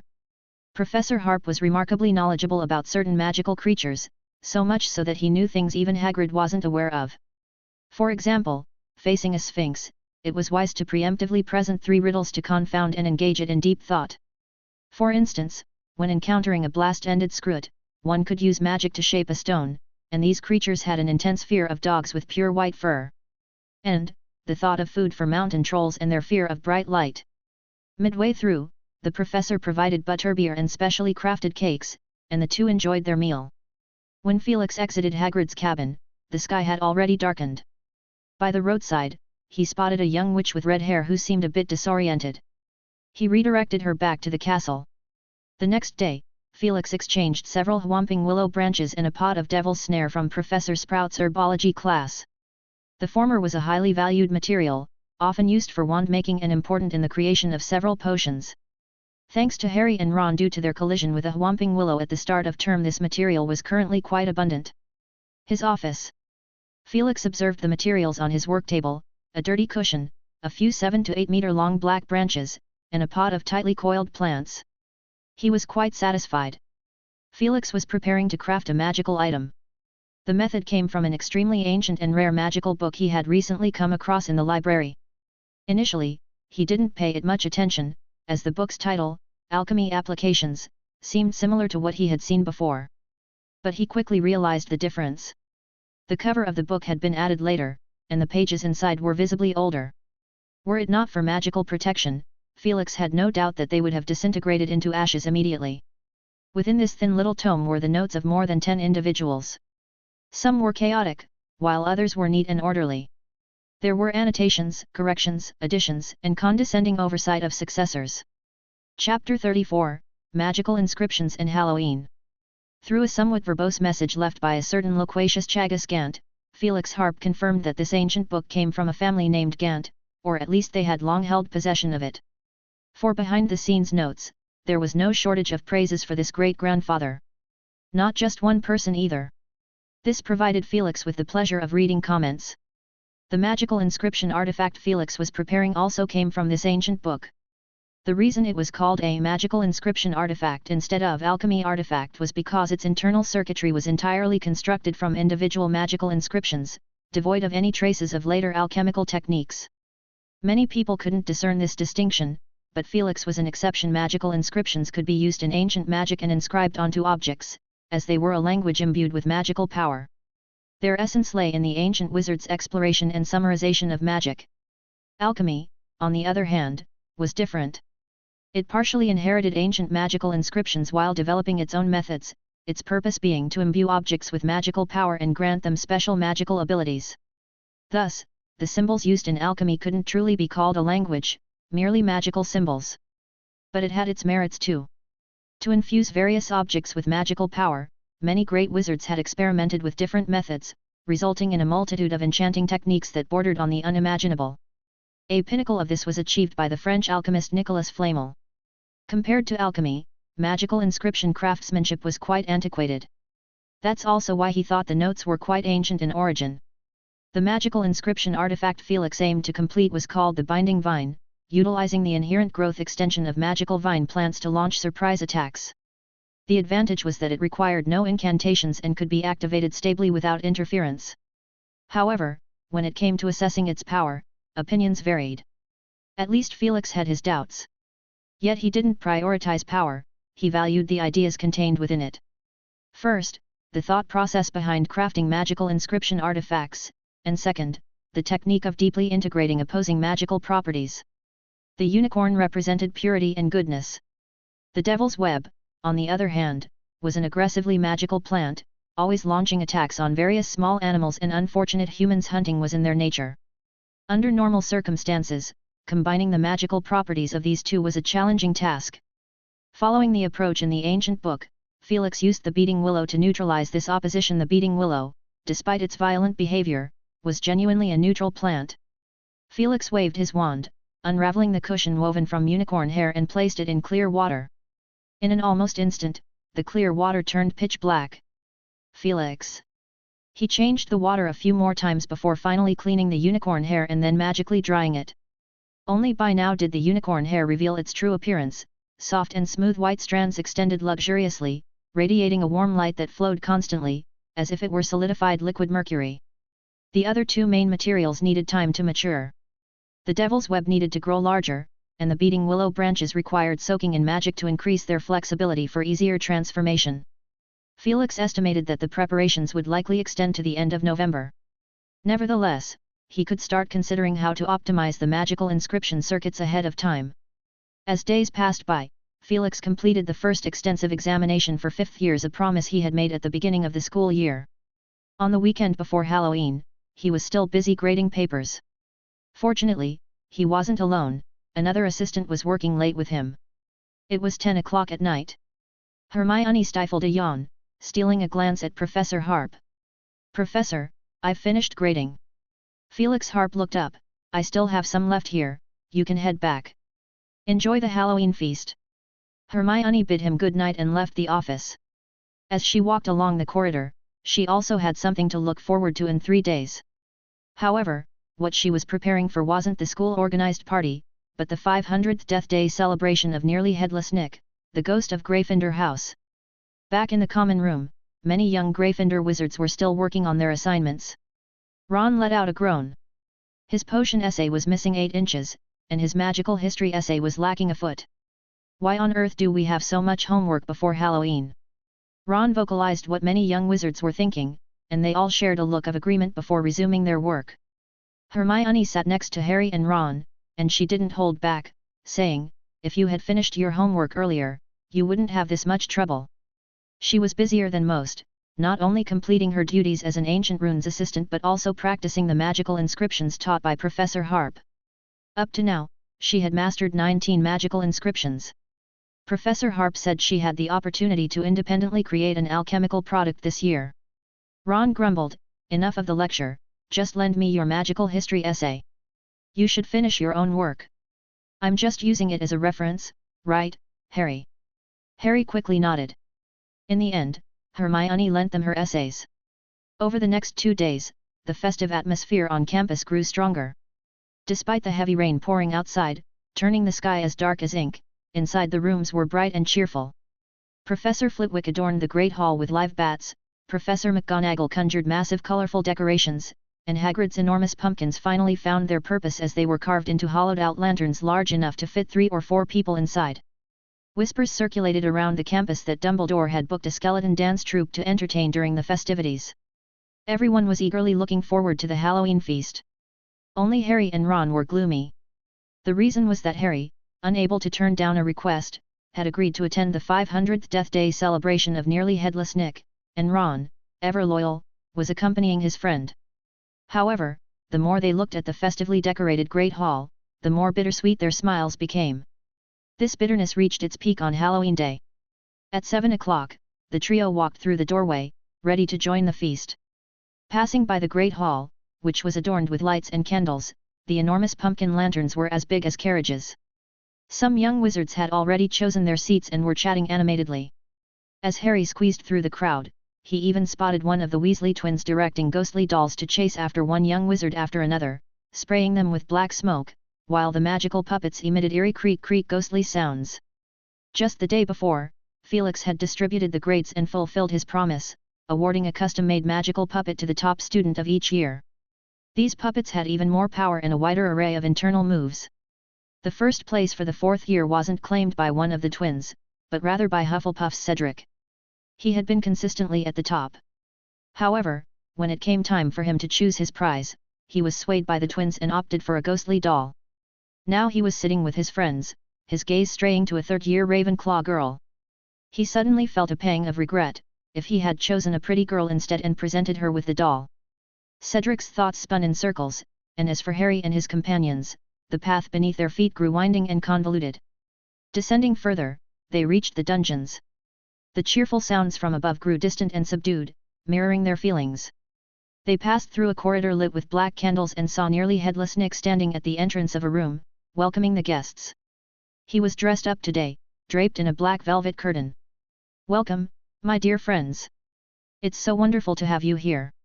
Almost simultaneously, Dumbledore announced the official beginning of the Halloween feast, and the cheers of the young wizards resounded throughout the Great Hall. Harry, Ron, and Hermione exchanged glances. Bathed in the shimmering candlelight, their faces held a shadowy aura, and as they walked inside, they felt a sense of resignation, akin to facing the inevitable. Chapter 35, Ambush. Great Hall. The atmosphere of the evening was incredibly lively. Dumbledore had fulfilled his promise and brought in a troupe of skeleton dancers. They played cheerful tunes on instruments made of bones while performing whimsical dances. To be honest, this style of performance was truly unforgettable. The young wizards wore satisfied and excited expressions, sitting within pumpkin lanterns, indulging in the festive delicacies. To Felix Harp, the taste didn't seem to have changed much, but the presentation was quite innovative and unique. Felix took a piece of black, tombstone-shaped caramel cake and took a bite. Various colored ribbons and monster masks adorned the ceiling of the hall, and he even spotted 3 large black dogs. Black dogs didn't have a good reputation in the wizarding world. But upon closer inspection, he realized it was a 3-headed dog. Felix always feels like the 3-headed dog's reputation is unjustly tarnished. Unbeknownst to them, time passed, and it was nearing 10 o'clock, heading towards 11. The young wizards began to put down their utensils, wearing satisfied smiles on their faces. Felix wiped his mouth with a napkin and started discussing spells with Professor Flitwick. Professor Lockhart tried to interject but was ignored by the two. After 2 months of the school year, anyone with a bit of intelligence could see what kind of person Lockhart was. Felix couldn't help but cast a reproachful look at Dumbledore. "You've wasted my trust on someone like him? Did you really have to choose such a flimsy professor? I thought he had some genuine talents." Felix felt his investment of time was wasted. Finally, the troupe of skeleton dancers concluded their performance with an alternative and soothing tune. Everyone politely applauded until they took a bow and dissolved into a cloud of black smoke, exiting the scene. As the evening came to an end, the young wizards left the hall in a crowded rush. A few professors remained, waving their wands to tidy up the aftermath. At that moment, a young wizard returned in a fluster, his lips trembling. "Professors, I think you need to come and see, something has happened." Without him saying anything, the professors also heard the gasps of the young wizards outside the hall. Dumbledore took a few strides and walked over, the crowd naturally parting to make way. Felix and Professor Flitwick exchanged a glance and quickly followed. They ascended the stairs and reached the 3rd floor. Following the gaze of the young wizards, they turned a corner and arrived at an empty corridor. The first thing Felix noticed was Harry, Ron, and Hermione standing alone, with an obvious empty space around them. But the next moment, his gaze fell upon the cat hanging from the torch sconce. Mrs. Norris. She appeared incredibly stiff, almost as if she were dead. Beside her, on the wall about a foot off the ground, were some markings, gleaming with an emblematic light in the reflection of the burning torch. The Chamber of Secrets has been opened. Beware the heir of Slytherin. Filch was shouting something, but Dumbledore quickly moved past the crowd and took down Mrs. Norris. His expression turned grave, his azure eyes peering through his half-moon glasses as he examined carefully. "Come with me, Filch," he said to Filch, "and you, Mr. Potter, Mr. Weasley, Miss Granger."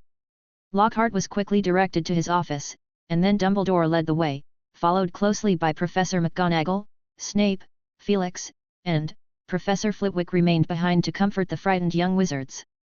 Lockhart's office. Several professors were gathered around a smooth table, scrutinizing the stiffened Mrs. Norris.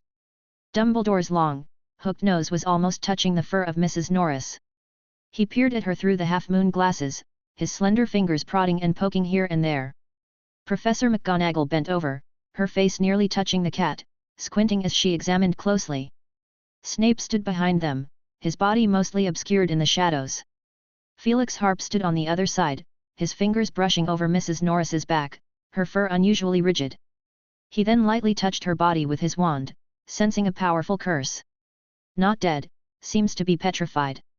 Almost simultaneously, Headmaster Dumbledore straightened up and murmured, "It's not dead, Filch. It's been petrified." But the headmaster's words couldn't dissolve Filch's resentment. He instantly locked his suspicions onto Harry, even exposing his squib identity in the process. But his suspicion was swiftly rejected as this requires the most advanced dark magic. The trio clearly couldn't achieve that. Furthermore, there were those strange markings on the wall. The chamber. Felix fell into thought, a very familiar name. Next was Snape's domain. He interrogated the trio mockingly, Harry stumbling through his explanations, prompting a sigh from Felix on the side. Kid, not skilled at lying, and lacking in emotional stability. However, Felix soon began pondering, what were they hiding? After participating in the anniversary party in the dungeon, they should have returned to the Great Hall, but they didn't. Perhaps he could seize an opportunity to ask his assistant. After the trio left, the professors exchanged information. "Potter didn't tell the whole truth, Headmaster, that's my opinion," Snape reiterated. This point was not disputed among the professors, they all saw it. But Professor McGonagall habitually defended her students. "We don't have evidence to show they did something wrong. In fact, they might have just heard some odd noises. Can't rule out that possibility," Dumbledore neither confirmed nor denied. "And what's your opinion, Felix?" All eyes in the room turned to Felix, even the Lockhart picture on the wall leaned out from the shadows. "My opinion? I'm still thinking about the words on the wall. The Chamber of Secrets has been opened. Whose chamber? Opened by whom? And who stands against this so-called heir?" He posed 3 questions in quick succession. Professor McGonagall pursed her lips. "It sounds like the legend of the Slytherin chamber again, but there's never been any evidence to prove." Except for Felix and Lockhart, the other 3 were seasoned faculty members. Similar campus legends spread among young wizards every few years, gaining sensational and curious details as they were passed on. But from what I know, the names associated with the term chamber are most famously Ravenclaw and Slytherin. And considering this attack, the direction is quite clear. The others understood Felix's implication, chamber, and related to Slytherin. Ravenclaw couldn't do such a thing. "Speculation is reasonable, but sadly, there's no evidence," Snape retorted. Finally, Dumbledore concluded, "Over the next few days, we'll search the castle thoroughly to see if we can find anything." Chapter 36, Serendipity. On the second day, Felix Harp arrived at the corridor where the attack had occurred the previous night, and quite coincidentally, he encountered Fletch. The corridor had obviously been cleaned up, and the accumulated water on the ground had disappeared. By the wall bearing the words "The Chamber of Secrets has been opened," there stood an empty chair. At this moment, he was facing away from Felix, laboriously scrubbing the words on the wall with a cleaning solution, but it seemed to be in vain. "Mr. Fletch." Fletch turned around, his eyes bulging, his face sporting an unusual flush of red, and he mumbled something unintelligible. However, upon seeing Felix, he courteously greeted, "Professor Harp. I've come to examine the scene. Perhaps I can find some clues left behind." During his time at school, Felix didn't have much interaction with this Fletch. Back then, he didn't have the assistance of Madame Rosmerta and relied solely on his exceptional disillusionment charm to completely nullify Fletch's threats. Fletch stepped aside, somewhat awkwardly standing to the side. Having just revealed his true identity as an animagus yesterday, he didn't want to spend a second longer in the presence of this brilliant professor today. "Well then, I'll be off, Professor. I have a little something to attend to." "You go on ahead," Felix responded with a nod. "Oh, by the way." He waved his wand, and the writing on the wall immediately faded. He was slightly surprised. He quickly approached the wall, examining the writing from top to bottom. "Seems to be a form of compulsion magic, but not a permanent sticking charm." Felix used his wand to gesture on the wall, and soon, the writing vanished. Thank you," Fletch blushed, hastily said, and promptly left, not even taking his cleaning tools with him. Felix began to search the surroundings, and soon enough, he found a hint. He crouched down on the ground, tapping the ring on his left hand with his wand, and a large magnifying glass appeared in his hand. Felix carefully observed the ground. There was a charred mark there. "What is this? How did it appear?" Felix lifted his head, gazing at the girls' restroom opposite. Without much thought, he quickly pushed open the bronze handle and entered. It was a rather dim and damp place, with streaks of dirt on the walls and puddles on the floor. The tiles on a row of sinks were peeling off, and the only source of light came from a few pitch-black candles. Suppressing his discomfort, Felix's gaze continually roamed. A voice suddenly echoed from the innermost cubicle, "Who's there?" Immediately after, a gloomy-faced ghost rushed out, her pearly glasses covering most of her face. She looked at Felix and clearly recognized this professor. The ghost stared in astonishment, looking somewhat incredulously behind her. Yes, this was indeed her territory, the girls' restroom. Professor." "Hello, Moaning Myrtle," Felix's voice was quite calm. He was here to investigate, and he had a valid excuse. "Yes, that's right." Myrtle stared at him dumbfoundedly for a few seconds, then suddenly let out a scream, flying back into the toilet with a splash of clear water. "Felix! Was that really necessary? I just wanted to ask you a question, and I'm enduring the awkwardness here." Felix Harp said, "Myrtle, I know you're here. Did you see the attack that happened yesterday?" "Nothing. I saw nothing," Myrtle loudly shouted from her stall. Soon after, he heard footsteps not far away, and his heart skipped a beat.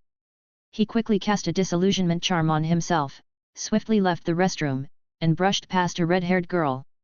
Being discovered by a ghost wasn't frightening, but being seen by students, his once sterling reputation would be tarnished. Over the next few days, he cooperated with several professors when he had no classes and searched the entire castle, but naturally, they found nothing. One day in the Great Hall, while Felix Harp was having lunch, he continued pondering over this matter. The root cause of all this is Voldemort's Horcrux, but knowing that doesn't seem to help. I don't know who the heir of Slytherin is, where the chamber is, or where the Horcrux is hidden. Chamber, Slytherin, heir, petrification, these are the obvious keywords. But how do they connect? Felix had a feeling that he was very close to the truth, yet it remained veiled. Slytherin, serpent. He strained to remember, attempting to unveil long-buried memories.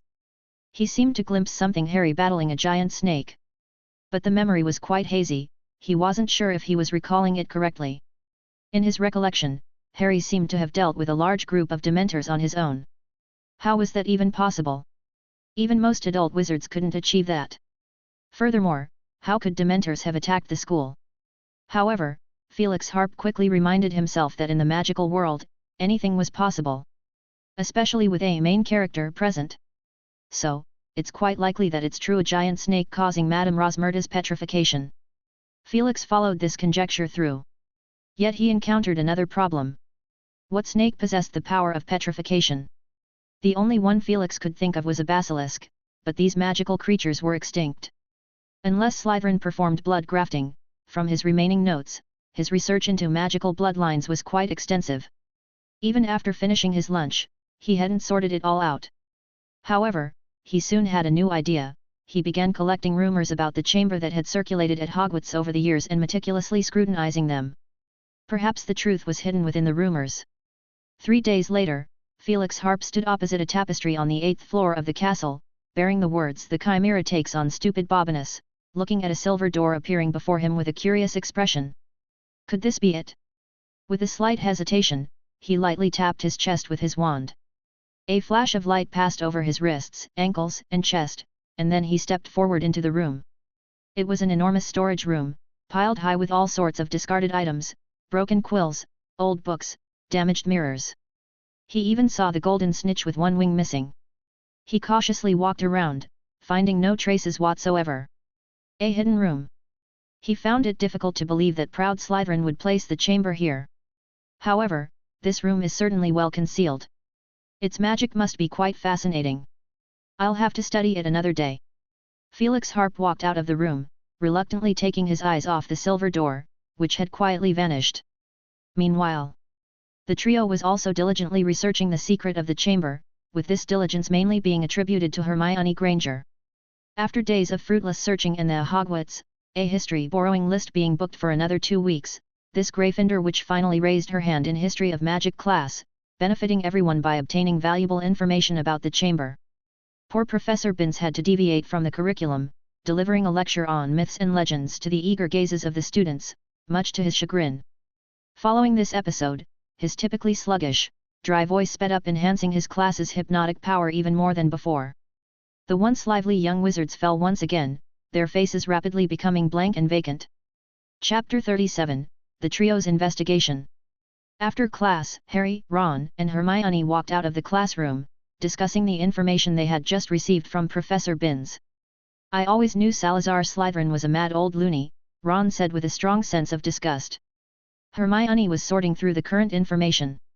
Professor Binns mentioned the monster in the Chamber of Secrets. "Nobody knows what it is exactly, but Harry, we have a direction now." She looked deeply at Harry. Magically, Harry understood what she meant. He quickly glanced around and whispered, "You mean, my Parseltongue?" Ron also looked at them with a fearful expression. "Exactly." The 3 of them squeezed through the crowded corridor and soon arrived at the scene of the attack. The scene before them had changed significantly from that night.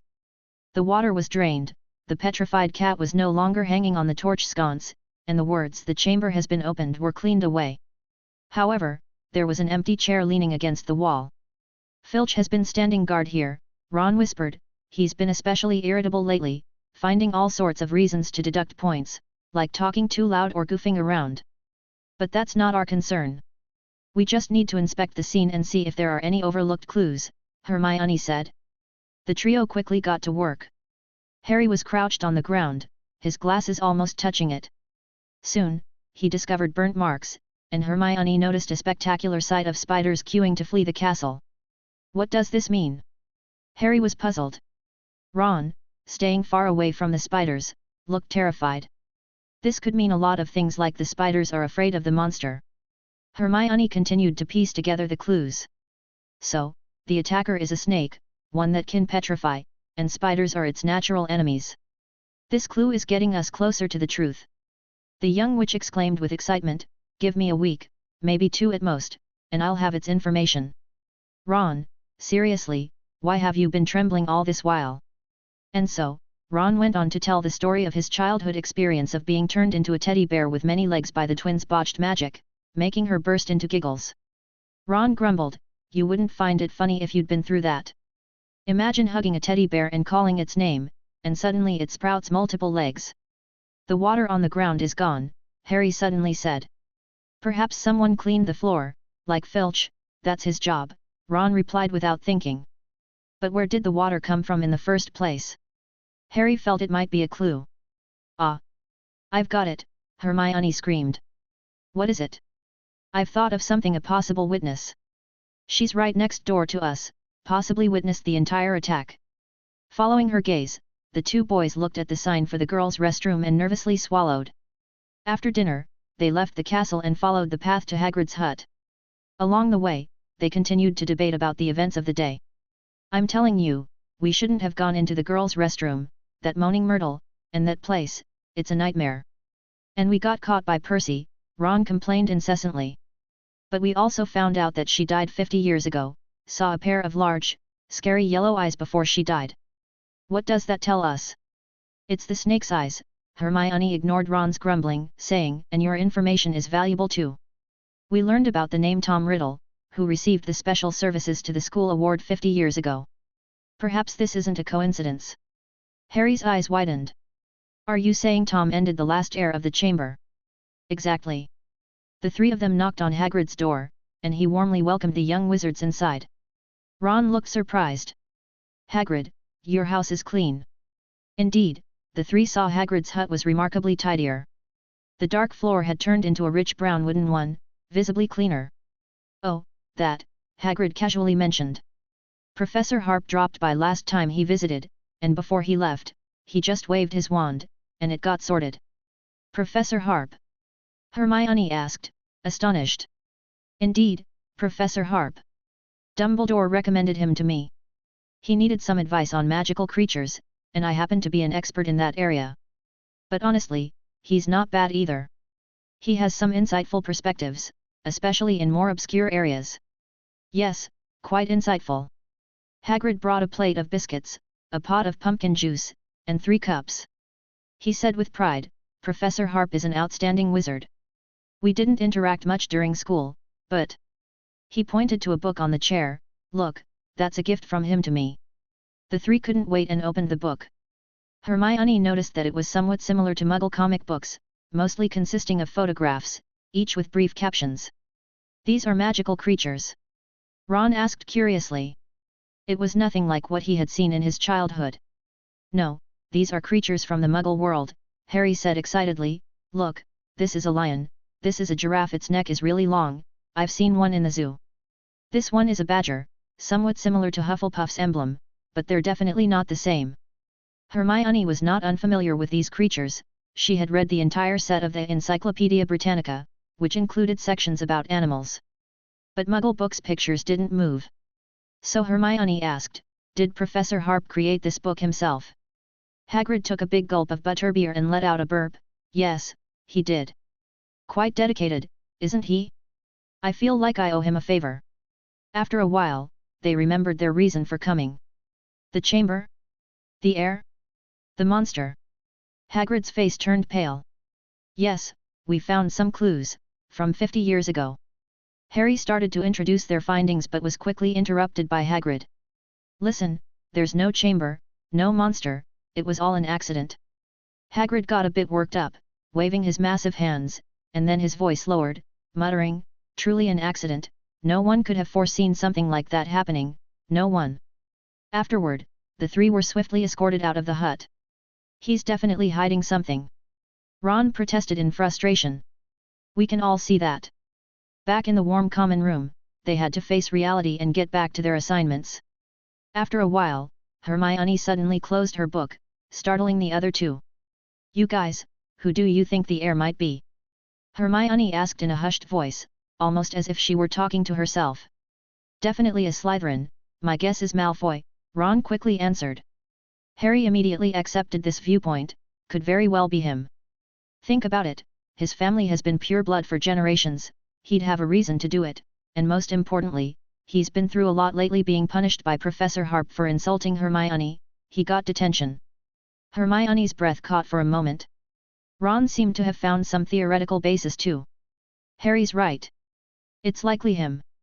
Maybe the Malfoy family is somehow connected to Slytherin, passing down this secret for generations, right, Hermione? At that moment, the twins walked over from a distance. "We overheard you talking about Professor Harp. Has he done something interesting again?" One on each side, they sat down next to Harry and Ron. "Nothing much," Ron quickly said. Fred put his arm around Ron's shoulder and winked at the three. "Come on, we can exchange information. We're big fans of Professor Harp too." George, sitting next to Harry, chimed in, "Oh yeah, Huge fans. We'd love to dissect his brain and study it. Fred sighed. George, you're making it sound like we have some ulterior motive towards Professor Harp. Do we? Definitely not. At most. Trying to replicate his magical puppets. The twins finished each other's sentences, speaking in unison. Harry pondered for a moment. All right, we went to Hagrid's hut this evening and saw a magic book Professor Harp gave him. What's it about? Muggle animals, you know, Hagrid's really into them. Cool. The twins exchanged a glance and said together. Ron said, your turn, we agreed to exchange information. Fred winked, our little Ronnie's growing up. Not so easily fooled. George followed up. But, who made you our little brother? Fred playfully teased and then muttered, we can provide information, you know, we're fans of Professor Harp. If any of you want to know his whereabouts, for example, arranging a coincidental encounter. Ron exclaimed in surprise, you've been following the professor. Let's not put it that way. We just got a bit of help, you know, Professor Harp's been frequenting the Forbidden Forest lately. Fred shrugged and casually dropped a bombshell. The Forbidden Forest. Hermione exclaimed. The three exchanged glances. Chapter 38, Tracking. Nighttime at the edge of the Forbidden Forest. Harry, Ron, and Hermione hid in the bushes at the edge of the Forbidden Forest, constantly gazing towards the direction of the castle. Hermione said somewhat impatiently, I don't think we should suspect the professors. Ron quickly interjected, Hermione, we've been burned by that before, remember Professor Quirrell in our first year? Who would have thought the timid guy had Voldemort sticking to the back of his head? But that doesn't mean other professors, Hermione tried to argue, defending the professors she admired. Think about Lockhart. He might not be a dark wizard, but he sure isn't a competent professor either. Harry, have you forgotten when you had to impersonate a vampire in defense against the dark arts? Ron reminded. Harry paused for a moment, suddenly feeling queasy. So, in a hushed tone, Harry reassured her, we're not suspecting, just curious. Let's see why he's going into the Forbidden Forest. It could help us eliminate a suspect, and maybe even seek Professor Harp's help. Hermione fell silent. The three of them hid in the bushes. The November night had brought a chill, and the thin mist intensified the cold sensation. Ron's body had stiffened from the cold. Shivering, he said, maybe he won't show up tonight. Should we head back? Let's wait a little longer, Harry advised patiently. Time passed, approaching midnight. A tall figure emerged from the castle. Someone's coming, it's Professor Harp. The three of them got excited, their wait had not been in vain. On the other side, Felix Harp left the castle and headed towards the direction of the Forbidden Forest. The cool night breeze brushed against his face, creating a pleasant sensation. He reached the edge of the Forbidden Forest and then felt as if something was watching him. Small creatures? Forest creatures? But they shouldn't appear at the edge of the Forbidden Forest. Felix drew his wand, and from its tip shot out a burst of light. Several milky white sparks flew out and then exploded, illuminating 100-meter radius of the forest. Nothing. Feeling curious, he walked towards a large tree and inspected it carefully. After a while, a soft chuckle escaped his lips. Across from him, three small figures were draped in Harry's invisibility cloak, hardly daring to breathe, their faces filled with tension as they watched the professor. Harry could even feel his legs trembling, and Ron's warm breath was hitting his face. Thankfully, the professor didn't suddenly reach out to lift their invisibility cloak. He brushed past them and entered the Forbidden Forest. Phew, the trio took deep breaths. Did he notice us? He probably didn't. Should we go back? Ron suggested retreating. No, let's continue. Surprisingly, it was Hermione who decided to press on. So, the three of them held up the invisibility cloak and followed the professor's steps closely. Felix's pace wasn't fast. He played with his wand, feeling a hint of curiosity. The trio, the main characters group, were there any plot developments waiting for them today? Flaws were too numerous, disarrayed footprints near the tree, faint breaths, and an intuitive feeling that exposed the trio's position. But what truly gave him away was the scent of his assistant's shampoo. That's why Felix Harp didn't immediately expose them. Felix proceeded towards his intended destination, realizing that the three were following behind. This surprised him. Are they targeting me? Well, that's fine. It's an opportunity to get to know the other two main characters. After approximately half an hour, Felix arrived at a clearing deep within the Forbidden Forest and halted. About 30 or 40 meters away, Harry, Ron, and Hermione were hiding behind a large tree. What's he up to? Hush! They watched as Felix raised his wand, waved his wrist, and 3 crimson curses struck the stones. In the astonished eyes of the onlookers, the stones transformed into 3 black, large dogs. The dogs were half the height of a person, their fur sleek and shiny like the finest black velvet. The 3 imposing black dogs shifted slightly, then fixed their gaze on Felix. Their upper bodies lowered, teeth bared, and their eyes gleamed with aggression. Quite sophisticated transfiguration. Look, they're practically alive. Hermione whispered in amazement. I don't care about his transfiguration skills, I just want to know why he came into the Forbidden Forest, Ron muttered, though he couldn't look away either. However, the next moment took them by surprise. The 3 large black dogs charged at Professor Harp simultaneously, launching an attack. They were incredibly fast, covering over 10 meters almost in the blink of an eye. Ah! Hermione couldn't help but scream. From her perspective, the sharp teeth of the large dog were less than 3 feet from Professor Harp. But Felix didn't dodge, instead, he skillfully cast a spell. Hermione was anxious. Even if they blocked 1 large dog, there were still 2 more. Harry and Ron wore expressions of shock, especially Harry. A year had passed, and yet another professor was facing death before him? However, they had clearly forgotten that all 3 large dogs were transfigurations cast by Professor Harp. In the span of a second, the situation on the field changed drastically. Felix's figure abruptly vanished into a puff of black smoke, leaving behind a black cloud. The next instant, his form appeared 2 meters away. Just as quickly, a burst of red light shot out from his wand. His figure disappeared again, reappearing in another corner, casting another spell. In the eyes of the trio, the professor seemed to split into 3, simultaneously casting 3 spells. Bang! Bang! Bang! 3 large black dogs fell to the curses, collapsing instantly. Underneath the invisibility cloak, they watched in astonishment. Merlin's beard, what kind of magic is that?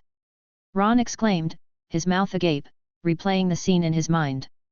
Amidst the black smoke, the stern face of the professor appeared along with a burst of red light, disappearing in a blink only to appear in another spot. This speed was astonishing, impossible to evade or resist. Harry's eyes were equally wide. In the center of the clearing, Felix, having just cast the spells, shook his head. It still wasn't quite right, he had deviated by half a meter. This was the second teleportation. If he had done it 10 or 8 times, would he be at risk of being hit by his own curses? The reason Felix had come out was to perfect his triad ambush technique. In his teenage enthusiasm, he had dubbed this tactic the instant execution skill. The principle was simple, 3 spells cast simultaneously, seamlessly blended, resulting in an effect much greater than the sum of its parts. The speed of phantom translocation, the might of solidification hex, and most importantly, the thought acceleration that maintained his own balance and reaction capabilities. When combined, Felix could release spells from multiple different locations in an instant, forming an elaborate crossfire line, achieving a terrifying effect of 1 person acting as an entire squad. The principle was indeed simple, yet the path was exceedingly arduous. The only challenge lay in enhancing his reaction time and maintaining physical balance in a split second. At the beginning of the school year, he had developed the rudimentary form of this magic, or rather, a branching technique called the mind chamber, suitable for instructional purposes. But that wasn't enough. Over the past 2 months, he had been far from idle. While Hermione practiced magical texts in the mind chamber, he brainstormed how to apply it to combat situations. Thankfully, he had gained quite a few insights recently. This was why he had been venturing deep into the Forbidden Forest for the past few days to avoid the ubiquitous anti-phantom translocation spells within Hogwarts Castle. 2 teleportations, it's somewhat acceptable. Felix was rather satisfied, there was room for improvement, after all.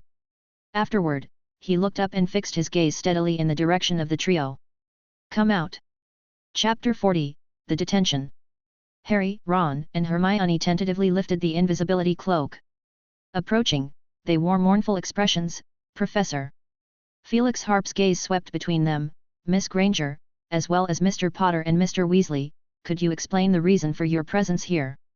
Summoning his courage, Harry spoke up, "Professor, we wanted to visit Hagrid. You might not know, but we're friends with him." "This isn't on your way, you ventured too deeply into the Forbidden Forest." Felix shook his head, "I believe your professor should have advised you not to trespass in the forest." Ron stammered, "Professor, we were originally looking for Hagrid, but by chance, we saw you. Curiosity got the better of us, so we followed." "Curiosity got the better of you," Felix toyed with his wand, studying the three of them without speaking. A tremendous weight of unease settled on the trio. Finally, Hermione, her voice quavering, apologized, "We're sorry, Professor, we've let down your trust." "It's nothing," Felix said calmly, "adventure is every young wizard's nature, especially for Gryffindor students. But I hope you can define the boundary between bravery and foolishness. Remember, life only comes once." Felix didn't say much more, he led the three back to the castle. "Let me think, breaking curfew, trespassing in the forest, tracking a professor." As Felix spoke, the faces of the three paled instantly, 10 points deducted from each of you and a week of detention. The trio returned to the common room as if in a daze. Seeing Hermione's distressed look, Ron consoled, "It's not so bad, actually. It's a better outcome than I imagined. I thought we'd lose 50 points each and be in detention until Christmas." Harry nodded in agreement, he couldn't even begin to imagine the consequences if they'd been caught by Snape tonight. As they lay in their beds, Ron suddenly said to Harry, "Pretty cool, hey?"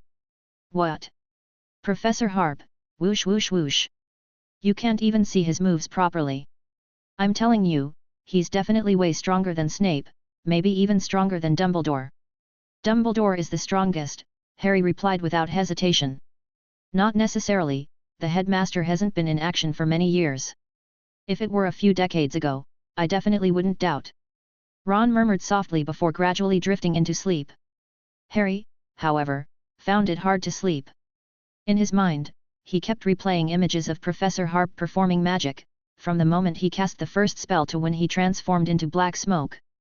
Every movement was dissected and reimagined in his mind. He saw it all vividly. The next day, Hermione still seemed a bit down, but she quickly rallied herself and even started discussing the Chamber of Secrets clues with them. With a serious expression, the young witch said, "From what it seems, Professor Harp isn't the heir of Slytherin. Don't be so quick to judge, we've just temporarily dispelled one suspicion, though it's true Professor Harp is a good person," Ron admitted. Harry quickly changed the subject, he felt that their actions of following the professor last night had left Hermione, as his assistant, feeling somewhat embarrassed. "I think the possibility of Malfoy being involved is greater." "Absolutely," Ron chimed in. "But how do we get him to talk? He won't openly admit that he's the heir of Slytherin." Hermione nodded, whispering, "Perhaps we need the Polyjuice Potion." "What's that?" "The Polyjuice Potion, it can transform you into another person." Hermione enlightened them. Both of them still looked puzzled. Hermione said with a hint of annoyance, "Don't you pay attention in class? Snape mentioned it, the brewing process for this potion is extremely complicated, and it requires various rare ingredients. The recipe is documented in the book Advanced Potion Making." The three of them began to discuss in hushed voices. But soon, they hit a roadblock. Getting the recipe for the Polyjuice Potion proved to be difficult, as the book that contained it, Advanced Potion Making, was in the restricted section of the library.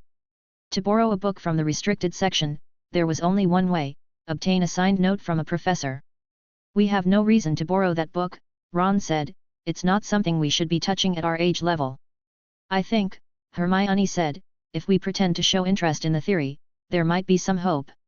"Oh, come on, professors won't be so easily fooled," Ron said, "unless they're incredibly dim." Saturday morning. After breakfast, the trio arrived at the office of Professor Binns for their detention. Harry lamented a bit, he was about to have his first Quidditch match, but he couldn't participate in the training due to this detention. Wood, the captain of the Gryffindor Quidditch team, would surely be annoyed. Knocking on the door, they were surprised to see Draco Malfoy here as well. Malfoy was leaning over a table with a thick book in front of him. He had flipped to the last few pages, and his quill was scribbling incessantly, leaving a smudge of ink on his nose. Harry suddenly remembered that Malfoy had been given the punishment to copy books. Professor Harp closed the door and said casually, "Originally, I planned to keep you separate, but I thought it would be too troublesome. I asked, and Mr. Malfoy doesn't mind sharing the same table with you. Ron suddenly snorted in suppressed laughter. Judging by Malfoy's expression, doesn't mind didn't seem quite right. He was starting to look forward to this detention. Felix conjured 3 chairs and placed them in front of them. I'll go get the material you need to copy. With that, he left. In the office, the 4 of them stared at each other. Harry teased, Malfoy, your detention isn't over yet? Quite a price you're paying. Malfoy raised his head proudly, Harry Potter. He glanced at the 3 of them and seemed like he wanted to say something when he held back. With a touch of arrogance, he said, at Professor Snape's suggestion, Professor Harp allowed me a break in between to not miss the Slytherin Quidditch practice, Potter. I'm going to defeat you on the pitch. Harry's mood instantly soured. With the financial backing of the Malfoy family, the entire Slytherin Quidditch team had been equipped with Nimbus 2001 brooms, making them incredibly fast, like 7 faint green shadows on the field. Ron taunted, true matches are about skill. Even if you take shortcuts and become a seeker, you'll only become a laughingstock, spoiled brat. Shut up, Weasley. Do you even have a single galleon left in your family vault? Ron's face flushed, and even his ears turned hot. He pulled out his wand and shouted, say that again, Malfoy. Say it again. Harry and Hermione quickly held him back. Setting aside the consequences of fighting in a professor's office, even if Ron were to fight, what if he cried over slugs for the rest of the afternoon again? Felix returned with a stack of parchment. Harry and Ron looked at the pile, over a foot high, and any desire to argue had vanished. I asked Professor McGonagall, she had some outdated material that needed updating. I volunteered for the job, Felix said cheerfully, it's coincidentally related to your behavior student infractions and their punishments. Felix placed the material on the desk. A thud raised a cloud of dust, and he waved his wand to clear the air, sending the dust away with a gust of wind. Let's get started, children. Felix sat in a corner of the office, about 7 or 8 meters away from them. He pointed his wand at his ears and then opened a thick book, enjoying a leisurely weekend. On the other side, Harry, Ron, and Hermione sat down resignedly. Ron strongly rejected sitting next to Malfoy. Grudgingly, Harry had to sit right next to him. Harry flipped open a parchment and began copying the material with a quill dipped in ink. Malfoy whispered, Potter.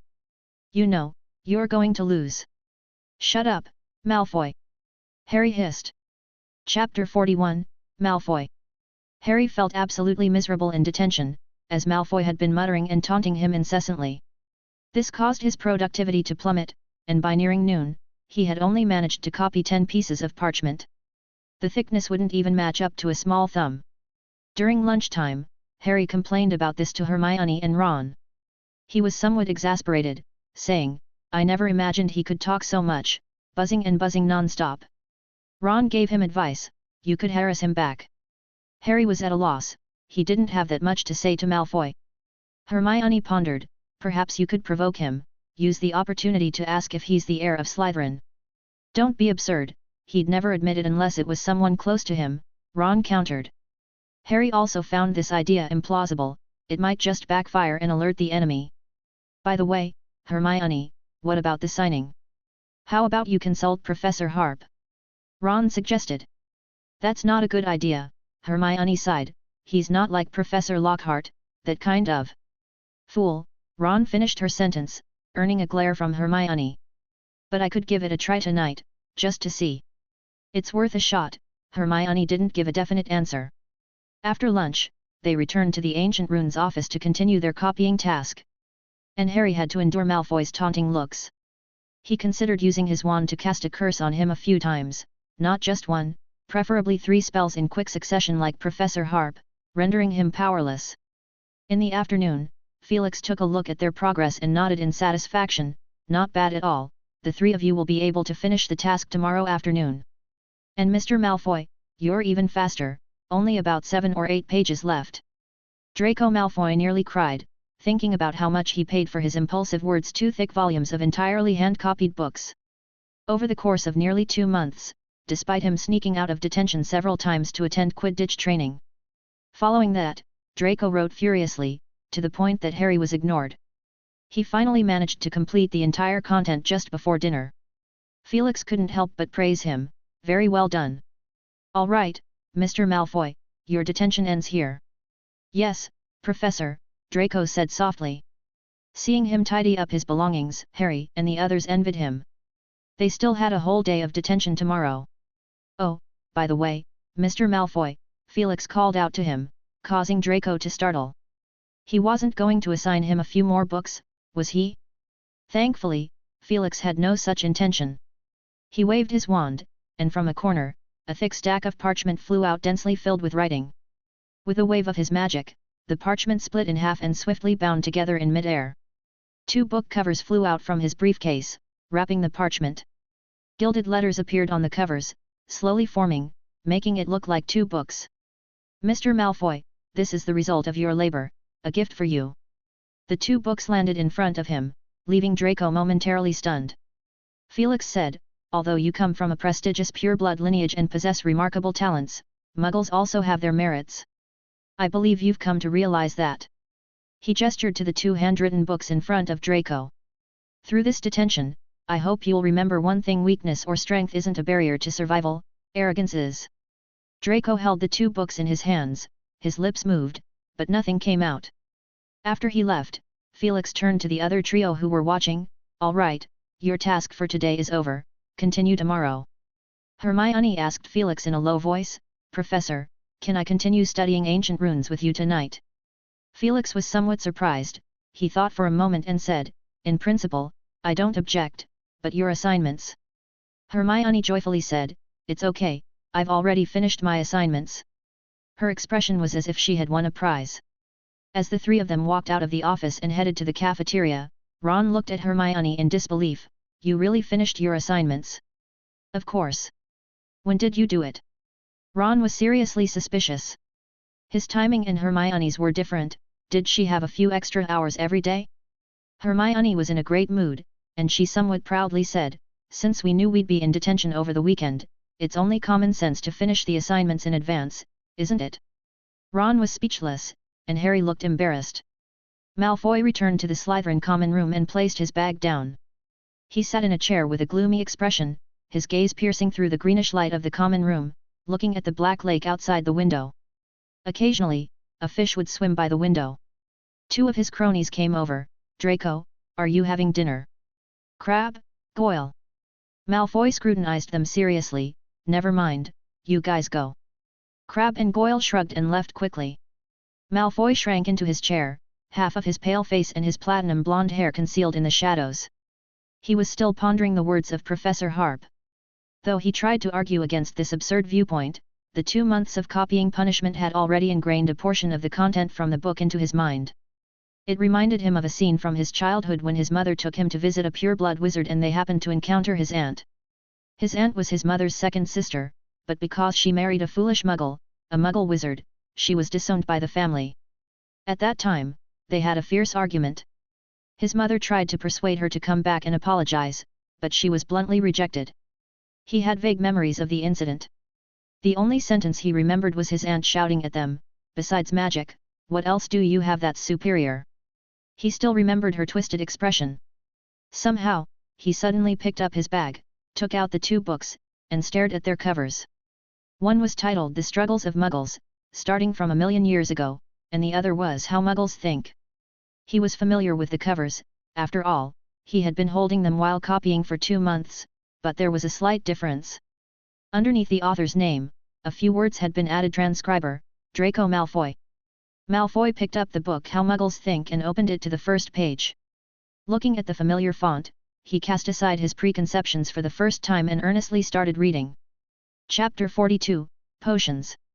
At 7 o'clock in the evening, Hermione, as she had for the past 2 months, entered Professor Harp's office right on time.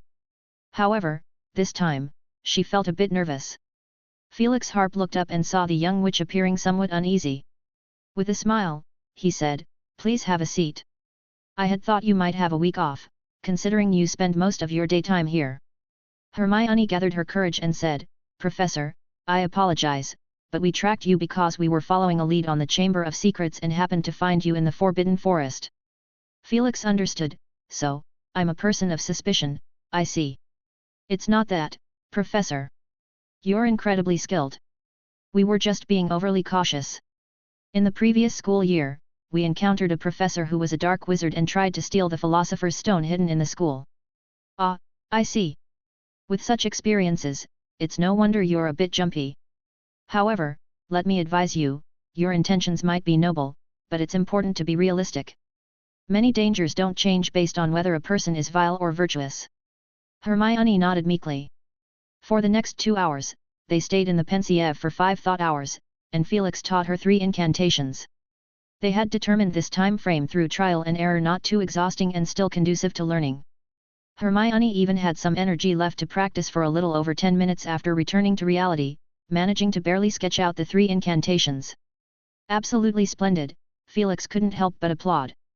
If it weren't for his plot armor, he might not necessarily outshine her.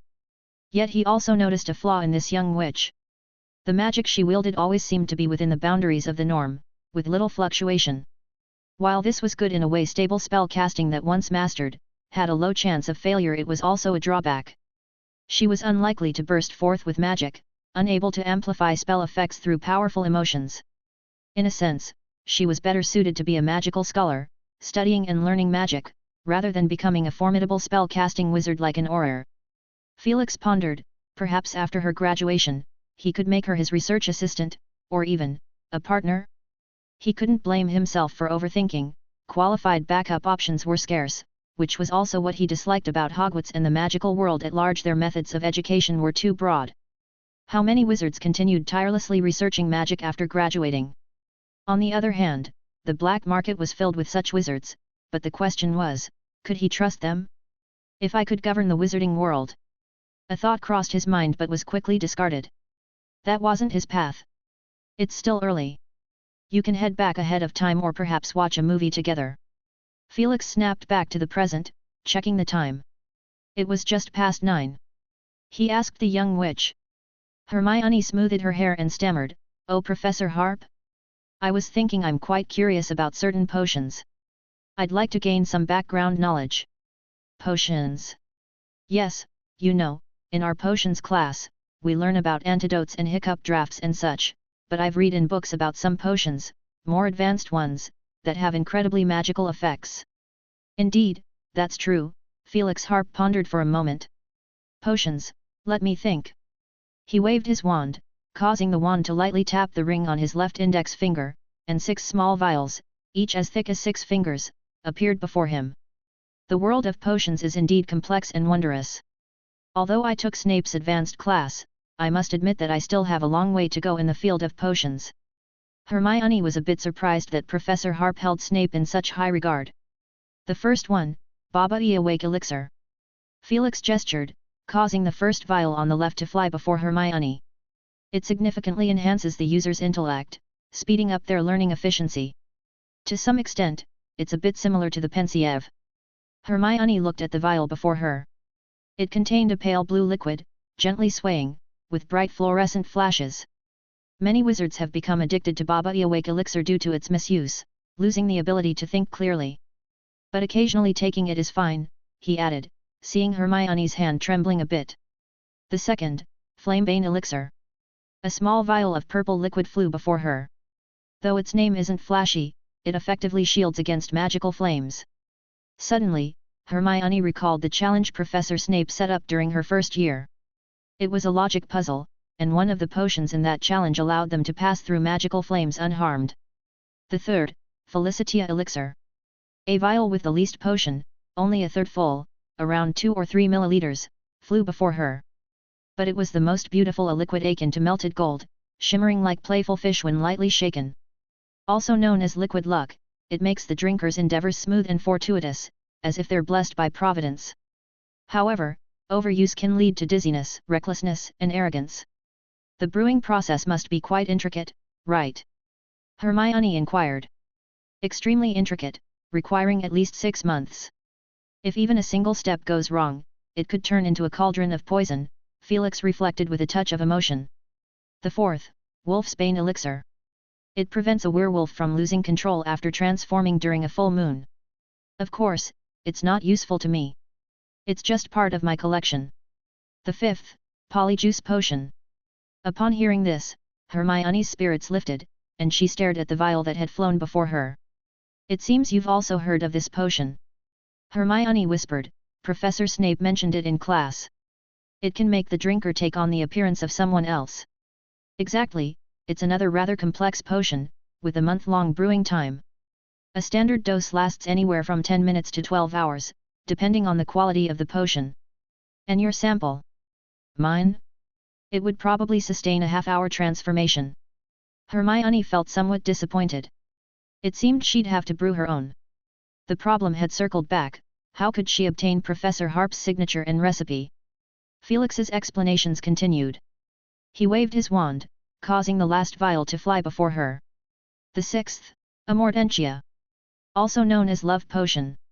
Once ingested, the drinker becomes infatuated with the one who provided the potion. Hermione couldn't help but widen her eyes. You'll find that its usage is somewhat similar to the polyjuice potion. Polyjuice involves adding someone else's hair or body part to transform into them, while Amortentia requires adding your own hair or body part, giving it to someone else, making them fall in love with you. The young witch exclaimed indignantly, "Such potions are utterly despicable." Felix shrugged. "Indeed, they only provide a false sense of love, like a soap bubble, much like its scent. Coincidentally, it's the smell you're fondest of." With a wave of his wand, the stopper on the vial popped out with a pop, and he said, "You can try its scent, don't worry, it's the purest form, not very dangerous, at least won't affect your reason." Hermione leaned in and took a gentle sniff. It smelled like books, sunlight, and the scent of her home in the Muggle world. Chapter 43, Quidditch and the Second Attack. The following week flew by, with everyone bustling about in a whirlwind of activity. Felix Harp had to invest more energy into the 5th and 7th years, as this year was pivotal for the young wizards' futures. Of course, he also ardently hoped for more people to engage in magical linguistic studies, not the archaic translations, but the kind of research he pursued. He also had to tend to the mischievous network of young wizards and imbue the willow branches with magic for his first magical linguistic creation, which was crucial to his success. And the art of apparition, that skill couldn't be neglected either. Numerous forbidden books in the library awaited his selection and perusal. Others were equally busy. Harry was engrossed in Quidditch training. As the first match drew near, the entire Gryffindor Quidditch team became increasingly anxious, using every available evening after classes for extra practice. In addition to her daily practice of magical linguistics and researching the Chamber of Secrets creature, Hermione also managed to find time to procure a signature from a certain professor. She successfully obtained a signature from Professor Lockhart, who didn't even bother to read the content of the note, signing his name with an extravagant flourish. "You brilliantly caught that last leprechaun, you're quite the sharp thinker." The memory of her own words made Hermione blush slightly. Fortunately, the polyjuice potion project was progressing smoothly. "It should be ready in about a month, around Christmas," Hermione exclaimed cheerfully. Harry and Ron sat gloomily on the bathroom floor. The environment here was less than ideal. In the days that followed, the school remained calm, devoid of new attacks and sudden appearances of any unknown monsters turning young wizards into stone. The young wizards lost interest in the thousand-year-old legends and mysteries, even suspecting the previous incident to be a rather poor prank, especially since the victim was Filch's cat, the accomplice of the least popular castle caretaker. Some young wizards even swore they had seen a sneaky shadow lurking on the 3rd floor right before the incident, holding a piece of cake laced with petrifying potion. These rumors spread faster than the truth, so within a week, everyone was discussing various petrification potions that could achieve similar effects. Dumbledore was at a loss, having to wait for the Mandrake restorative draft to mature for a solution. However, the professors at Hogwarts knew the truth of the matter. They spent a week searching the entire castle, but to no avail. Consequently, they had to instruct the prefects to take on the responsibility and handle the public relations. During a Gryffindor gathering, Percy cited the example of his own brother wandering near the abandoned girls' bathroom to illustrate the imprudence and danger of such behavior. The scene had been quite heated, and Ron had nearly come to blows with his brother. "You shameless power seeker, caring only about your authority. I'm your brother." "Your brother? You're nothing but a power-hungry creature." Ron's ears turned crimson as he shouted angrily. "I'm a Gryffindor prefect. I have to consider my badge on my chest, do you understand, you imbecile?" Percy's ears were equally red as he shouted back. "And you went there too? You went to the girls' bathroom too?" "I'm fulfilling my duties as a prefect." "Gryffindor loses 10 points. Overall, Hogwarts remained harmonious and friendly. This tranquility persisted until the first Quidditch match of the school year, which took place on a Saturday. This Quidditch match garnered considerable attention. First, the teams playing were Gryffindor and Slytherin, two old rivals. Secondly, Slytherin shamelessly received outside assistance, with their entire team riding the state-of-the-art Nimbus 2001 brooms. The other two teams were also eager to witness the power of the Nimbus 2001 during the match. Felix Harp wasn't there. He stood outside the tower, casting a distant glance. He wasn't interested in Quidditch matches, and it had nothing to do with his failing the flying class in his first year. The two were unrelated. He simply preferred quiet over noise and disliked overly bustling places. However, Felix still wanted to critique Hogwarts' course layout. Why was flying class only in the first year? It robbed him of any chance to earn points. He could fly quite adeptly now, thank you very much. That afternoon, he heard a major piece of news. Harry Potter had been injured on the pitch, his arm shattered into fragments. Thanks to Professor Lockhart's unwavering bravery, who used powerful magic to extract the broken bone fragments from Harry's arm, Gryffindor's prodigious seeker's professional Quidditch career was salvaged. This is all nonsense. In the evening, Hermione exclaimed indignantly. This incident completely shattered her fan goggles, and she would forever hold a grudge against Lockhart. The truth was, Harry had merely suffered a simple arm fracture, something that a simple healing charm could have fixed. However, thanks to Lockhart's helpful intervention, he had to stay in the hospital wing, taking Skelgro to regrow his bones. The idea of Skelgro's sewer-like taste made Felix shudder involuntarily. That evening, after seeing off a young witch, Felix prepared to watch a movie to relax. Dumbledore's Phoenix Guardian flew in through the window. The Guardian appeared before him, Dumbledore's serious voice echoing in the air. Felix, quickly come to the professor's lounge. There's an urgent matter. When Felix rushed to the lounge, a number of professors had already gathered there, looking visibly rushed. Some of them were even in their pajamas. Dumbledore sat solemnly at the front of the room, half-lidded eyes focused. Professor McGonagall was nervously wringing her hands. What's happened? Felix moved closer to Snape and asked in a hushed voice. Snape glanced at him briefly before whispering, another attack has occurred, the second attack. Felix's expression grew serious. Who's responsible? Colin Creevey, that fanatic admirer of Potter. Felix had no recollection of him. Professor McGonagall's expression turned sorrowful as she said, he's a first-year student this year, always idolizing Harry. Yes, he always carried around a camera, and I remember him well. Heard he's already sent home 3 albums. Oh dear. Felix picked up the damaged camera from the table, an intense burnt smell hitting him. After about 10 more minutes, a cheerful, joyful voice pushed the door open. Did I miss anything? Dressed in golden pajamas, Lockhart walked into the room and was slightly surprised by the crowd, so many people. But his next statement earned him furious glares from the professors. He said, are we having a pajama party, everyone? I'm an expert in this area, with extensive experience. Lockhart winked and flashed his signature toothy grin. Chapter 44, The Meeting. Felix Harp found it difficult to comprehend the nature of Professor Lockhart. He had seen through this person's essence a merchant who sold books by concocting stories and self-promotion. As for magical ability, that had been returned to the teachers along with his graduation. This author's routine was to crown the protagonist of his stories with his own name, shamelessly labeling them as autobiographical to amass wealth. Such a thing might not be uncommon in the Muggle world, but the wizarding world wasn't as open, and to some extent, it could even be considered quite sincere. When you claim your adventures in a book are your own, people choose to believe, and that borders on fraud. Once exposed, it almost always leads to a tarnished reputation. Did he not know this himself? If he did, why persist? And why perform in front of the most outstanding batch of wizards in the British magical community? Honestly, Felix couldn't fathom it. He and Lockhart were entirely different sorts of people. Silence.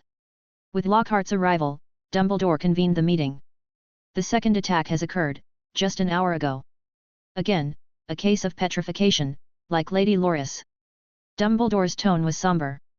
But this time, the nature of the incident is entirely different. The victim is a young wizard, a first-year student. This suggests his piercing blue eyes swept the room with intensity. The Chamber of Secrets has truly been opened. Hogwarts is facing a crisis. All the professors grew solemn. Next, Professor McGonagall recounted the information from the previous time the chamber had been opened. She pursed her lips and began narrating that piece of history. 50 years ago, the chamber was opened once before. A student lost her life then. Her name was Moaning Myrtle Warren, and yes, she still lingers at Hogwarts as a ghost. However, since then, the chamber has remained sealed until now. So you mean to say, Lockhart couldn't contain his eagerness, the attacks are over? I mean, a student has been targeted, hasn't he? I've encountered numerous similar cases, like the Lock Lake monster, which appears every 30 years. Since I provided the residents there with my self-made protective charms, they've not been bothered again. Professor McGonagall's lips tightened even more, and she uncommonly spoke with a raised voice. I must remind you, Professor Lockhart, Colin Creevey has only been petrified, he hasn't lost his life. Dumbledore followed up McGonagall's words, indeed, we don't know if the creature will launch more attacks or if the consequences will be limited to petrification. If any of you have suggestions, feel free to voice them. Professor McGonagall added, I've arranged prefect patrols for now, strictly forbidding young wizards from venturing into remote areas. Especially for first and second year students, they must queue up for classes and avoid solo activities. Very well, Professor McGonagall, Dumbledore commended. Headmaster Dumbledore, Felix Harp felt it necessary to share the information he held. My focus has always been on the chamber. Around the chamber, there are 3 key elements. He glanced at the assembled individuals: unknown creature, heir of Slytherin, and the location of the chamber. As long as we know any one of these, we can deduce the truth. Dumbledore folded his long fingers and seemed to be pondering. Please continue, Felix. The unknown creature, why not associate it with Slytherin? Slytherin's emblem is a serpent. Perhaps this creature is also a serpent, and that explains how it appeared in the castle by using the network of tunnels that permeate Hogwarts. People seemed to be pondering, and Snape spoke up in his subdued, aloof manner. Felix, Slytherin's emblem might be a serpent, but that's just because he had a fondness for snakes. If you've done even a slight study of him, you'd realize he was a master of bloodline research, delving into magical ancestry beyond your imagination. But we cannot rule that out, can we? Humph. The unidentified creature killed a witch 50 years ago, and 50 years later, it's only causing petrification. Snape's eyes, as cold as stone, locked onto Felix. If I'm not mistaken, Felix, those aren't the same creature, are they? Felix shook his head. I can't explain that either, so my opinions can only be considered as possibilities. He continued, the heir of Slytherin, there are 2 possibilities I can think of. Active and passive. Perhaps this heir is conscious, knowing what they're doing, like inheriting Slytherin's will to remove Muggle-borns. But it's also possible that they've come across an heirloom of Slytherin and are being controlled by it. Dumbledore raised his head.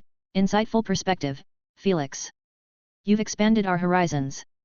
He seemed thoughtful. We've overlooked this in the past. It seems we need to strengthen the students' moral education. Felix's theory on manipulation led to several professors discussing. After waiting a moment, he continued, as for the location of the chamber, I have no way of knowing. Perhaps we can ask the castle's portraits and ghosts.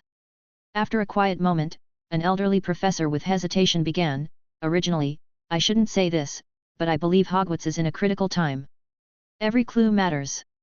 Felix looked at the senior professor, Sylvanus Kettleben. He had been Felix's care of magical creatures instructor during his school days, rumored to be considering retirement. This professor was renowned for his love of studying and caring for dangerous creatures. He set an unparalleled record, having faced 62 medical check UPS during his tenure. If Felix were to rate him, he'd be another version of Hagrid. At this moment, Kettleben said, that child isn't evil, but if you ask me, if he's like me, making mistakes out of curiosity. He paused and mentioned a name, Rubeus Hagrid. It's not him, Sylvanus, Dumbledore said firmly, I was the Transfiguration professor at the school back then. I know he's innocent, but there's no evidence. Under pressure, Headmaster Dippet expelled him. It was a grave mistake, we didn't capture the real culprit. The meeting concluded with Dumbledore assigning a series of tasks. For now, prevention remained the priority. Apart from regular patrols, they also needed to urge young wizards in classes not to trust any magical items nonsense. As Felix left, he saw Lockhart engaged in conversation with Dumbledore. The headmaster's expression was intriguingly inscrutable. Chapter 45, Influence. On the second day of the weekend, news of Colin Creevy's attack spread throughout Hogwarts. This time was different from the last incident. It was a student this time, not just a cat. If it weren't for the reassurance that the student could be saved, it might have caused widespread panic. On the other hand, the regular patrols by the professors and prefects also indirectly intensified everyone's anxiety, even though it was necessary behavior. After the evening session of magical text instruction, Felix, Harp and Hermione exchanged some information that could be revealed. The professors at Hogwarts will ensure the safety of young wizards. You can spread the word about that, Felix suggested. Hermione agreed with a smile. However, Professor, why do you think the creature in the Chamber of Secrets is a snake? Hermione asked cautiously. Of course, Felix couldn't tell the truth. Instead, he shared a story about Salazar Slytherin and snakes that needed to be told. Slytherin used snakes to serve him. Of course, after all, he was the most famous Parseltongue known. Felix replied. From the fragments left by Ravenclaw, it could be inferred that Slytherin had various snakes accompanying him year-round, obeying his commands. This earned him quite a resounding reputation back then. Hermione exclaimed, Professor! Are you saying Parseltongue can control snakes? Her heart raced. I'm only speculating. After all, Parseltongues are exceedingly rare, and there aren't many samples to study. But since this ability can be inherited, it suggests that it's not merely a unique language but one infused with magic. In a corner of the common room, the trio engaged in a heated conflict. Harry, I think you should tell Dumbledore or Professor Snape about your Parseltongue ability, Hermione insisted. Don't say it, Ron countered without hesitation. Ron! You don't understand the seriousness of this matter, Hermione scolded him in frustration. Ron lowered his head and whispered, Harry, what I mean is, don't reveal this secret openly. If you expose your Parseltongue ability in public, you're done for. You'll definitely be seen as Slytherin's heir. We could tell Headmaster Dumbledore only and ask him to keep it secret, Hermione argued logically. Rubbing his forehead, Harry said, but that wouldn't have much meaning, right? You guys know I'm not the one who opened the Chamber of Secrets. This means there's another Parseltongue at the school. If I expose myself, that person will just go deeper into hiding.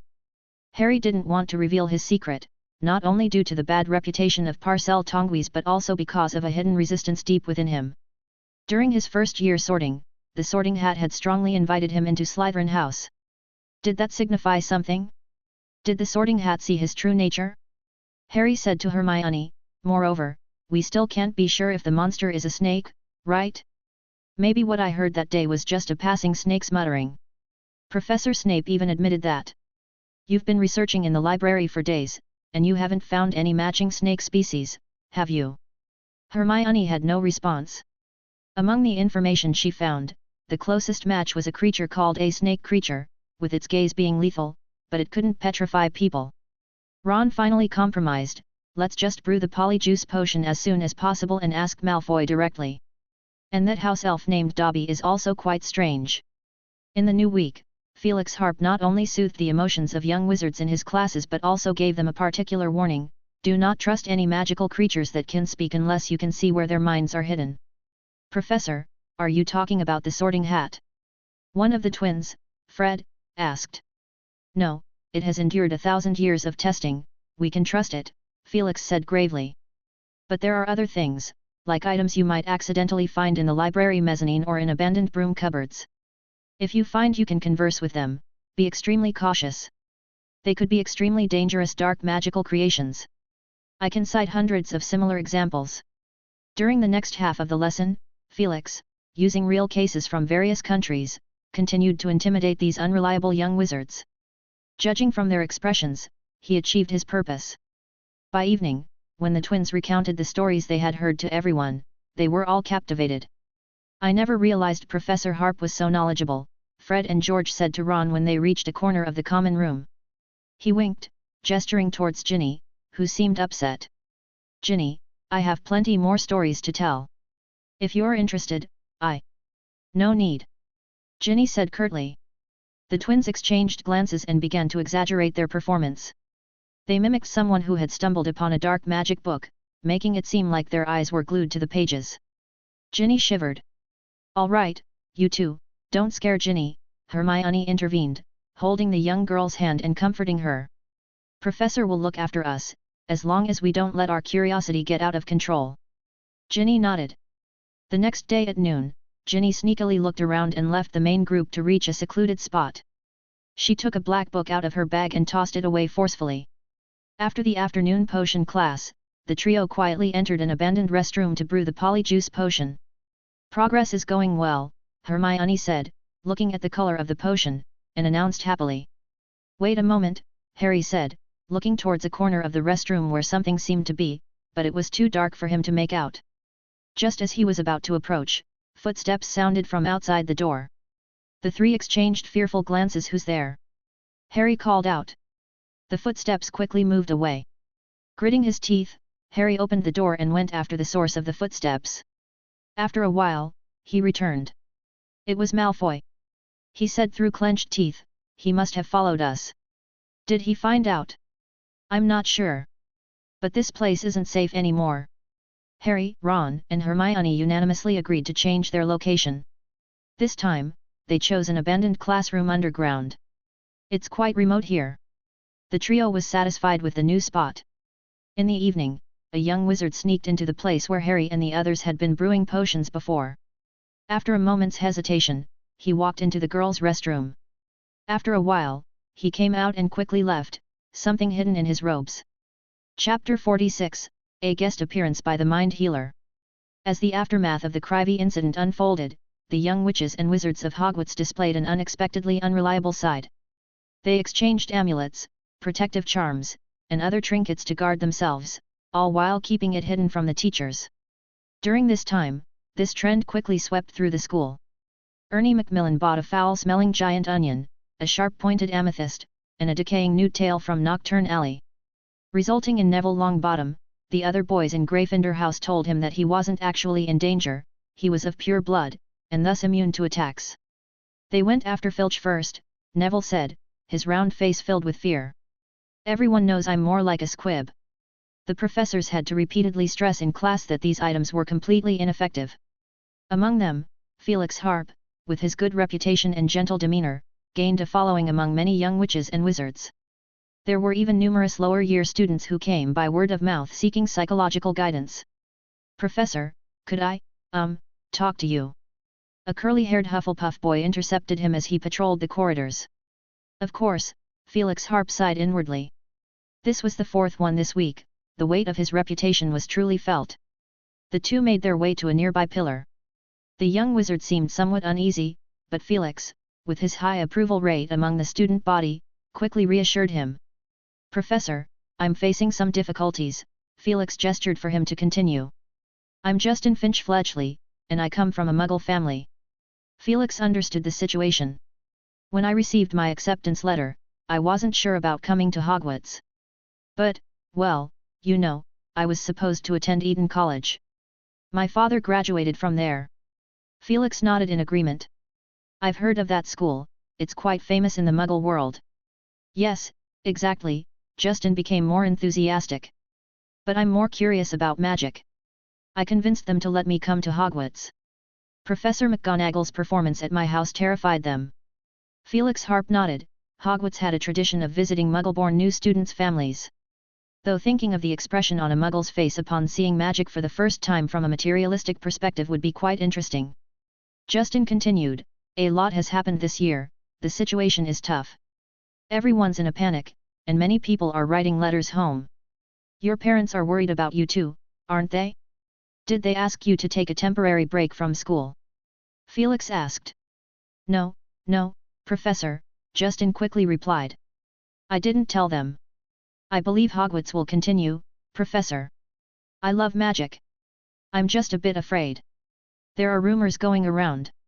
Potter, Harry Potter, he's the heir of Slytherin." "Most rumors are unreliable," Felix said calmly. "Do you believe in this theory?" "I'm not sure either. Logically, well, you know the word logic, right, Professor? That's great. Logically, they're just appearing in the wrong places, but I don't quite understand magic." "Don't worry, it's not him. I can assure you of that. Professors have enough insight to distinguish fact from rumor. Just invisibly relaxed. Any other questions? One more, Professor. I heard you're also Muggle-born? And you were sorted into Slytherin. That's right. Then you must have faced a lot of difficulties from others, right? Did you give them a good retort? Well, you could say that. Excitement flickered in Justin's expression. Professor, many young witches and wizards, especially those from Muggle families, admire you. You're their idol. Am I really becoming an idol for ordinary wizards? Professor, everyone hopes to be as brave as you. Seeing off this initially shy, then rapidly chatty young wizard, Felix Harp still felt somewhat surprised. After a while, he chuckled softly. This feeling wasn't too bad at all. Time rolled on to December, and under the tireless efforts of the professors, the young witches and wizards finally abandoned their unreliable charms and began searching for more practical gadgets, such as the sneakoscope that could detect potential dangers in advance. Among the girls, the practice of carrying a small mirror and using it at every corner quickly fell out of favor, as few could keep it up. Felix Harp's devil's snare had also grown robust over time and could now be used. And then there were the branches of the Whomping Willow. After over a month of diligent magical nurturing, every inch of them was saturated with Felix Harp's magic, making their surface shimmer and maintain their vigorous vitality. Felix Harp tested the effect. He drew his wand, reduce in size. The 7 to 8 meters long branch quickly shrank, turning into a serpent-like shape in the blink of an eye. A bit too thick still.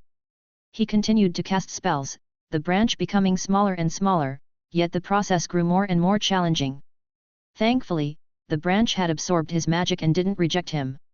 With the help of a few techniques from ancient books, he successfully transformed it into a slim, flexible emerald green rope. Not bothering to rest, he quickly inscribed intricate magical runes on its surface, maintaining the magical effect.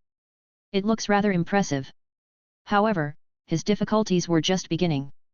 According to his plan, he intended to use the Whomping Willow rope as a framework and weave unicorn hair into it, creating something like a small pouch. But he got stuck at the first step: how to weave them together in the right way. I know this, I learned how to knit from my mom. In the end, it was his assistant who came to the rescue. Hermione provided 7 different knitting patterns in succession, earning Felix Harp's admiration. Busy for 3 days, the young witch impressively completed her task. Even after getting Professor Harp's permission, she used the leftover material to knit a small beaded bag for herself. The beads were ready-made, crafted by Hermione from practicing runic carving on chestnut wood blocks. The reason for using beads as decoration was due to the shortage of the original material, forcing her to make a compromise. The final semi-finished products were Felix Harp's refined gentleman's wallet and Hermione's beaded bag. The remaining work involves engraving the magical runes, relocating the devil's snare, making it think it's still thriving, and some fine-tuning. It'll probably take a week or 2. When danger arises, you can use magic to trigger the devil's snare's attack. Of course, Felix Harp explained, your beaded bag might not accommodate many devil's snare branches, as the material isn't of the best quality. That'll be enough for me, Hermione said happily. Professor, can I handle the construction of the magical runes myself? You're not quite there yet, but you can help me with the groundwork. Thursday afternoon, a small group of people gathered around a bulletin board, reading the text freshly posted on a piece of parchment. The first few words at the top were shining brightly, constantly drawing people's attention. They were Dueling Club. Chapter 47, The Pitiable Professor Snape. The Dueling Club. In a matter of mere hours, this phrase spread throughout Hogwarts. In these dire times, learning to defend oneself was a poignant concern for every young wizard. Aside from the first-year newcomers who remained innocent and ignorant, every wizard of any other year felt a pang of bitterness when confronted with this topic. Hogwarts was faltering, indeed. The course responsible for instructing young wizards in the art of defending against danger, the Defense Against the Dark Arts class, had traditionally held its merit, although it contained its fair share of fluff. However, this year, it had become widely acknowledged as a class in theatrical performance. Consequently, there was a fervent interest among the young wizards in the Dueling Club, a place where they could enhance their own strength. Seamus Finnegan had a look of excitement on his face. They're finally thinking of starting a dueling club. It's about time. Which professor is going to teach? Ron squeezed through the crowded students, his gaze scanning the parchment as if hoping to spot a couple of professor names. A Ravenclaw girl beside him said, "It's not written here, but I hope it's Professor Flitwick. He was a dueling champion when he was young." "Professor Snape is even better," Ron quickly retorted. Since the Forbidden Forest trip that night, he had developed a strange confidence in Professor Snape's abilities, believing he could take on Severus Snape. Albus Dumbledore, the headmaster, was harder to gauge, but at the very least, it could be a 50-50 chance. Harry instinctively wanted to nod in agreement, but when he caught sight of the girl who had spoken, he involuntarily stopped in his tracks. Cho Chang noticed Harry's gaze and smiled kindly at him. Harry felt his breath catch. "What do you think, Harry?" Ron asked. "Hey!" Harry received an elbow nudge from Ron on his ribcage, but it didn't hurt at all. He mumbled, "Oh, yeah, you're right." The young wizards continued their discussions, asking each other for opinions. "First gathering tonight. Mate, are you going?" "I don't object to learning some dueling. Might come in handy someday. I think we could use it right now." "Do they think they'll duel with Slytherin's monsters?" Though Ron grumbled under his breath, he still seemed interested as he finished reading the notice. "Harry, what do you think? That girl does seem..." "Wait, what did you say?" Harry suddenly realized. Ron looked at him skeptically. "Dueling, yes, of course, I'll definitely go," Harry said, this time focusing on the text on the parchment. By dinnertime, most of the table buzzed with talk about the dueling club. Some were vehemently stating that at least 3 professors would oversee the entire club and that they would stage a high-profile, unrestricted duel. Rumors described it as wildly exciting. The name Felix Harp cropped up again in the conversations of many girls. His daring challenge against a pureblood family in his 5th year had grown increasingly legendary, evolving from his original cool and composed, self-assured image to a later heartbroken and determined, fighting to the end persona. Professor Harp's personal image shifted from a stern and mighty wizard to a tragic figure wielding his wand against a spinning windmill. Many young witchlings who hadn't even crossed paths with Felix Harp held magical puppets in their arms, their eyes glistening with sympathetic tears, much like they were holding dolls. "They've gone too far with their speculations," Ron grumbled discontentedly, jabbing his fork repeatedly into a potato.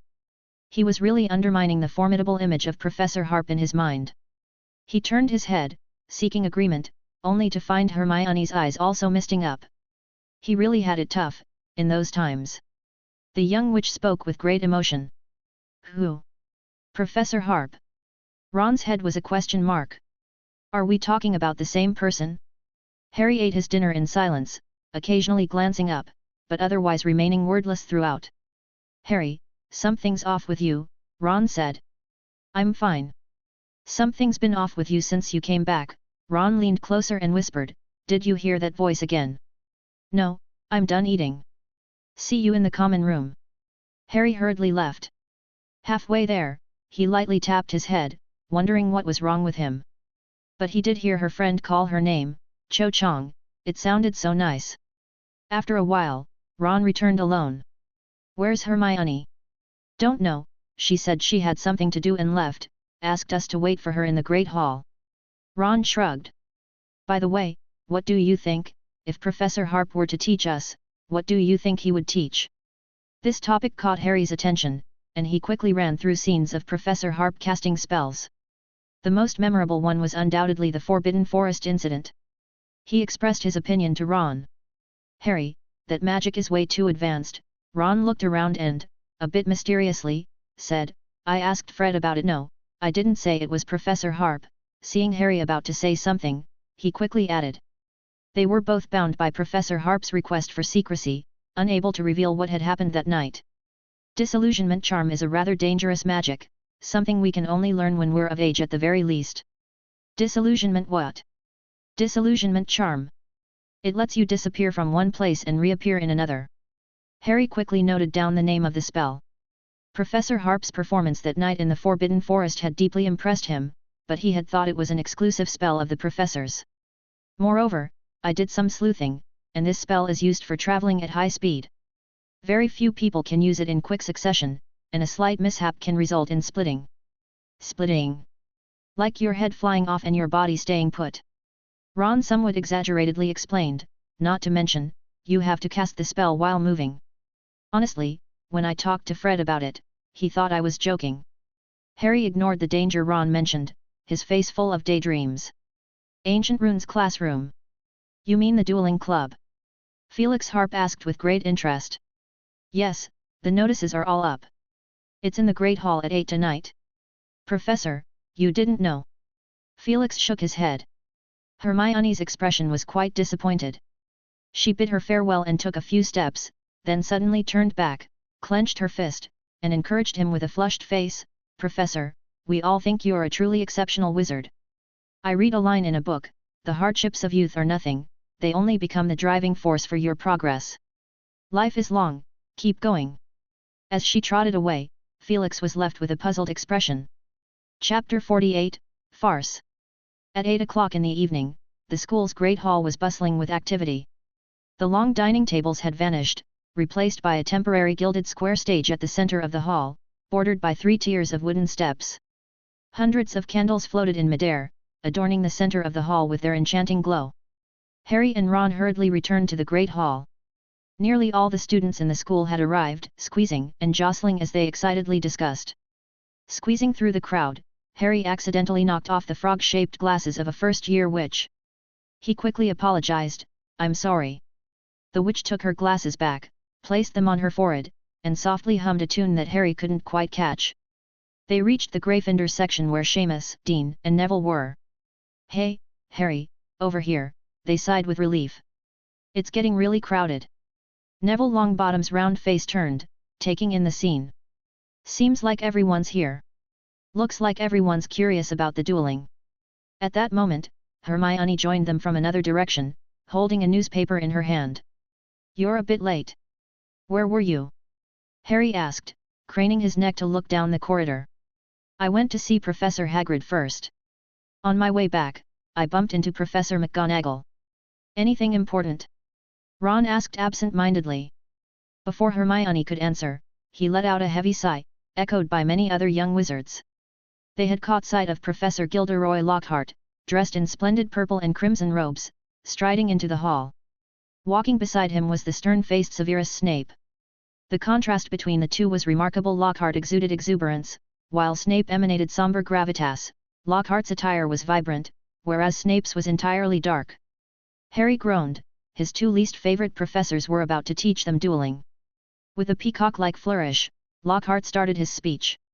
For the first 10 minutes, he recounted how he had persuaded Dumbledore to give everyone the opportunity to learn self-defense, inevitably weaving in familiar elements of self-promotion and book recommendations. They were quite immune to this spiel by now.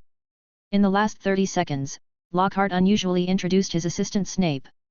Professor Snape himself possesses a fair knowledge of dueling, and he generously agreed to assist me with a small demonstration before the lesson. But don't worry, I'll return your potions, Professor, to you intact.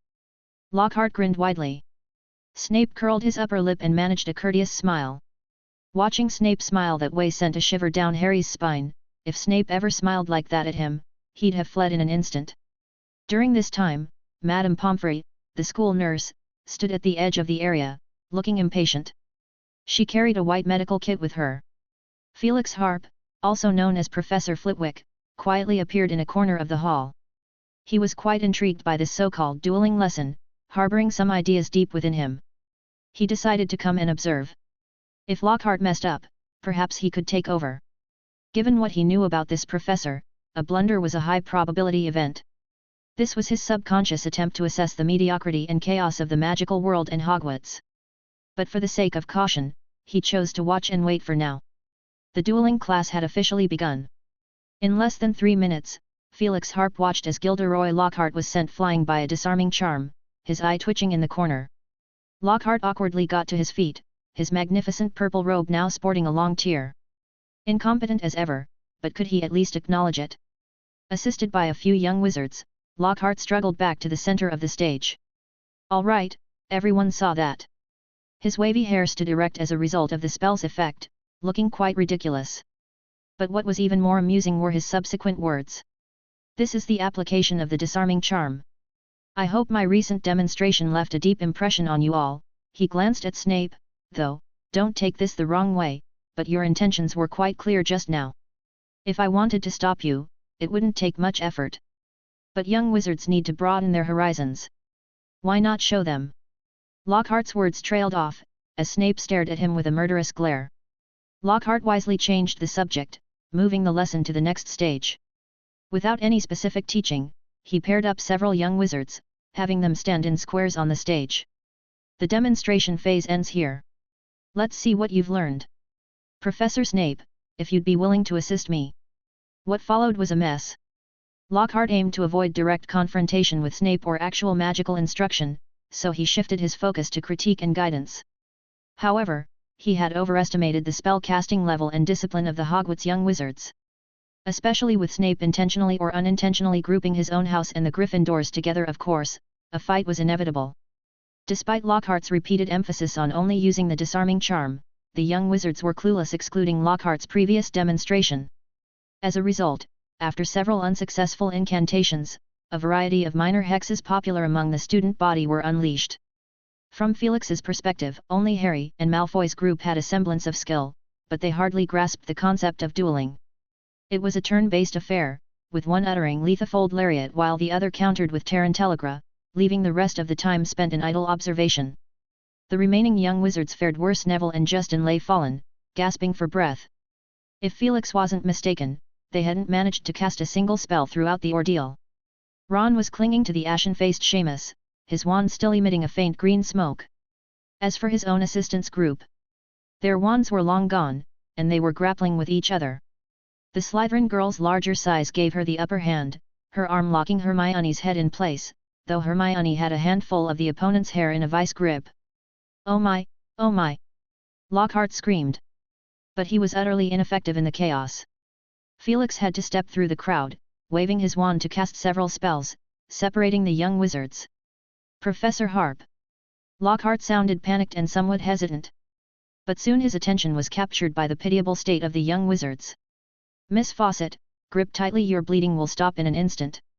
"Boot, your nose is broken," and Ernie.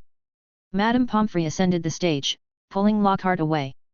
The eminent school nurse quickly performed spells, administering various potions into the young wizards' mouths. Dumbledore should never have approved, absolutely absurd, downright ridiculous, wholly unfit. Seamus took a sip of the shimmering green concoction, his face growing even greener. Finally, he let out a burp, emitting a puff of green smoke. Subjecting young wizards to dangerous activities, making a mockery of the professors. Madame Pomfrey muttered incessantly, but she soon resolved the trouble. In less than 5 minutes, the young wizards were back on their feet. Lockhart appeared somewhat bewildered. He hesitated for a few seconds. "Let's thank Madame Pomfrey for her efforts, she's a valuable assistant in our dueling class, and of course, Professor Harp." He sneaked a glance at Felix, who stood on the stage with no intention of leaving. Chapter 49, The Exhibition Match. "Well, next." Professor Lockhart stammered slightly, "I believe it's best to teach you how to counter unfriendly magic." "Yes, unfriendly, just like I've written, as recounted in my personal experiences." "Would a willing pair come forward, Longbottom and Flitwick? How about you?" "Professors Harp and Snape, we should leave the stage to them." Felix Harp idly toyed with his wand. "A fine suggestion, Professor Lockhart. But before that, I think it's necessary to acquaint the young wizards with what a true duel is like, even if it's more of a demonstration duel." Lockhart's expression momentarily froze.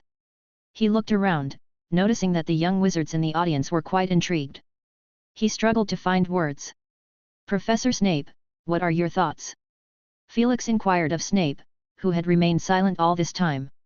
The potion master regarded him with a deep, unexpected gaze. He parted his lips, forming a smile. "Are you challenging me to a duel, Felix?" "Merely an exhibition match." Neither of them had considered Lockhart. Snape gave him a profound look, saying little, and smoothly drew his wand. To the side, Lockhart suddenly found himself miraculously breaking free from the vortex of confusion. His face regained its enthusiastic demeanor. "It seems that our curriculum will have an impromptu addition, a duel to welcome our two professors." This time, the applause from the audience was fervent. Ron excitedly pestered Harry, "Honestly, I've been waiting for this day forever. Do you think Snape will end up in the hospital?" As a Harp enthusiast, standing by Professor Harp's side was only natural for him. "It's just an exhibition match," Hermione emphasized, though she couldn't help hopping up and down on her toes. Lockhart retreated to the edge of the stage and magically boosted his voice thanks to his practice with the sign and lecture charm. He was quite skilled at it. Now, I shall provide you all with commentary. Although this is merely an exhibition match, real dueling isn't like this. It requires sharper anticipation of danger. To learn more about this, please refer to my published works. Lockhart spoke confidently. But this will still be beneficial for you. Now, a bow. However, the two on stage paid him no mind. Instead, they exchanged a few words. Felix, what do you intend? Professor, I just happened to be passing by, and I thought I'd lend a hand. Don't lie to me. They were very close, allowing their conversation to be only for each other's ears. Is it because Professor excels in legilimency? Felix quipped. Snape snorted. In his eyes, this former student had a strong sense of purpose in his actions. His current behavior, naturally, fell under the category of Felix's first step towards seizing power. They both bowed and took 7 paces backward, turning to face each other with wands raised to their chests. As you can see, the two professors are holding their wands in a standard dueling position. Lockhart fulfilled his role as a commentator, one of the common 3 positions. Next, I'll count to 3, and they'll cast their first spells. The students below held their breath, the atmosphere entirely different from Lockhart's previous demonstration. 1. 2. Snape won't be instantly defeated, will he? Ron shouted excitedly. I don't think so, Merlin. Hermione started to say that Professor Harp held Snape in high regard, but she was swiftly stunned by the dazzling spectacle on stage. 3. Snape shouted, Expelliarmus. A dazzling red light flashed, and the spell shot swiftly towards Felix Harp. Felix Harp swung his wand, smoothly conjuring a armor charm. An invisible magical barrier formed before him, deflecting Snape's spell. He then gently flicked his wrist, causing the barrier to emit a dazzling white light as it flew rapidly forward. Snape cast 2 consecutive spells to break through Felix's armor charm, causing the magical barrier to quickly dissipate. However, the white light of the armor charm obscured Snape's vision. Instinctively shifting his position, years of habit saved him. 3 dim black lights grazed past him, with the nearest one almost touching his nose. All this happened in the blink of an eye. From Snape's initial advantage, to Felix's defensive counterattack and the 3 stealthy spells released using the cover of the white light, less than 3 seconds had passed. Lockhart. Young wizards. The duel continued. Snape didn't dare to underestimate it. It had been nearly a decade since he last dueled physically. Despite not abandoning magical exploration, his main focus had been on potion improvement. Nevertheless, he was swiftly recalling his combat experience. After narrowly averting danger a few times, he finally began to counterattack. Their spells flew in a chaotic dance, yet with an unspoken understanding, they avoided harming any students. Various defensive, offensive, and disarming spells cut through the air, emitting sharp whistles. The distance between the two alternated between closeness and distance, their feet constantly shifting. After a spell barely missed his hair, Lockhart wisely jumped off the stage. Still, he continued to comment loudly, the duel is getting intense. Can you see their footwork? Move, move, don't just stand still. Lockhart had some skills, at least when it came to eloquence. Through his commentary, many young wizards suddenly understood a bit more. He managed to salvage some of his reputation. However, Snape sneered at this. Agilely deflecting a spell, he seized the opportunity to counterattack. He felt that Felix's spells were growing in potency, increasing the pressure on him. Damn it, the kid's trying to rattle me. Why does it feel like Professor Harp's spells are getting stronger? Even many young wizards had noticed this, but with their limited knowledge, they could only gauge spell strength based on appearance. Snape's wand trembled violently. He cast an intensified version of Protego as 2 scorching red lights collided against it, emitting a thud sound. The magical barrier tore open a breach. Incredible magical prowess. Sweat was forming on Snape's face. The young wizards in the audience were dazzled. For the first time, they realized that a duel wasn't just about facing each other and casting spells blindly. Casting speed, timing, defensive strategies, footwork, awareness, there were so many nuances. What they didn't know was that neither of them was using their full power. Felix easily sidestepped a red burst, capitalizing on the brief gap to cast a spell. He swiftly evaluated the limit of this potion's master's abilities. Snape's skill shouldn't be like this. The next second, a sudden alertness surged within Felix.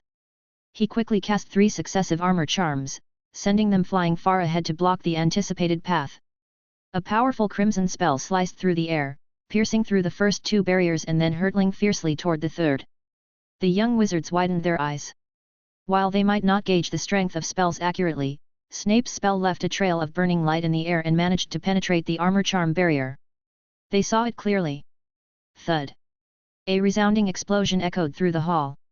Felix's third armor charm proved effective, deflecting Snape's unexpectedly potent curse. He sensed a taint of dark magic. Incorporating the characteristics of dark magic into the disarming charm, Professor, you truly exceeded my expectations. Do you have even stronger spells? Do you have an ace up your sleeve? Snape wasn't finding this as easy as he had anticipated.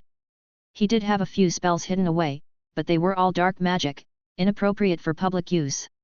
And judging by Felix's performance, even if he were to use them, their impact would be limited. He has surpassed me. Snape had never been so acutely aware of this fact. Chapter 50, Revelation. The 2 of them stopped casting spells almost simultaneously, a perfect display of synchronization. Marvelous!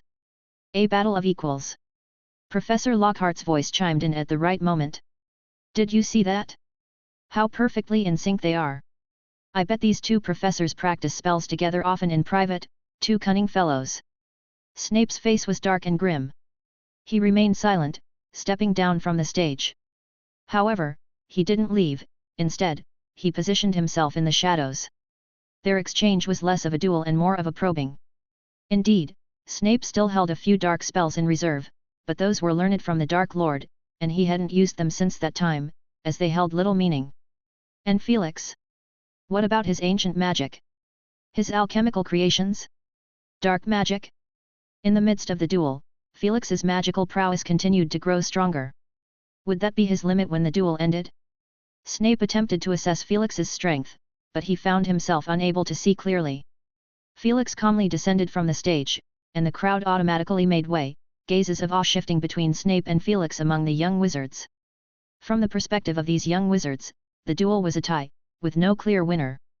Although Professor Harp appeared incredibly composed, didn't Snape also pierce through 2 ironclad hexes with a single incantation?